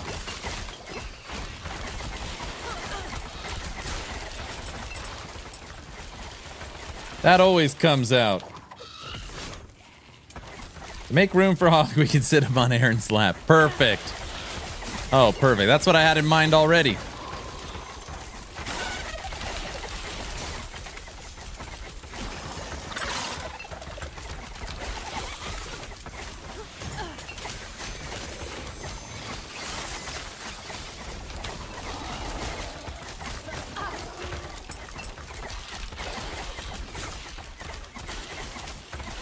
Yeah, they're in France. It's the developers that made Warhammer Chaos Bane. Chaos Bane devs. Chaos Bane was alright. It was an average game. They got another shot with Dragonkin, the Banished. Dun dun dun.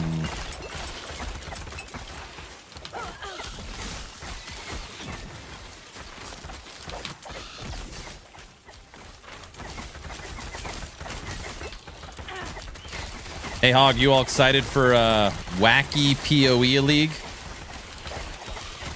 You got to be excited. That's your boo, PoE 1. And we just got the communication, March 19th, for The update for PoE 2. I'm wondering why you aren't playing it. No, I have no desire to play Path of Exile 1. I only play PoE 1 when I'm trying to end my subathon. That's how we ended the last one. Wait, did I say that out loud? I didn't mean that. I meant I was trying something new. Yeah, never mind. PoE 1 League is get 80 for armor set, then log out. That's it. I really didn't like Chaos Spain, and I'm a Warhammer fan, but Dragonkin looks good. If you play Diablo 4 to end the subathon because it gets you sick, you tricked us once. It won't happen again. Oh, brother. We will see. April 2nd. Where's my clock? Time's ticking, Hog. Time is ticking. 1,004 hours. What does this clock represent? It represents the launch April 2nd of Season 2 of Last Epoch and the start of Subathon 3. Og hype. He said he's going to do the podcast in his boat. Frosty. Because this is your fault. Subathon should start with that timer. Don't say stuff like that. Subathon 1 was 31 days. Subathon 2 was 65 days. Subathon 3, we're going to try and shoot for 10 days. 10 days is the goal. No, 10 days is what we're shooting for. Brother, what? No one's going to show up to play Last Epoch. It'll be 10 people watching. It'll be quick subathon. 10 days. That's the goal. Yeah, 10 days. I told the Curse House, you said Season 2 will improve your opinion of Ellie by 1 tier. He was very excited. You mean 100 days? No, 10 days.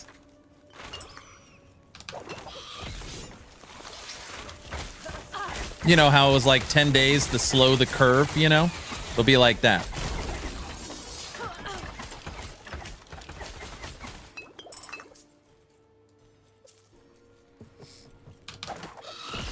Big concern if LE blows up, can their servers handle it? I mean, yeah. There's no way it blows up bigger than launch was. Launch was 260,000 concurrent. Like, it's not going to go bigger than that. Are you capping it? No, my subathons are never capped. So the first one was 61 days. The second one was 65 days. Last year, 2024, we subathoned for 96 days. So this one I'm shooting for 10. I'm hoping it's shorter. We just knock it out, you know? The question is, will Hog make it through the campaign for Last Epoch? No, because he's going to be grinding PoE 2 March 19th, and he won't be able to give it up. He'll be playing the Druid or something dumb. Oh my god. What?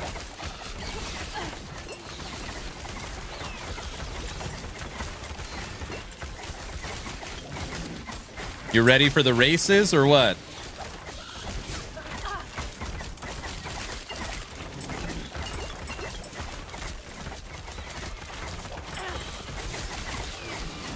Those races seem lackluster.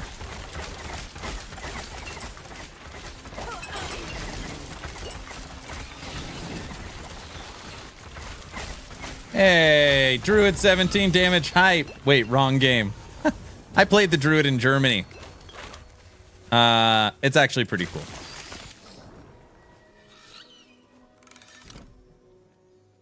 There haven't been races in years.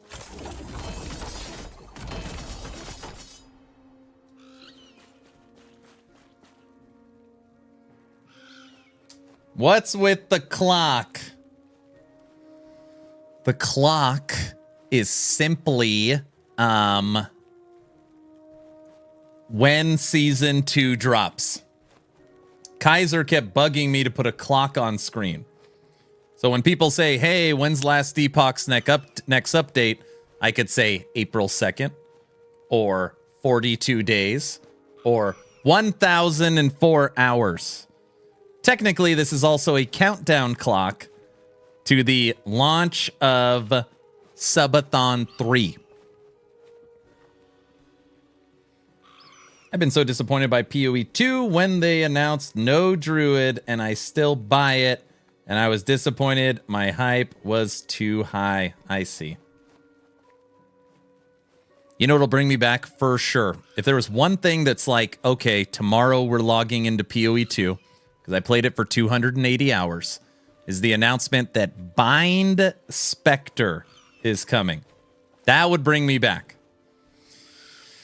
That would pull me back in. Oh, yeah.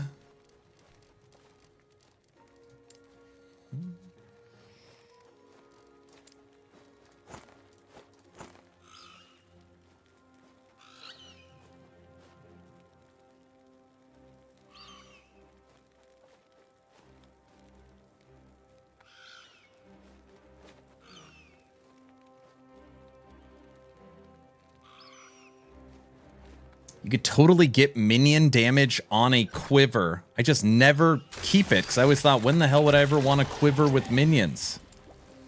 Hey, Brow, look at my favor right now for Merchant's Guild. We're maxed!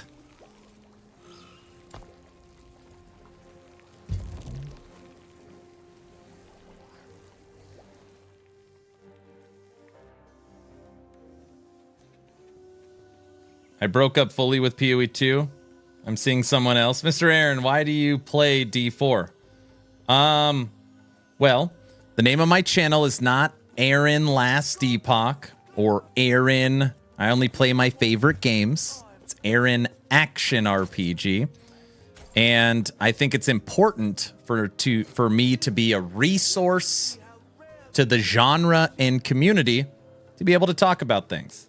So if somebody asked me about Diablo 4's witch powers or Spiritborn or the future, I would be able to talk about it. We don't play it a lot, but I play it enough to stay on top of it. I mean, I really play everything with the exception of PoE 1. I pretty much play everything except one game. He plays D4, so we don't have to. Dude, I used to play a ton of Diablo 4 off stream when I was working for Icy Veins. 9? Dude, Brow, it is wild. I mean, Ballista must be so popular. A T7 quiver with minion damage is at 9 million. Dude, I've probably thrown 100 of these away. And it's all garbage affixes on it.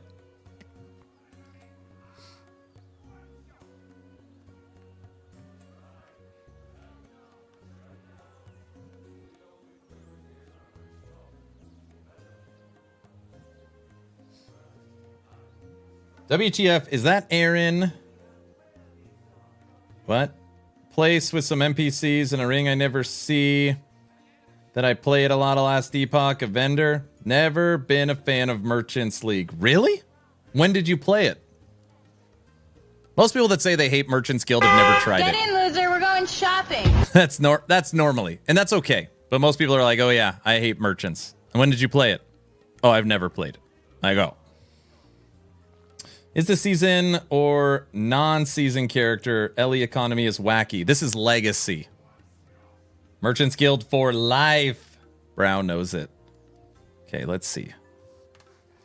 Let's take off this. Let's go. Let's just focus on resistances.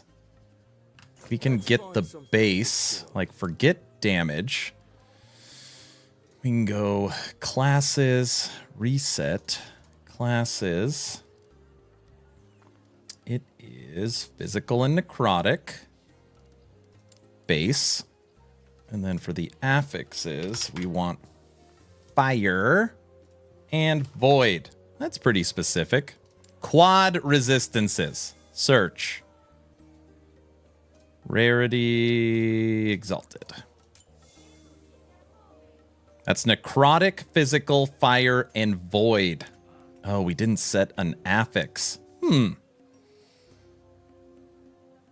didn't set an exalted affix. Void? Team Merchants Guild, same. Holy crap. Brow, LV, Logout, all saying Team Merchants Guild.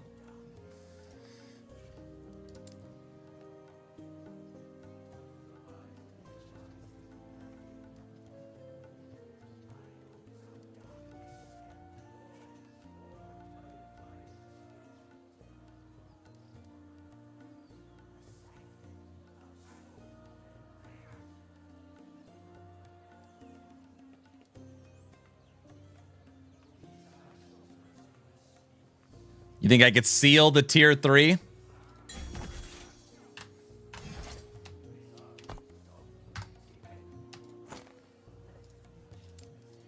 Go away! Away! No. Seal the tier 2? Oh my gosh. Oh, we hit minion! That's a spicy meatball.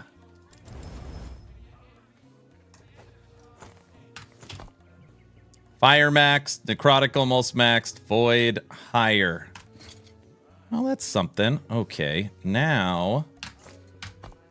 Wow, what? It's still not good, but it's usable. Log out when you chaos your final tier 4 and you hit the minion you want. The affix you want. It's not that rare. Traveler. So now if we pulled 65.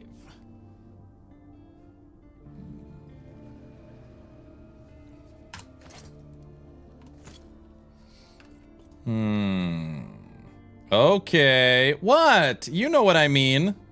Jelly bean. Did you guys hear my joke? Depends on the affix. Cyborg loves Merchant's Guild. That's all he plays. No! PoE 2 patch timing. I mean, it could be much worse. 2 weeks. 2 weeks. Oh, there's only 4.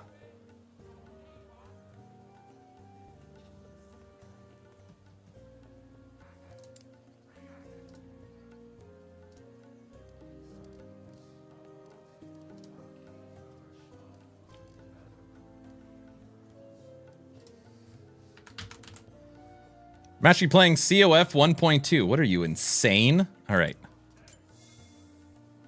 10 million. Okay. They really like minion damage. I've got to remember that one. Minion damage quivers are very nice. What about just dex? Okay.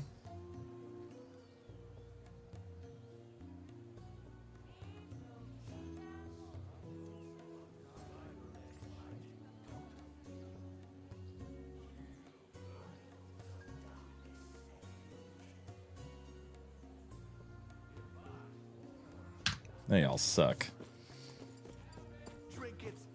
We had like 6 weeks with nothing going on, and now everything is going on. Don't you just hate that, Frosty? Oh man, it like really gets me upset. It's PoE 1, Monster Hunter Wilds, Dragonkin, No Rest for the Wicked, PoE 2, Last Epoch, and D4 Season 8. All of that stuff is happening within 6 weeks. It's like, how can this stuff not be spread out a little better? OMG, no rest update. I forgot about that one. Yep. I've never been so glad to not be into Monster Hunter. I'm not a Monster Hunter player. I've honestly never even really played them. And then it was during the subathon they dropped the first beta. And, you know, on a 65-day subathon, it's like, Aaron, you should play this. And it's like, sure. I mean, I have forever. So we're playing everything. We're playing all the Steam Next Fest games. I mean, we're just... So I was like, sure, I'll play Monster Hunter Wilds. And I actually had a lot of fun playing it. And then I had fun playing it this last time. So I've got my weapon that I like. For the most part, I understand all the systems. Well, I don't know how the crafting or any of that system works because it's not in beta yet, but I'm sure it can't be that complicated. So I got a pretty good understanding of it. So I'm ready. I'm just not a $70 game player, so I'll wait. I know, I need to try and get it for free. I need to try and get it for free today. Hey, log out. I need 1.5 billion gold.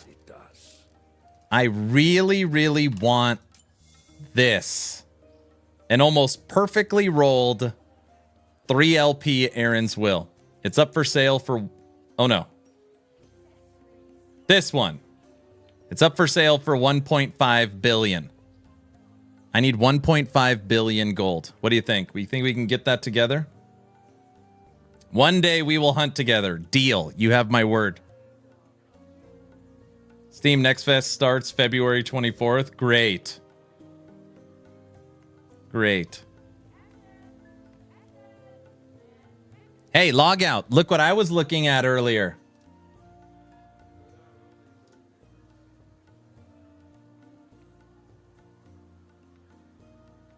Tell me if it looks familiar.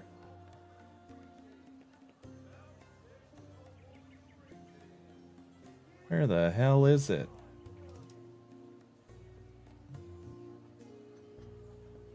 You'll spot me?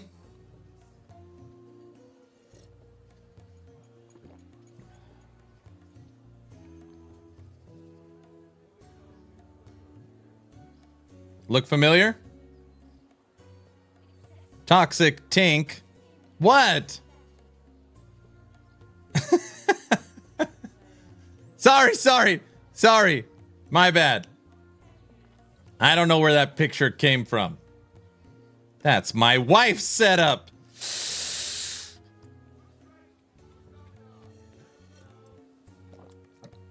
I don't know what you're talking about.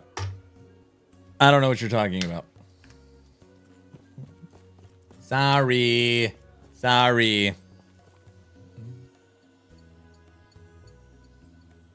Okay. We started a little late. Normally we stream a little over 5 hours. I think this is a good wrap-up point today. Aaron over here trying to cause marriage drama. No, I'm not. I haven't been here all day or anything. As long as she doesn't show you mine. I would love to see logout set up. If you want to send that to me, I will show it on camera. No, wait. I won't show it on camera. No, I'll show it on camera. So if you send it to me, I'm for sure going to look at it. Why is it like... Hold on, log out. Is this like I don't want people to see it because it's my personal space? Is it dirty? Is it embarrassing? Why would you not want me to see your setup? That's a line I cannot cross. The cup triggered me. My wife has 3 and leaves coffee in them.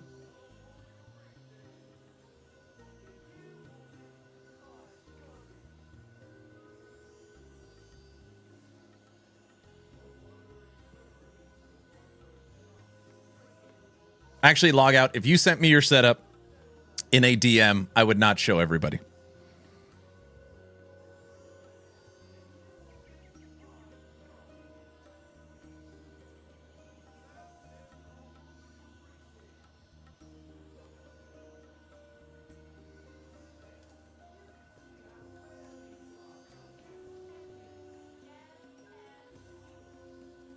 No way. LV, that's interesting. Guys, remember when we were playing Dragonkin? And we were talking about the spaces that are like hidden It's intentional. So you can move up to 50 different fragments around the board as like placeholders for moving stuff around. It's an intentional feature. It's actually pretty cool. It is kind of like added storage space. That is super cool. It is super cool. See how he's dragging it out and leaving it on the outside? Or if, for example, let's say you found a cluster that you want to put right here for level 40, you can literally like place it here. As soon as you unlock it, drag it in. Holy crap.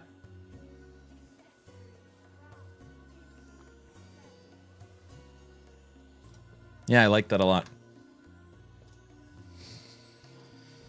Aaron, what are your thoughts on the impact on PoE2 news and Ellie's next season? My brain is firing a lot as I think about it and just finding out live on stream. I haven't fully grasped it yet, but I do think I'm going to make a quick video on my thoughts after stream. We're going to be wrapping up right now. But I think it could be a lot worse, but obviously it could be way, way better. March 19th for PoE2 update 0.2. Last Epoch Season 2, April 2nd. And Diablo 4 Season 8, April 15th. Like, Last Epoch is literally right in between both. It's like 2 weeks, LE, 2 weeks, you know. Obviously, it sucks. And I just hate that the developers can't space out their updates more. But, yeah, I don't know. You know, obviously, if they would have said, like, March 28th or March, you know, like, coming March 30th, like, we're in big trouble. Like, we're in big trouble. I thought LE and PoE2 were communicating. They probably were. They were. That's probably why they're not dropping the end of March.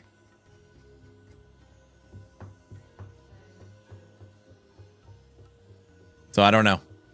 I mean, I'm not happy, but I'm not like fire and brimstone.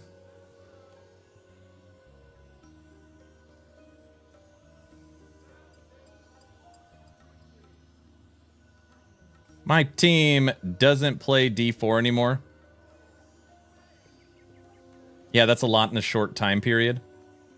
Well, again, Monster Hunter Wilds, February 28th. Dragonkin the Banished, March 6th. First major update, supposedly, for No Rest for the Wicked, right around March 11th. You then have the end of the PoE 1 League and the dropping of the major, likely seasonal reset 02 for Path of Exile 2. Then you have April 2nd, Last Epoch Season 2. Then you have D4 Season 8. And we haven't had an announcement from Torchlight. I would venture to guess, actually, Torchlight, if they were smart, they would do an early May, which I've always thought they were going to release in May, but an early May season. But yeah, it is going to be action-packed. Remember, they are all competitors in the same field. GGG to EHG. Most I can give you is 2 weeks, little bro. Personally, I am going to be there for LE regardless. I got to save up for the new supporter packs. Oh, yeah, the new supporter packs coming to Last Epoch. Are you at the bazaar again? No, I needed this, and it didn't turn out great.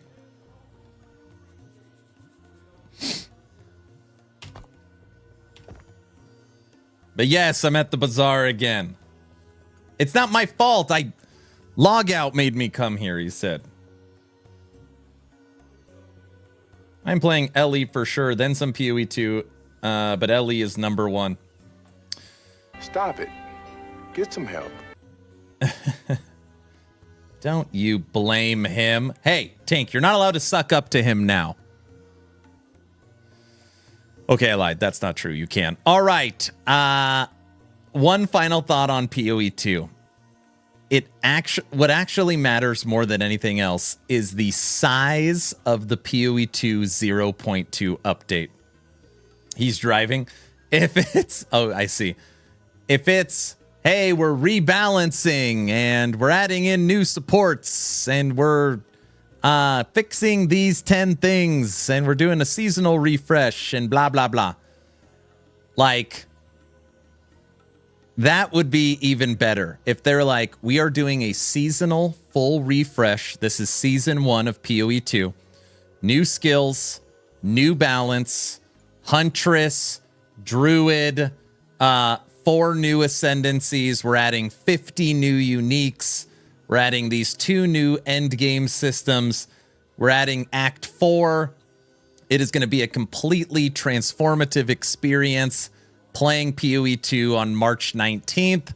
And then they do their teaser for the teaser and their huge marketing campaign. And it's this just massive spectacle. Then, yeah, it's going to be freaking terrible for Last Epoch. But if it's if it's not that and it's reeled in, I think we're okay. They are all competitors, but in their best interest is to spread out so they can maximize the audience. Professional sports work around each other for this reason. Transformative, like I saw the fly. I will play both regardless. Yep. Man, and it's so hard for us because we're always playing last. It'll be because Last Epoch does its hype week, you know, with all the podcasts and all the trailers and all the information dropped. That'll be happening during the PoE 2 launch.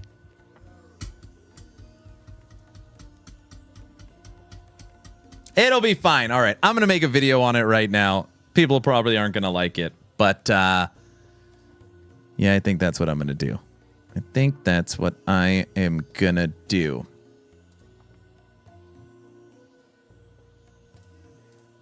I'm probably going to get into Legacy SS.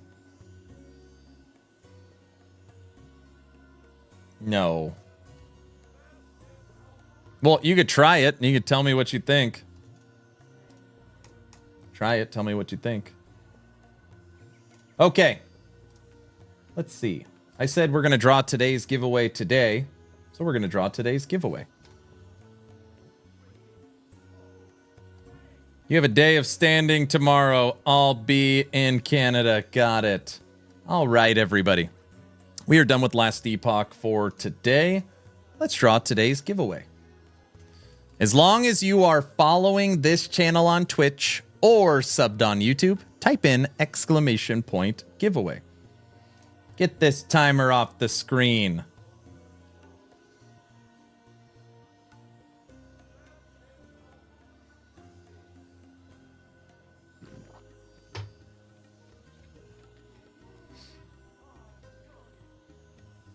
What's it for again? Right now I've got 47. So right now I have 47 Steam keys for a variety of games. Now what I used to do back in the day was I would pick one of those keys and be like, today I'm giving away Farm Simulator 6. And people will be like, what the hell is that? And I'd be like, I don't know. People send me these keys all the time. So now I no longer do that. So for pick your Steam key, if you win, I send you a list of 47 Steam keys. You pick which one you want, and then I send you the game. Pretty simple. Most people like this better than just me picking one out of a hat. 47 Core Punk keys, exactly. As long as you're following the channel on Twitch or subbed on YouTube, type in !giveaway. You have until I find someone to raid to enter the giveaway. Let's see. Twitch. Who do we got? We raided Hog already yesterday.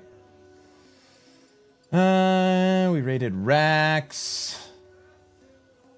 Dat Mods. There's not that many people on right now.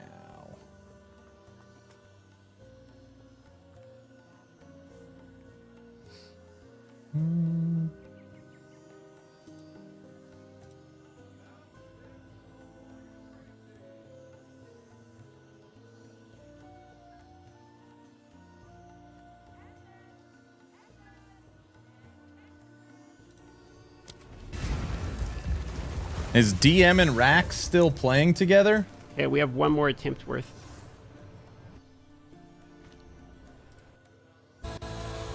So even tying the 28 would probably be a Oh, huge Rax is improvement. grinding PoE 1. He's getting ready. What's Hog doing? We've had it out a few times because I'm pretty sure they're a scam company. But I'm out of the system. I can't. Hog's yelling at people.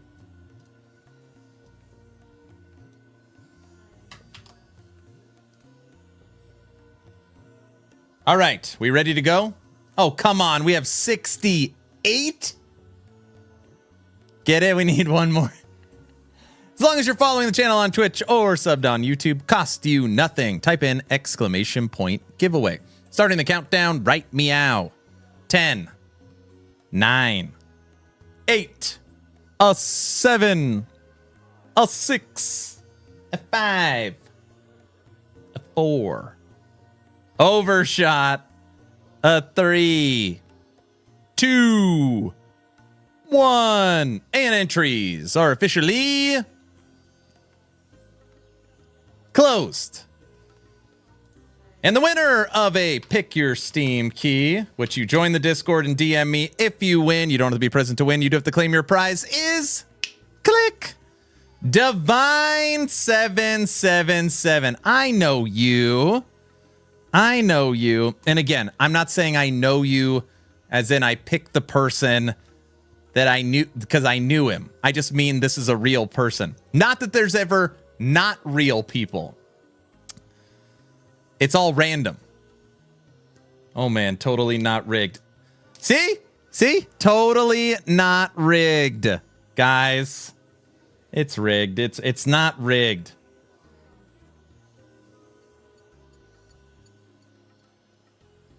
See? It's not rigged. I told you guys.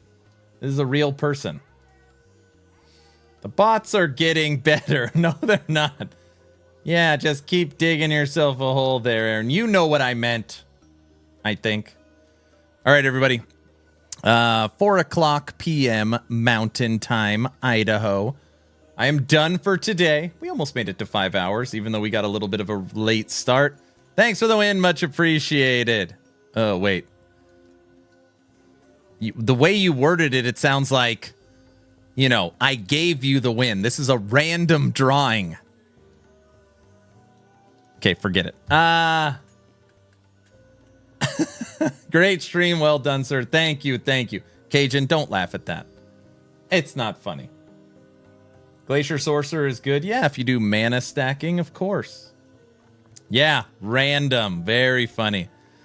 I don't know what we're doing tomorrow. We'll be back on Last Epoch, but I'm not sure what. There's nothing going on tomorrow, right? No new leagues, no new seasons. I don't think there's anything happening tomorrow. I don't think so. A carefully planned coincidence. Oh my gosh. Tomorrow is PoE 1 for me. What? I'll believe it. It's not rigged when a PoE 2 fan wins. Oh my gosh.